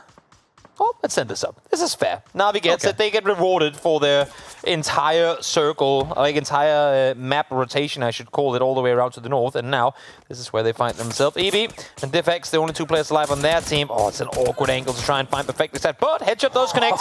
Doesn't matter though, he will keep on peeking. And Perfectix gets himself one more. It's so annoying to try and shoot someone who's wiggling like that, but it's so damn effective. Perfectix sits another of the Wu down, and they're down to just DivX. Yep, up towards the northeast we go now as FUT Esports thought they were about to take a fight to Howl, now realizing they have to take the fight to Entropic instead. Vard, first one to get knocked, and unluckily for FUT Esports, they'd kind of already set themselves up for the Howl fight, not expecting there to be more teams behind them, but Vard got caught from behind. I wonder if the Jammer backpacks played a role in Entropic's option of foot pushing slowly, not making any vehicle audio, but it's enough to catch out Vard on the back line. That's a huge grenade. Oh, slightly too far. The second, maybe. No, just a little bit too far. Bounces about 4 meters too far to get the damage onto Ali that would have knocked him. That is like max range throw as well. What a huge play, or attempt at that, I should say. As Marsport falls in the hands of Lazar. Howl have been sat here for a while as well. And I guess good thing for FUT Esports is they get the warning right ahead of them, because now Howl, realizing with that fortunate tree block in the nade that there's a team right in front of them too. Beamy spots Lazar, instantly taken down. Playing around the bush vision. Beamy, that is so cheeky, but it's enough to sit down Lazar. He had no idea what was coming for him. I like the idea of, again, peek on over, do the damage, instantly fall back, because you know there are teams behind you too. Wound Howl, deny their opportunity to engage on you any further, and then go back to the fight you were actually trying to take just before. And Howl's coming under even more pressure as Molodok gets another knock from below. Exalt, not the only team pushing up from the south as well. Ascend somehow has got out of that compound and made a push up towards where Na'Vi are getting farmed by Sarvam. Yep, Sarvam played this one slow on the northern edge, just allowing teams to go in front of them, saying, great, we don't mind waiting this one out for a little while longer, as long as we can backstab you. Speaking of backstab, here's one on over, but Beamy, no, can't commit to one target, and therefore he gets neither. So painful. 1 or 2 more bullets into either of them would have been enough to secure the knock, but it's Example, the one target they didn't account for, creeping up from the back line before he's taken down. But that's done some damage to Entropic. T-Bone has to try and capitalize. Yeah, trying to get at least just something out of it. They do have 5 kills, but they're far from placement points. And I think FUT, with the position that they were in, would have wanted more from this match than what they've currently been giving. But such a hard area to try and push on through, and Entropic will be the ones to come out victorious. But now Howl have taken the opportunity to make a push up the hill themselves and get immediately involved before Entropic can respond. Nalup knocked immediately again, and Sarvam doing exactly the same. Pushing forward, Odin Mavisi finds fate on the rocks. And just above them is Howl, so they have their next target lined up as well. Yeah, I'm not going to lie, I mean, Pacific, they knew something when they set up that rotation, or emergency pickup, I should say, because they just got the circle really down towards the south. And once more, they're looking very, very good for the circle to come. But of course, we all know that spot that they're not exactly easy to play around when there's many teams in the nearby vicinity. Sarvam, in the meantime, up towards the north here, they have to figure out, how do we get into this next circle? Do they know that Ascent is set in front of them? Do they know that DA is currently sneaking their way up in their direction? Curious to see how much info they've been able to gather as they've only just arrived from this position. And interestingly, we're seeing the first signs of life out of Question Mark. 0 kills on the board, but they've held all 4 alive in that compound since about 3 minutes into this game. Aduzi just makes a quick trip over to the rocks to see what's up and comes straight back again. While on the opposite side, it's still just hectic and chaos. Yep, everyone on these hills fighting downhill, trying to make their way down to essentially the plateau that Pacific finds himself on, or the one just above. But in this layer cake of an area of a map, there's really only space for 1 map on each plateau. So by the time this circle is closed all the way in, expect to see there being somewhere along the lines of 15 to maybe 20 players alive. I don't know if Mexi's just been juggling jammer packs, but he's still out in Stalber behind Howl. I don't know if they're aware that it's even possible for him to still be alive behind them, but thankfully they're going to get in the vehicle and get out of there before he has the chance to have any unintended impact on their lifespan. Well, let's see how far they're up to take this one. Voldemort has all a the way vector. down, or not. There is Brexco right in front of him, seen. But Brexco, though, gets him in return. He just headbutted him. I suppose, I mean, if you can't do the damage yourself, just try and let your corpse do it for you. Brexco, though, immune to impact damage when it comes to bodies hitting you, so he'll be able to live through that one. 2 kills for him as Ascent tries to stay alive. That's insane. He just nutted the guy flying out of the car. Oh, man, I hope he was wearing a helmet. First, he kicks a player in the face from the he's had a crazy and then day. Now he just denies someone flying straight towards him. Brex, the MMA master. Yeah. Indeed he was. Chris now might not be an MMA master, but a master of disaster when it comes to these up-close fights. Let's see what they can get with it now. Mika falls. What do you commit to, Chris? Do you go for the rest, or do you try and deny the approach from Sarvan? That is the problem. Brex being on the low ground can't really contribute anything, and now with Howl being down and out, Entropic falling to the blue zone, there's no backup coming. Chris, whatever his decision was, he didn't get a chance to secure it. I'm not gonna lie, I mean, once Savim commits to a decision, once they go aggressive, or decides, like, once you see the entire team agree to the same execution, they're pretty damn good so far. They really are. I mean, there's a reason that they are one of the stronger teams out of MEA and possibly could make a very late run to try and steal that slot away from Howl. Voldemort with the Vector in the distance. I don't think that's the perfect weapon to have when you're taking engagements at this range, but it's certainly good when you're up on close on those rocks, where FaZe are just driving directly up close to you. Yeah, it's chaotic on the edges now, as Savim trying to continue their run down from here. DA, as you can see, have eyes on them, but they have to make a move themselves as well, so it's a matter of how much can we delay, how much can we suppress to allow ourselves to move further forward, to then be the ones to suppress them on their approach.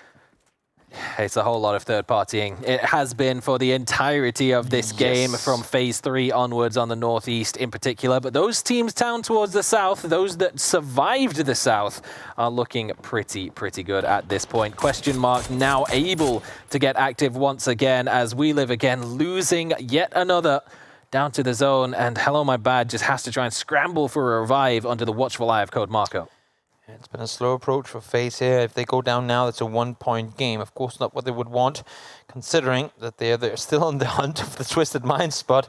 But Twisted Minds, 4 alive, 3 points in this match already, are looking very good. And who knows, maybe they're the next ones on the chopping board, with Twisted Minds potentially looking to be forced to wrap further north.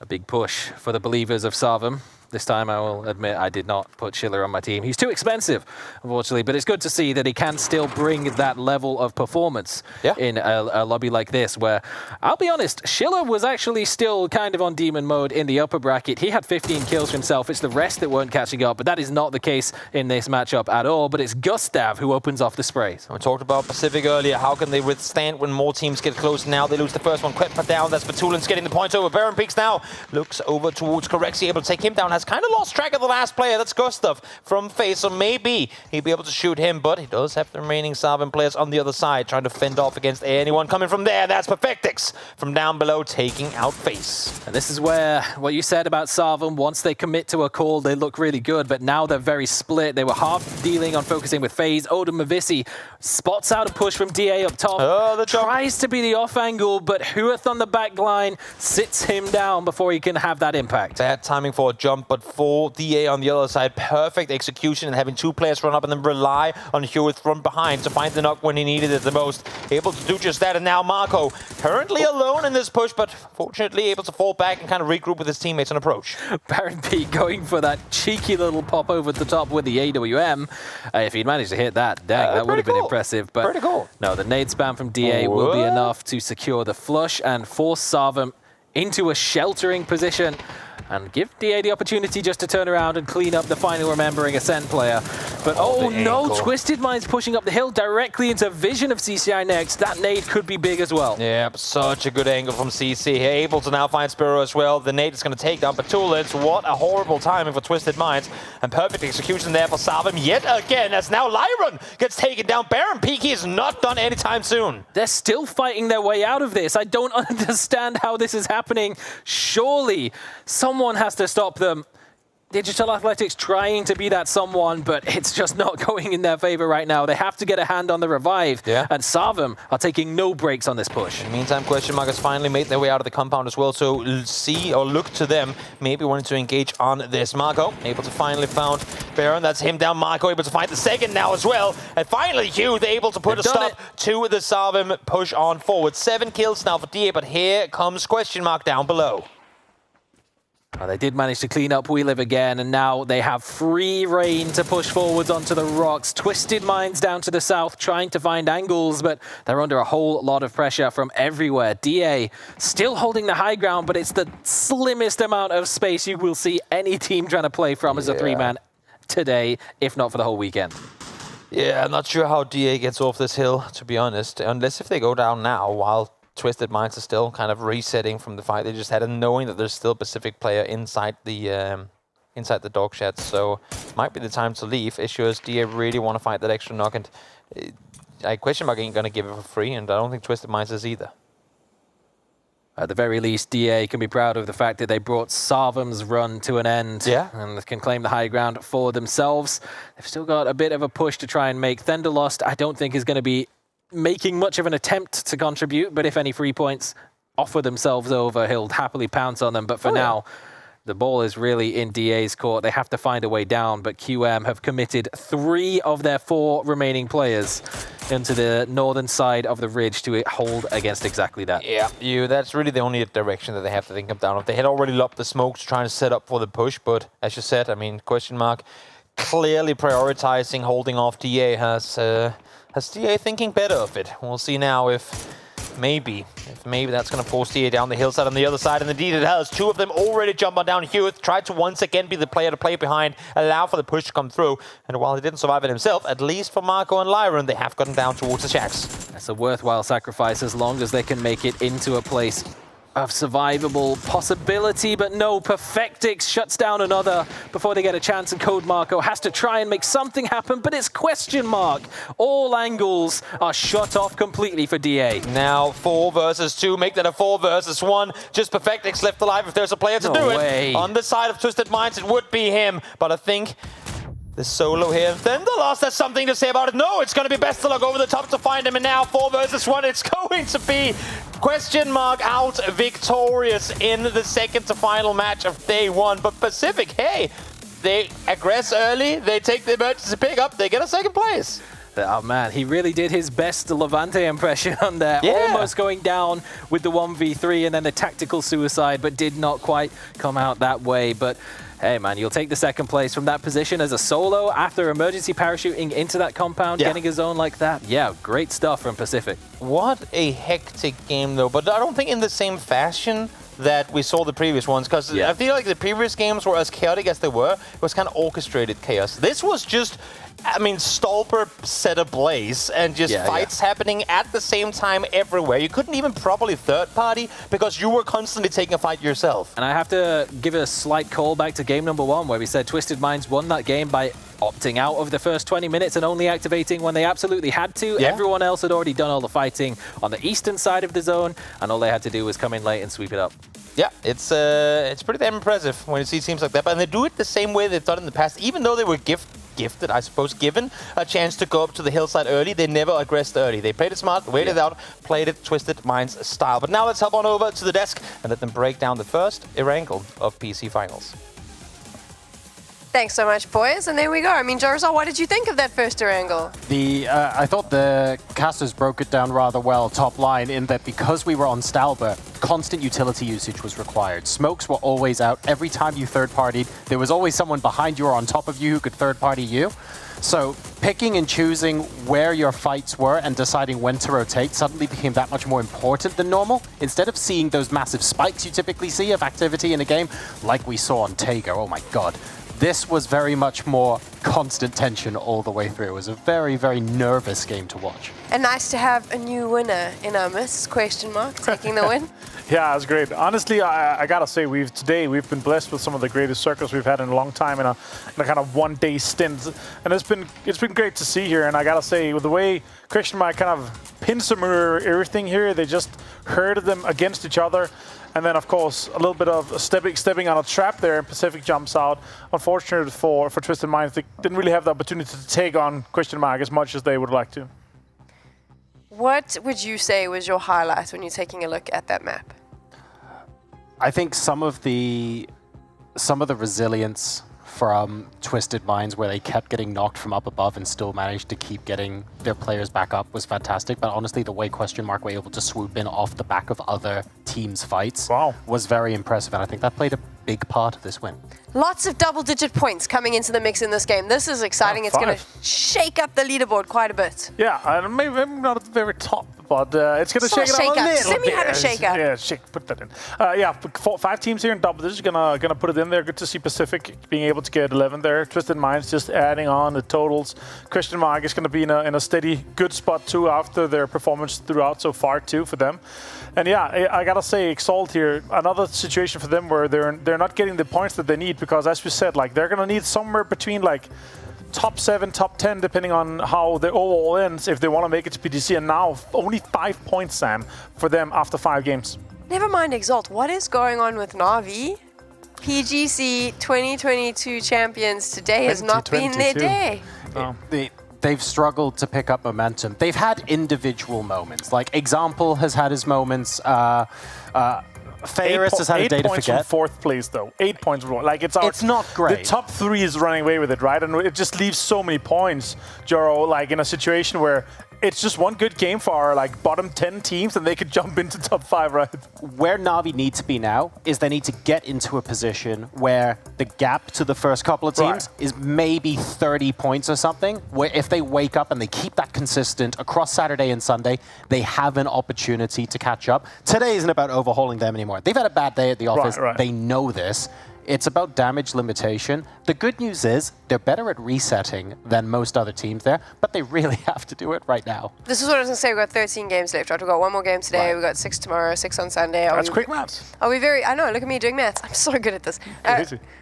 Do we worry about a Na'Vi, a team that we know can come in on the last day and just bulldoze everyone else? Or are we sort of sitting back going, oh, day 2, day 3 team? If we get to Miramar tomorrow, and we're still in this situation, we worry. In fact, we worry probably quite a lot.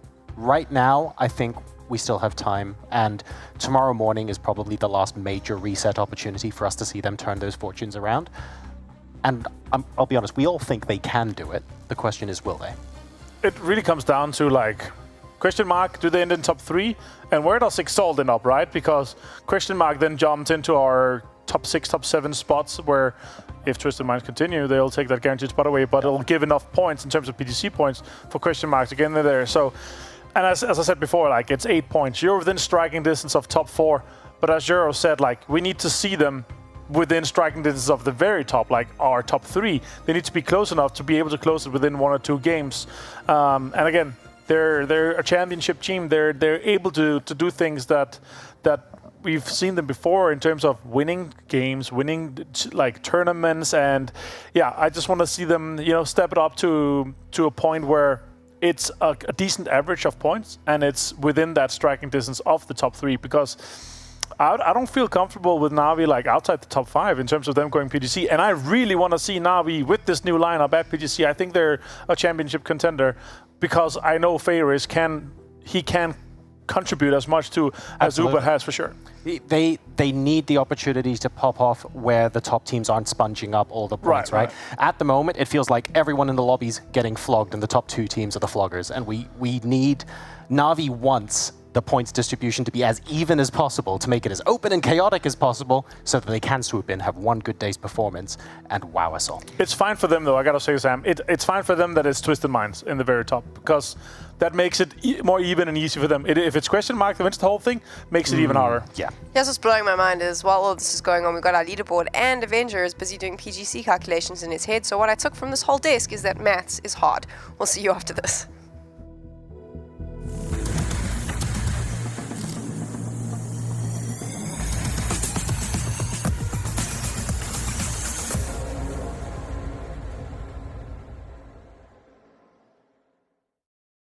Welcome to the update 26.1, where you'll experience a rejuvenated Erangel, the return of tactical gear, the launch of a new rank season, and much more.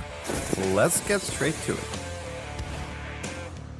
Time to play Tourist again and re-explore Erangel, enhanced with new features and revamped landscapes. Gain new advantages by discovering secret rooms, refine your tactics for the freshly redesigned ruins, Milta and Stolber areas, and keep an eye out for our KFC collaboration that's finger-licking good. We are also reintroducing tactical gear after a brief hiatus, during which we fine-tuned and rebalanced it based on your crucial insights. Now re-established as a world spawn item, we've adjusted the performance of both the drone and spotter scope to better synchronize with the overall game balance. Check the patch notes for all the juicy details. Additionally, in an effort to elevate strategy and teamwork, each squad is now tagged with a unique number visible on the kill feed. Lastly, we've polished up the match report page to offer more precise, match-specific details. Consider it your personal analytics dashboard. There's plenty more packed into update 26.1, so make sure to dive into the patch notes to learn more.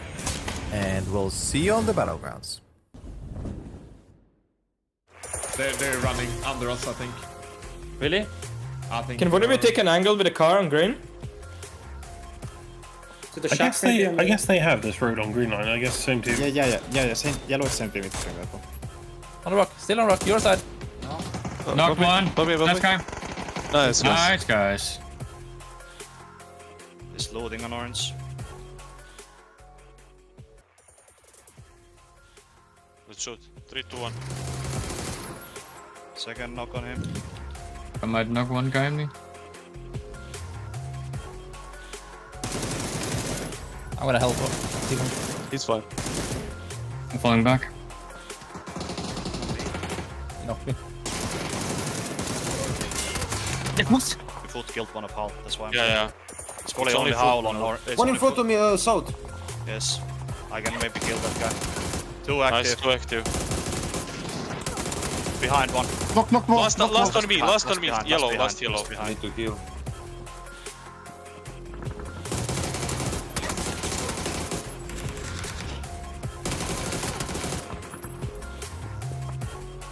They're not on the rocks if these guys are peeking.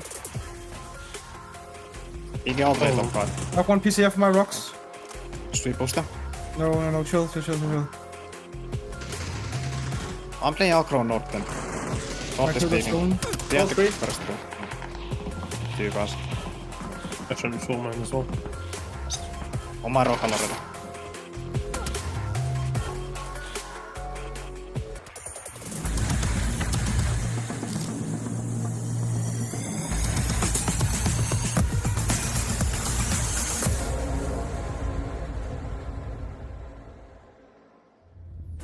One more match remain here on the first day of PEC Fall Grand Finals. I'm Toby, joined by Saga, and wow, oh wow, what a set of 5 matches we've seen unfold here to kick things off. Finally, a new team joining the Winner Chicken Dinner Club.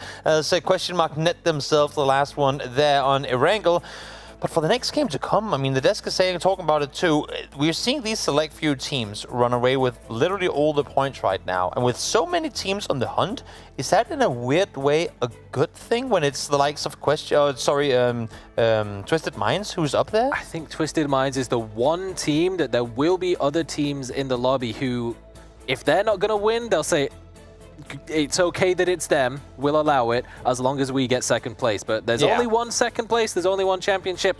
It seems right now that Twisted Minds is in a great place to claim the latter, but the second place, that's very much up for contention. Despite the fact that FaZe has also got 2 wins today, they've had 0 placement points in the games where they haven't won. Yeah. So that does leave that second place door open. It has been wild, and it's a rare sight that Twisted Minds come off this strong to kick things off. Now, we have, of course, seen them have decent starts before, but the double wins, and then even in the matches where they don't come out victorious, they still rack up a ton of points. But again, I mean, this Erangel game that we had here, unstoppable, as we talked about the chaos being sort of completely uncontrolled throughout all of it. Even looking back at it now and hearing what the desk had to say about it too, I had a hard time wrapping my head around like who played it smart. Because when you're caused, like when you're kind of thrown in the middle of that whole Stalber West, like southwest side, you're just so limited in what you can do because there's teams all around you. It's very, very tough. As if you're one of the teams that has to make a push up early in particular, while there's still teams behind you on the south, oh boy, you're in trouble. You sure are, but here we have it. The last Erangel of the day is about to commence. Actually, it is commencing. As you can see, the plane just behind us, taking to the sky. And this one, boys and girls, is a southern one. Maybe it's a military game in the making. We're not quite sure just yet, but let's hop over and see for ourselves how this one is going to pan out. I'm actually surprised that Ascend have gone back to the place where they dropped in the previous game. They dropped Killia Kai at the hands of Exalt. Potential for a repeat of history, but a very different flight path, as you mentioned. And again, it will bring several teams all the way down south onto the military island. So a potential redo for the bad boys who ended up with 0 points in the previous game. But it's from a tough position. It was somewhat expected. Just got to do what Potsemela did and just full speed send it north. I mean, that's a way to go about it at least. Let's see where this first circle takes us. But before we do, let's remind everyone out there that you can still get the Na'Vi Battle Gear skins in the in-game store. It's only going to be there for a little while longer, so get them while you can, as they will run out in the end of October. Go fast to the shop, like all of the teams, like Foot Esports will be wanting to go very fast to South George, Hospital, Gatka. That entire area is completely void of teams, and it is directly in where the Phase 1 circle is popped. Everest is making an appearance. I'm seeing Chris and Mika driving right now. I wouldn't be surprised to see them continue all the way to North George. Look at this. 2 minutes out of Pachinki. 2 minutes. He's sending it. You can't help but think Celtic's like, wait, who the... he doesn't have like a Pacific team. It's like, who the hell is this guy and why is he here? There's no way it's a Foot Esports player because they always drop West Coast and then run up there. Like, who is this? But at least for Celtic, he now knows that there's an opposing player right next to him there. And I think, honestly, for Schiller, he needs his teammates to arrive somewhat soon because if Pacific gets looted on up and just go up and take him out, that's it's going to be very hard for his teammates to do anything. But as I say that, why loot Pachinki if you can go in the west of ruins, I suppose? No, this is just old school Sarvum. They land Pachinki because it's in the center. You get cars, you move immediately. By 3 minutes every time they make their move. By 2.5 minutes this game, because they suspected pressure, or they can put pressure on Celticoglu and try and take that spot away, because that's a decent compound to hold on this zone. I feel like dropping Pachinki and just instantly leaving is like buying, you know what, like the full buffet access and just taking a small salad and then leaving. Yeah, I mean, it's kind of rude. There's so much loot that never gets to be looted in Pachinki now. It's making me sad. Oh, man. Oh, man. Rest in peace for the Pachinki loot. Oh, man. Also, maybe rest in peace for Pacific or Sabim, as they are now sat very close to one another up here. We talked about it before, how obviously they were aware there were opposing teams in the nearby vicinity, but look at this. I mean, Sabim, they're out so early. They're out really fast, and if you're fast, you can get yourself one of these codes on screen. There's only 50 of them available, so get in the game, get them typed in, and get yourself some nifty old loot as fast as you can. I think Diffex is going to be wanting to get on out of where he currently is up in Yasnaya. Ascend have made an entrance, and I'm not sure whether they're camping the vehicle, but it seems as though he's sort of stuck. Yeah, there's no way he can get over to that hard spawn. They've already got Mika in the building directly outside watching it. He's going to have to find another way out. The rest of the Woo is pretty much already in North George by now, so he's a long way away. But thankfully, he brought a spare, and will get out of there seconds before Chris gets around the corner and in a position to put some shots into the back of him. Yeah, all of Ascent has vehicles to work with too, so shouldn't be any issues for Ascent to continue their rotation, which I would imagine will be north around.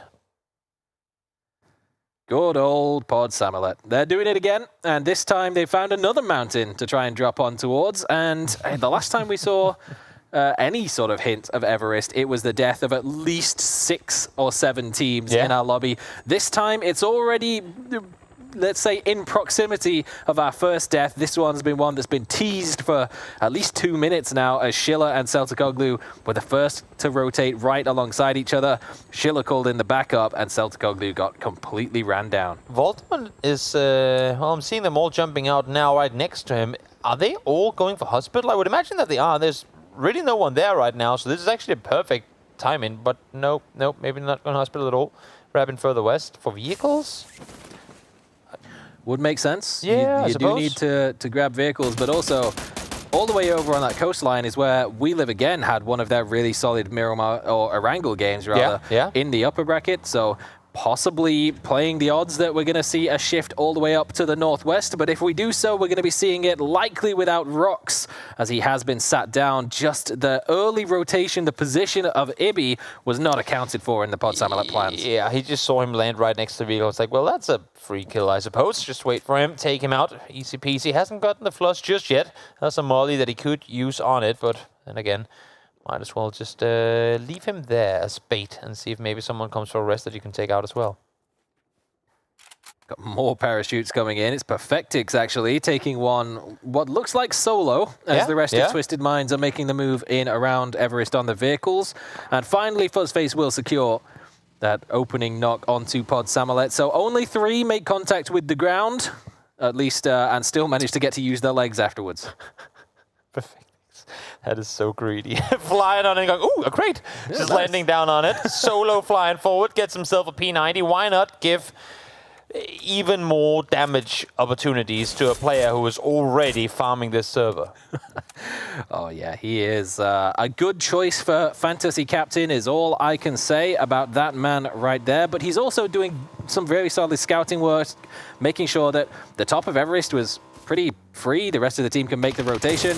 He can land on that loot, and Howl wants to contest it, and contest it they will, opening trades back and forth. But Ruin makes the playing field in favor of Howl. What was it that you said he was? Oh, he was your captain? Was it? Your minus 4-point captain? Please flush him, now that I said this. P90 watch, James? Hello, he's immune to death. At least for another 2 minutes and 45 seconds. Well, we'll see if Batulans has anything to say about it. Solo player with a chance to really do something right now. Lewis slowly creeping up the hillside. Maybe he's going to be able to do something, but nope. That's a -3 in the books for everyone with Perfectus in their team. I'll allow it as long as it means that this is the start of Howl making big plays and not just getting grenaded to death by Twisted Minds for the 4th time today. Ruin makes the push out before the grenade explodes, and Batulins will take him down for his efforts. And actually, third-party shots from Sarvam down below. Oh no, they dodged the grenades, but Batulins on a rock is even more powerful, Toby. Yep, sure seems like it. Now though, the Matt trying to creep up close. Did Batulins hear him swap? He swapped over to his AR. He's hearing the shots hitting the ground below him, thinking, well, they're clearly not shooting at me, so there must be someone nearby. Yep, now he's flashing on over the top as well, spots him at a distance, and finds the last one, too. 1 point will be stolen away by Levante, but Adusi, I think, is... Oh, sorry, Adusi. Batulans is probably well satisfied with that one going through there. Yeah, he'll be more than happy with it. I think his ammo count is a slight cause for concern, but I also think if Sarvam have truly identified that this is a final remaining solo, I don't think he will need to be that concerned for very long, because I don't think he's going to last all that long if they make that push. I was just going to say, if they make that push, and then you remember, it's Sarvam. Yeah. But then you also remember that Sarvam actually has taken matters into their own hands quite a few times today. We saw it in the previous game against both DA and FaZe Clan. We saw, and Twisted Minds too, actually. And we saw it in the first one against Na'Vi as well. So I like to see what I'm seeing from them. And now facing Bad Boys down towards the southern side of Pachinki. Glad that we called that one as fast as we did. It looked like they were driving practically through each other on rotation, and somehow there are no casualties of that just yet. As I say that though, Grexy able to find one, and that is explicit down. Yes, again, Toby, there were certainly casualties. I thought maybe Entropic being up on the South Pachinki Hill, watching over all of this, might play a part, but it wasn't even necessary. Corexy hit that shot out of the vehicle so cleanly, and we spoke a little bit about Bad Boys and their playstyle in the earlier part of today, where they like to play a little slow, keep themselves alive on edge. This time, just a blind rotation into FaZe, and that is no longer an option. Not at all. Not at all. Bad Boys will have to stop, settle with the compound that they currently have, which in all fairness, should these circles go east for a little while, could prove very fruitful. So we'll see how long they get to stick around. In the meantime, FaZe now going into uncharted territory as they make their way in from the far eastern side. They did not hear Entropic shooting earlier because Entropic opted not to. So now with shots being fired, FaZe is starting to realize, I think, that there are enemies in the nearby vicinity. But there is also an airdrop crate, so it's worth fighting for, evidently, if today is anything to go by. But no, it seems like FaZe will take the sensible option, back away from Entropic. And actually, with Entropic regrouping more towards the south, that's given FaZe an easier path up towards the northeast side of this zone, which Ruins is entirely free, so they have free pickings, but they might run into Bad Boys again. But again, they can't just go pedal to the metal in these rotations. They have literally zero info, and Bad Boys just cannot catch a break. I mean, they are being hunted by FaZe, whether it's intentional or not. Cannot get away from them. One more down. Now it's just O'Connell left alive. We've all been in a ranked game that feels like this. There's just one team that just won't stop hounding you, constantly won't leave you alone. But this time, well, FaZe Clan are more than happy to claim every point they can get. O'Connell will have to take the long way around, and FaZe still have a path forward so they can take. Oh, Brexco, you're so alone on this hill. Your entire team is rotating out of containers as we speak, and there's an opponent.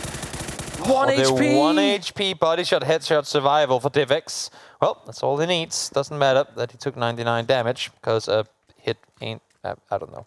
Oh, Diffex up close. I mean, you saw the highlight reel at the end of the previous game when he almost took down 3 of Twisted Minds as a solo, but now just lurking behind the rock, minimally getting the better of Brex, but hey, whatever the margin is, he'll take the point. Molodot, whatever the margin is of getting away from Chris with an M249, never mind. Kill-Yakai gets it done with the MK12. Much less bullets required, but the precision is there. It was just warning shots all along. That's what it was, just silhouetting him. Oh, with Example the gun. stole and that. Example able to steal the one away. There you go, Example. Na'Vi, it's been a quiet start for them today, 24 points, but look at how close, again, I mean, with Twisted Minds having almost 80 points on the first day. Question mark on the hunt alongside FaZe as well. Every other team from 11th all the way up to 4th are incredibly close together. It's just 9 points between them. Good way to end off day number 1 if things stay the same, because we always do love when things are extremely tight by the end. And hopefully some shuffling will be done with a couple of the teams in terms of their position, like Na'Vi climbing the leaderboard a little bit, making things super exciting in terms of all the PGC points by the end. But this time around, it's not looking like We Live Again are going to make that much of an impact with a full send directly into Gatco, where Pacific are waiting and Buggies do not provide the required cover to survive. No, I mean, Pacific, while they haven't been that good at engaging, have been really good at defending the positions they've been able to claim. And now, well, that's a full-on wipe. They have lost Celtic. That's, of course, in the beginning of the match. So a 3-man stand is what they had to work with, and it works out perfectly. I think that's very much true of a lot of MEA teams, and that's why you see them make such almost hectic-looking sends in towards positions towards the center of zones. They get those positions, they're very good at defending them, and that's almost exactly why Sarvum did exactly what they did onto Celticoglu. They made a very early move, they took a compound away, and now look at it, a nice 2-2 split right in the center of the zone. Not too bad at all. DA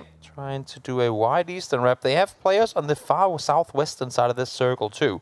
So curious to see when or how they're planning on grouping up eventually. In the meantime, now James sneaking his way ever so much closer to Na'Vi as this circle hard shifts north. That's interesting. I guess we're just going to be blessed with an Everest ending altogether. Woo, going to be set up here for now, but not sure they're going to be looking at targets from afar too much longer, because there should most definitely be teams getting very close to them on the hillside real soon. Yeah, scratch off everything I just said about Sarvum's positioning. They are now an edge team, and they're lucky to be that. Everyone else, I mean, Exalt, they really couldn't have asked for a harder shift in their favor, but that little sliver of north side of the river isn't going to be in play too much, so there's no surprise that they're trying to encroach forwards just a little bit, but FaZe Clan and Entropic are starting to make a move in that direction. And they're going up towards where Exalt is currently positioned, and straight into the open arms of the Na'Vi 2-2 split. James trying to tap away with his org in hand, try to find something. Example who's going to be the one to get the knocks. Gustav first to fall. He hit a headshot on that on the way past, but Example just hit one and slightly better. Yeah. Not too shabby. Not too shabby at all. As FaZe have made their way on in. Yes, they lose one on the rotation, but at least the remaining 3 have landed. Oh, they can't make this push on foot with a send in the compound. Chris, no M249 required. Long-range shots with the MK12 will be enough to sit down Fex. And Corexi tries to get the smokes up in time, but it's unlikely this revive is going to come through. Going to be very difficult, that's for sure. As we now see James well aware that he has Na'Vi set right down below. Can he stand off against them? Nice timing on it. A little further to the right. There could have easily been a double knock. Oh, that's a really good nade. That bounce was insane. Faoris tried to back away from the first one, maybe expecting a repeat, but almost a third to knock them down. But now the Woo in the background starting to make a push in towards the backside of FaZe Clan. Yeah, I mean, you have Entropic pushing up towards Na'Vi as well. And this is kind of what James wants here. He doesn't necessarily want, I mean, of course you would want the points, but this is more him fighting up to making it an open invitation for anyone else to join the party. Faust. Why do you have that on a hill? Yeah, I mean, you know, you've got and he doesn't have anymore. And it's gone. And now he's going to run back and find another gun, hopefully. There's enough, I mean, he has Brexco's crate up there. Maybe Brexco brought up a Panzerfaust. I'm not quite sure. Could well be. Yep, could well be. As we see now, Ruins getting shifted out of. Fate, solo player prone down here. Does have Mussport and Art a little further towards the west, but feeding info across and might have just lost track of O'Connell for a moment there. Just checking the high ground. Eventually he'll walk back into the line of fire, just as Nixie has done in front of James. They were the one that was waiting to spring the trap, but played their cards just a couple of seconds too early, I think. And now FaZe Clan splitting their attention with Fex holding the backline, get an opener onto the Wu, and now they're in all kinds of trouble. I'm loving the efficiency from Corexi here. 43 damage and 3 kills. That's Lovely stuff. That's efficient damage dealing, I should say. 18 able to get the flush on Hagatori. That's going to be the end of him for today's matches. There's now Wu, I mean, again, continuing to try and maintain full control. Here's a circle, hard shifts down, straight on top of Everest. This eastern side of Everest, the last time that we saw a zone like this in the upper bracket was where so many teams met their demise, but that's because it was shifted away from. Now we're going to have so many teams meet their demise because it's constantly being shifted towards. Yeah. And everyone trying to make an entrance up that hilltop. If you're not already up there, you are in deep, deep trouble. And grenades are going to open the door onto Sarvan for question mark. Yeah, we'll see here in the meantime. Fex picking on over, finds Example as he tried to push up close. Ferris, though, instantly there to respond. Able to take him down and return now. It's just Corexi and Jeems up on the hillside again. They have to worry about Wu on the other side too, so they can't fully commit to this Na'Vi fight. It's so hard for FaZe Clan to be on this middle ground position, but at the same time, the Wu has had to turn their attention over to question mark. It's just Ibby. So if he does get taken down somehow, a freak spray from Jeems or a long-range AWM shot from Beamy, something like that takes him down, then the Wu are suddenly the team that's looking under serious pressure. Yep. They are Fairest trying to make some space. If they can find Jeems here, or Corexi, I mean, sorry, that might just be res as possible. But let's see now, peeks are on the side. Not a lot of damage coming in initially. Headshot, though, to follow, but he's met by run and return, and there he falls. Falls on down, and that is going to be FaZe, racking up even more points than what they already had. That'll do it. 5 kills now for Corexi, and he's probably got more than 40-odd damage this time around. Sarvam's starting to make a move, but they're just putting them directly below FaZe Clan, below the Wu, as they make a very slow rotation in a vehicle. They've left CCI next behind. Maybe he's going to backstab onto question mark before he gets taken down by the blue zone. But for now, it's looking like find a place to sit down, hide in a dip, and hope nobody mortars you again. Yeah, question mark. I think they're going to play a very efficient whack-a-mole push up this hillside. Not going to take anything for granted. Not going to take any chances here. Just check every single dip, every single spot. And with nades now being locked in your direction, that's a clear indicator that there is a team up above that you have to deal with.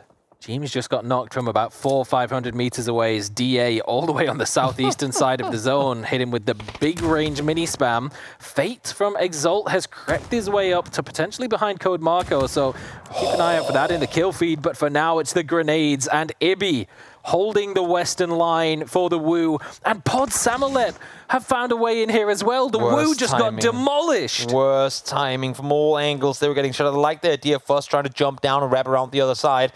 But there's just too many players with lines of sight on them up on that hill. And that's where them go down. Jeems did manage to get rest, so there's that. Okay, we'll see what more they can now make of it. Corexi, 5 kills already, as he's looking to rag up even more. Well, now with the loss of Na'Vi and the Wu, there's a lot of free space cleared up on the top of this hill, and there's plenty of teams who will be more than happy to fill it, given the opportunity. Pod Samolet and CCI Next still need to creep their way forwards, but Corexi just holding down behind a rock. Now, this was the angle I was alluding to earlier on. Fate crept his way along that ridge, got in behind the half of the DA split, and completely bombard them to pieces. 33 players alive, 3 players inside this next circle that has Ascent written all over it. Let's see how many teams get annihilated now as this one starts closing in out on the southwest side of the mountain. Corexi, the first one to fall. Big stuff from Dante. Corexi had the drop on him. He was hiding behind that rock for so long, but just reacts that little bit faster. Exalt trying to now take on DA here. 2 teams who are both fighting desperately for a spot in the top. A spot for PGC. Whoever comes out on top here, I mean, it could be huge for them. It really could. Just Exalt need to push forwards now. You can't really take an honest gunfight against the P90, so the flashbang spam is important. That's exactly why! What do you mean he got 2 knocks there? That is actually insane from Lyron. Able to get the first and just swing kind of mid-flash on the second as well. No way. Huge spray coming through. Look at the HP on the other side. Art knows they're low, wants to make a play. Now spots one far on the other side. That Shuith can't commit to it and he has to back off. That's a full reset. He had 10 HP. Wow. And he was getting pushed through a smoke by 2 players. The laser sight hip fire on that thing is ridiculous. ridiculous. This is exactly why James keeps that P90 watch all the time. Yep. Holy hell, Lyron. I can't even speak. That was nuts. I can tell. It's getting harder and harder by the second. What a play. What a play indeed. Good for them that Entropic opted not to engage. They had their own issue in Pacific on the other side because I was looking for them to potentially try and make a play. Didn't do so, and that's going to allow for DA to wrap further towards the northeast where they currently have Chris, but he's leaving now too. And now we go back down towards the southwest where, again, all of these sneaky snakes. I mean, Batulin's been set up here for a while. Let's see what he can make happen. I'd say the parallel between this game and the previous one, it's not a lost irony. The northeast of the previous game, everyone was dying on top of a mountain while the southwest sat and chilled and played for the late game. While in this one, southwest has the mountain where everyone's dying and the north and the east are sat back chilling. Yep. I'm sure that Ascent wished that Brexco had just chilled with them down in the compound now. Yeah, in the meantime, up on the hillside, chaos unfolds as Question Mark able to take down the remaining players of Sarvim. Philfus does get traded in return, so they're down to 3, but they're still not inside the next circle yet. Pacific are creeping on up, and so are FUT Esports, but Foot can't go too far because they know that they have Ascent behind him. What's Batulin still doing alive? Chilling. Wasn't he supposed to have died with the rest of the team like 6 minutes? Placement points. That's crazy. Yeah. how he's managed in all of this just He's to find the mountain a little goat. ridge. He is like, this is his natural habitat. He gets +1 in everything when he's in this area of the map. He's about to run into Beamy out in the blue zone, but I think Beamy has an idea. He's kind of looking for it, but the blue zone has softened him up to the point where Batulins could just put a bullet into the back of him and take him down with him. And I have both of them up for my fantasy team. That would be absolutely atrocious. But disaster. Yeah, indeed it would be. Let's see now if FUT Esports gets word of the sneaky snake lurking in behind him, or if they'll allow him to go through. Nothing sneaky about this. An 8x MK14 for Lucarux. Thunderlust has absolutely no chance of surviving that, but he can't support the team. But does he need to? Oh, Batulins comes out of the blue zone. He did catch Beamy. And oh my goodness, Foot is now scrambling, but eventually he will get caught out. So what they were telling me is that Batulins died to blue, and my other player didn't even get the kill. So, yeah. Fantasy, woohoo! Entropic now, 4 alive, peeking on over. Want to claim the hill for themselves, want to come off it without worrying on who's behind him. Issue is, this fight has got to come to an end soon because the circle's already moving in. They're so low. They've been softened up. Oh, the nades didn't quite land. If that was anywhere closer to a doozy, that may well have taken him down and given the information over to Entropic. Right now, all they have to work with is a smoke grenade for a vague sense that there are players somewhere in this direction, but where the peaks will come from, they'll have to find out. See Dante trying to just deny vision altogether, allow for them potentially to make a play on forward. Blue zone nades thrown on forward as well, trying to deny angles of which they can peek from, but not enough being denied here as damage is still coming through. There's a strange bounce on those blue zone nades that makes them land a little weird, but nothing strange about that grenade from Mexi directly onto Dante. And Besto is getting tagged down as well. I think the blue zone chipping away even more as he gets the heal off. A doozy managing to use a first aid kit, and the third party attempt has just been completely wiped out. Mexi just turns on a dime and sits them down, but he is answered back in kind before Evas trades it out again. It's back and forth all over the place, but it's Question Mark who falls. Yeah, and how do you reset this now? I mean, you still have Mexi down. You now have DA just spreading out on the eastern side even more. Who would have thought that in the end of this game we would actually shift completely off the mountain again, and the two teams that opted to never try and scale it are the two teams that will come out victorious. Yeah. I imagine Ascend probably had an idea that they weren't going to have to make a push up that hill, or if they did, they were going to have to leave it extremely late after Brexco attempted it earlier on. But this time around, it will pay off massively, and even potentially for DA, who I still can't believe they got away with that, as Exalt made the push in behind them. Lyron's P90 was just disgusting, but now that's a lot of control over the east. If this zone favors them, this could look very good for them. He had a decent previous match as well, so finishing off day one with a little momentum going your way, it's not the worst thing that can happen at all. We see now as Mika tries to peek on forward. They have a pretty good indication, I think, of where the last two FUT Esports players are, but don't want to overcommit anything. They still have Mika, or Kilyakai, sorry, kind of trapped a little bit out in the open. So need to make some space, need to maybe bait for him so he can make a move further forward. I feel like I remember the previous game you said at some point there was 3 players in the zone shift. This time there are none. Everyone has to move some way or another, but the cover is very limited. Although there's an airdrop crate in the middle that someone could try and find their way to, but that is it. That and trees. So good luck to anyone who tries to make an entry early on. Well, he has an MK, you know? If there's a gun to help you out in a difficult situation... He has 6 nades, though, so yeah. I mean... You know, good luck getting close to that.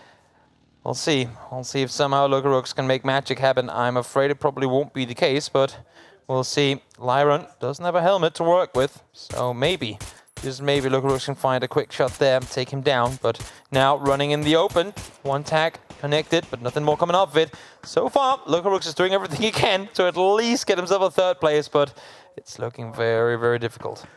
This is potentially big from Code Marco, who's made an early move to get over. Not only has he looted the crate, but he's got a position that works very well against Lucarooks, but it could also work very well against Ascend should they make a push, try and be a little more direct into DA.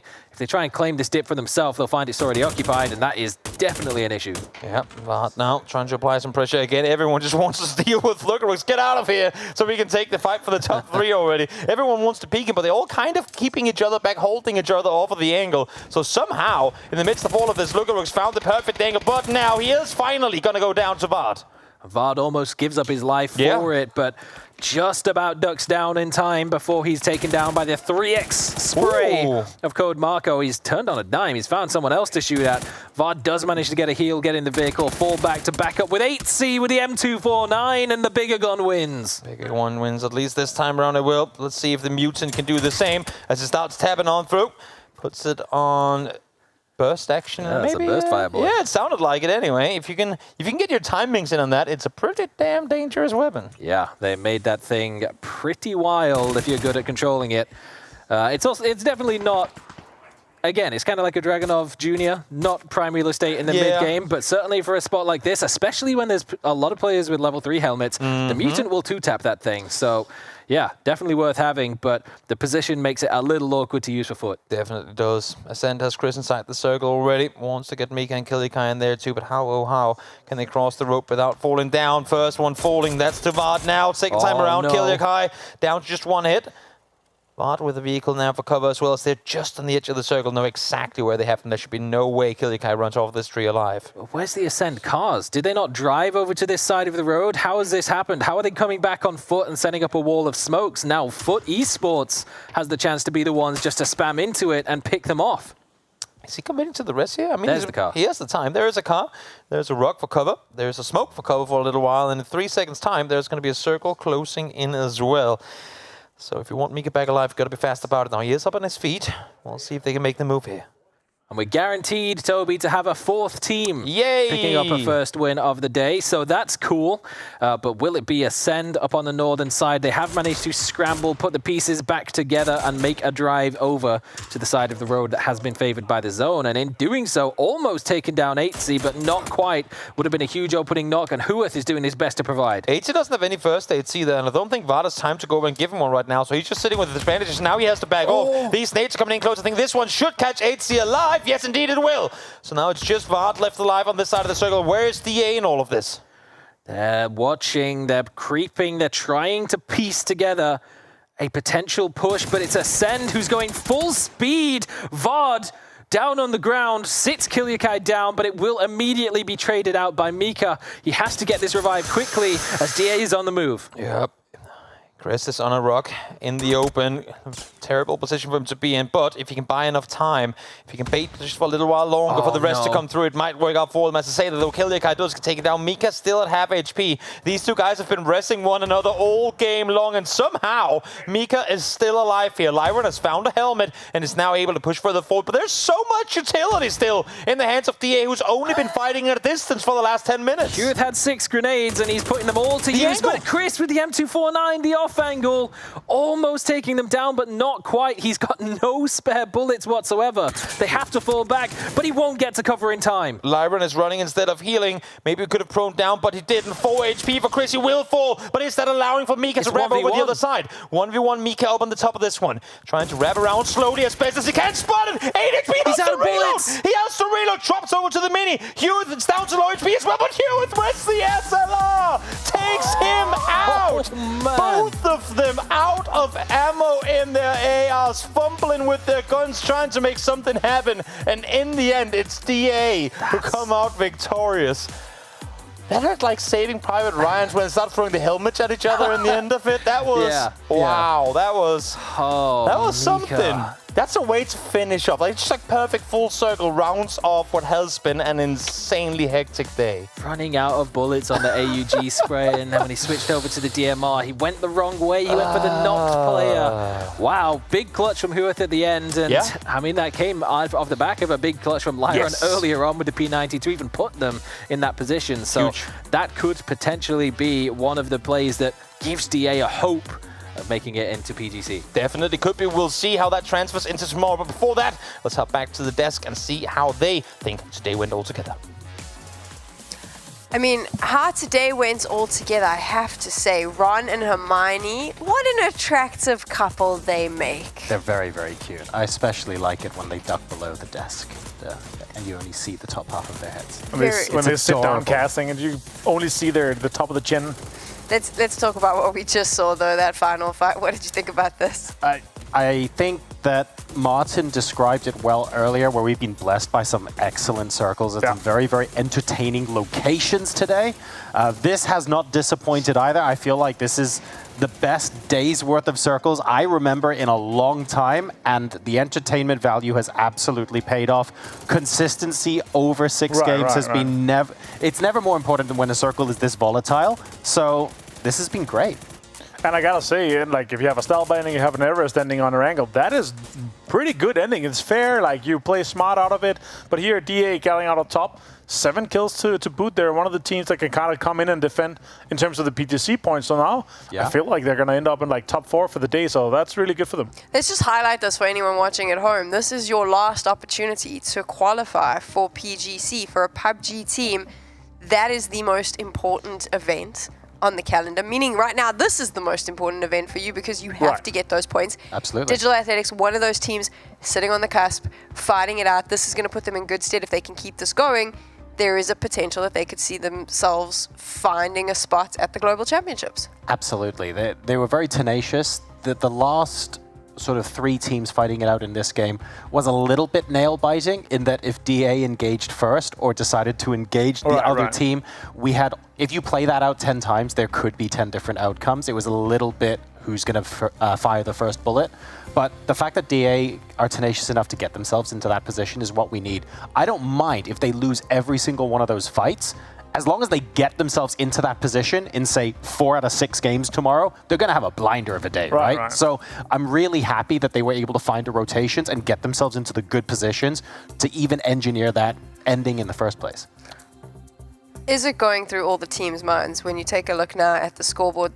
I mean, Avenger, is it going through their heads going, oh, we need to finish higher, we've got to get that PGC spot? With 3 days in total, and you know, the amount of games that we played already, 6 done, we're 1/3 of the way through.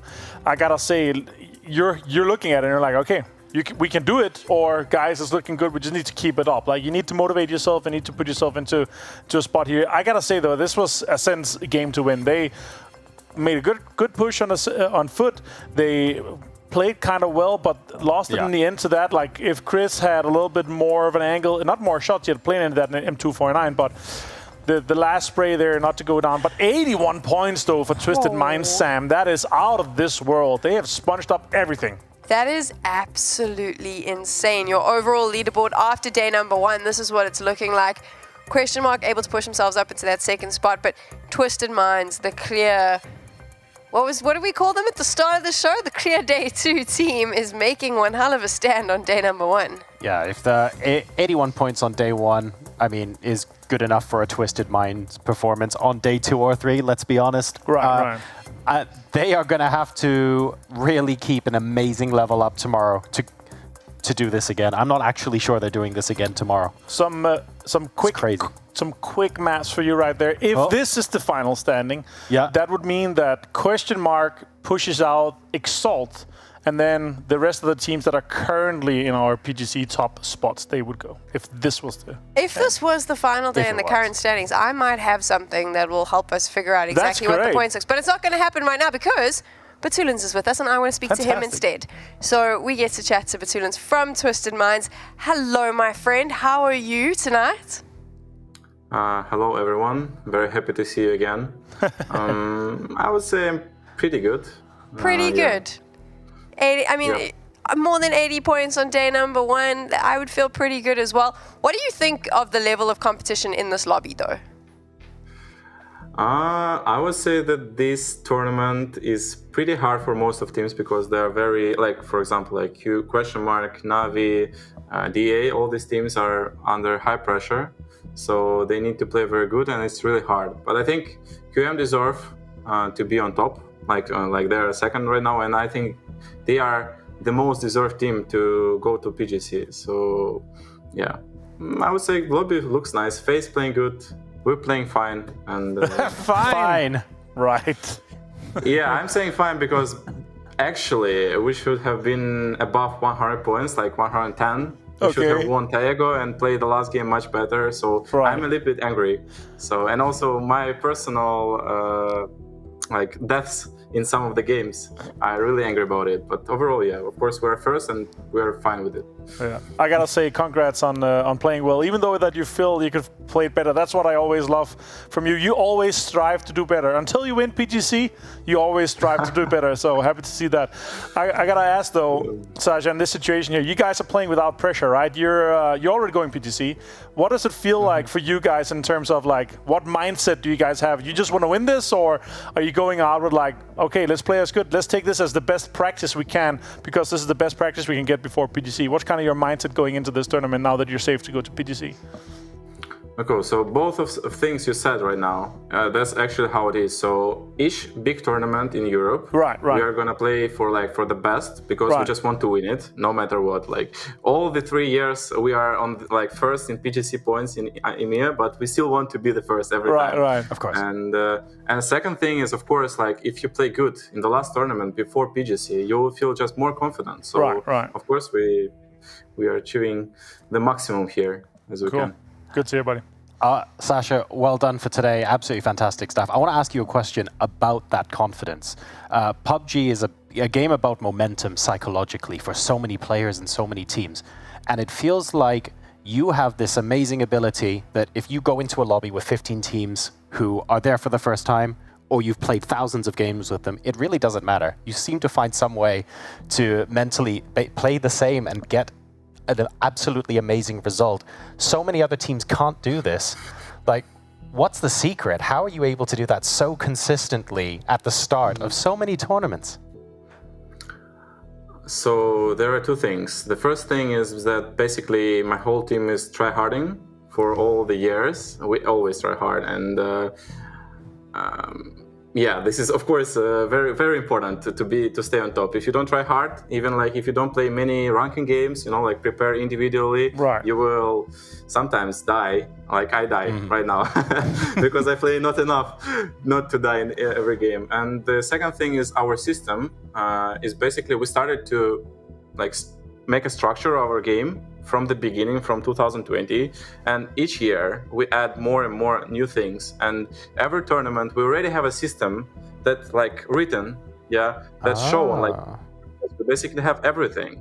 I know where we're gonna go, like from the first second of like I see the circle, I don't think where we go. You just know. You know already. Yeah, like most of things are just scripted for us. We just need to play as good as possible individually. We should communicate as fast as possible in this momentum, you know. We need to react on some moments in game. This is what different, you know, like moments are always different in all the tournaments. But overall, the game for us is like, like structured, as I said. So that, of course, it helps to be on top every time. Brilliant, thank you. Thank you so much, Batulins, for chatting to us. Well done on your results for day number 1, and I hope that you are happier with your performance on day number 2 and 3. Thank you very much, and have a nice evening. You too. You too. Talk to you soon. I love that guy. Man, He's such a great interviewee. And I just, there is a part of me that, like, over the years, I feel like there's this, I don't know if it's their year, but I'm like, they have to Right, win right. PGC. Yeah, I felt You know that what I mean? last year. That was that for me. I'm like, they're so close. Last year was heartbreaking. Like, my heart was broken. Yeah. That was crazy though. One of the wildest last games I've ever seen, PGC, right? But like they were doing so well, and I'm like, this is their year, man. But then you just I kind of hate to say it, but when they don't win, they just come back and they grind even harder. And like, okay, then we just know they're gonna be like top 4 at PGC again.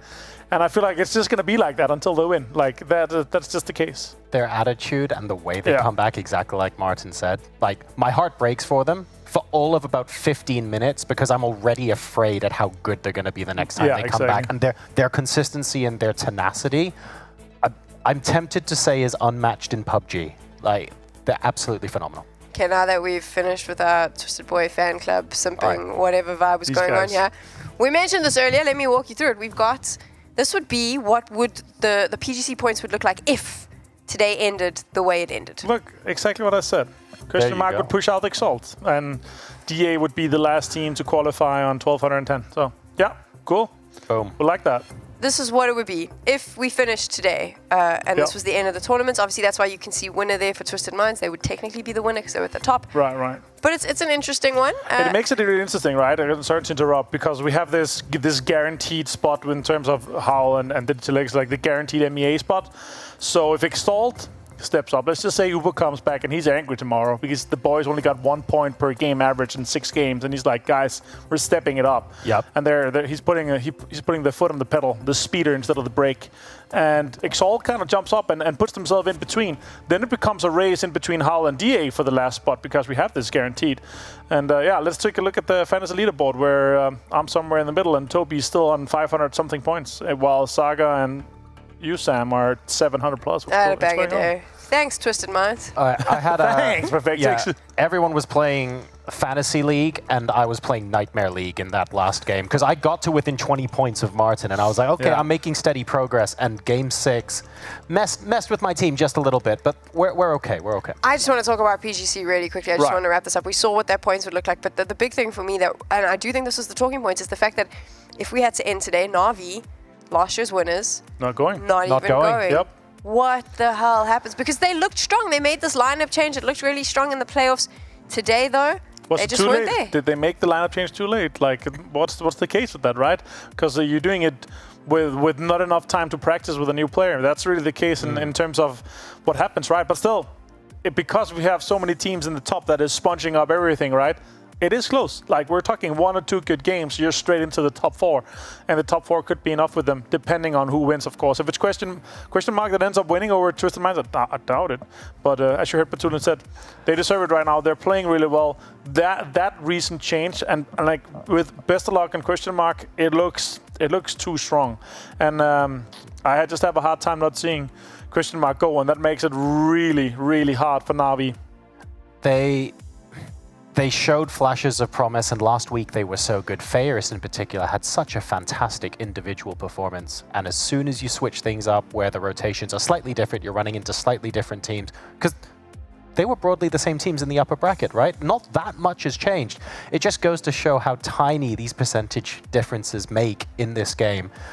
I'm still hopeful that they will come back tomorrow and show us a much, much better game.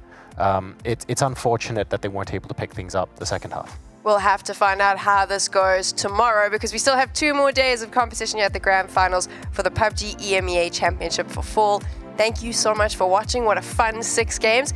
And we'll be back tomorrow, same time, same place. So we'll see you then.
They probably took hospital and shit.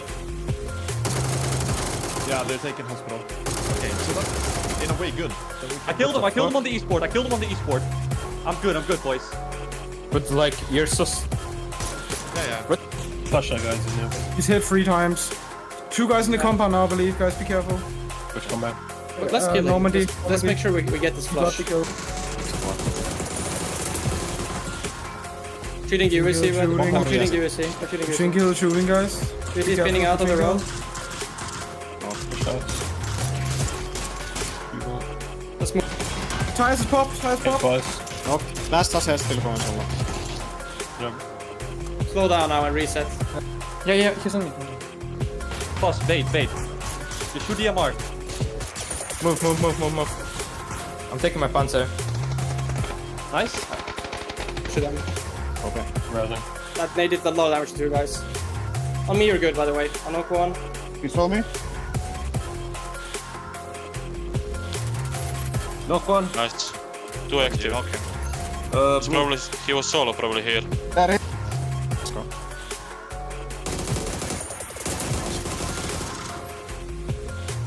On me!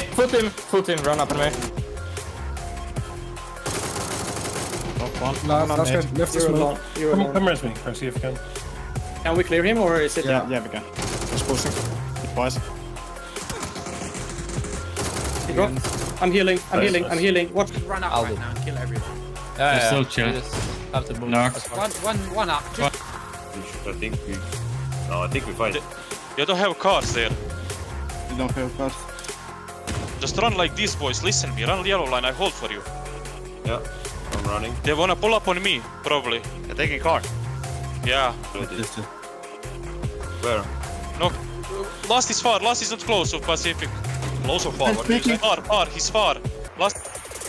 Can you wait for me? On my smokes. I'm flashing. In my smoke still. One guy next to smoke. Both of them in the... Nice. On the car, yeah, he's gonna put Wood is perfect. Flush. Nice. He's just running east. Try the car while you smoke up. I can peek. Knocked one edge of zone. Almost knocked one more. Oh my god.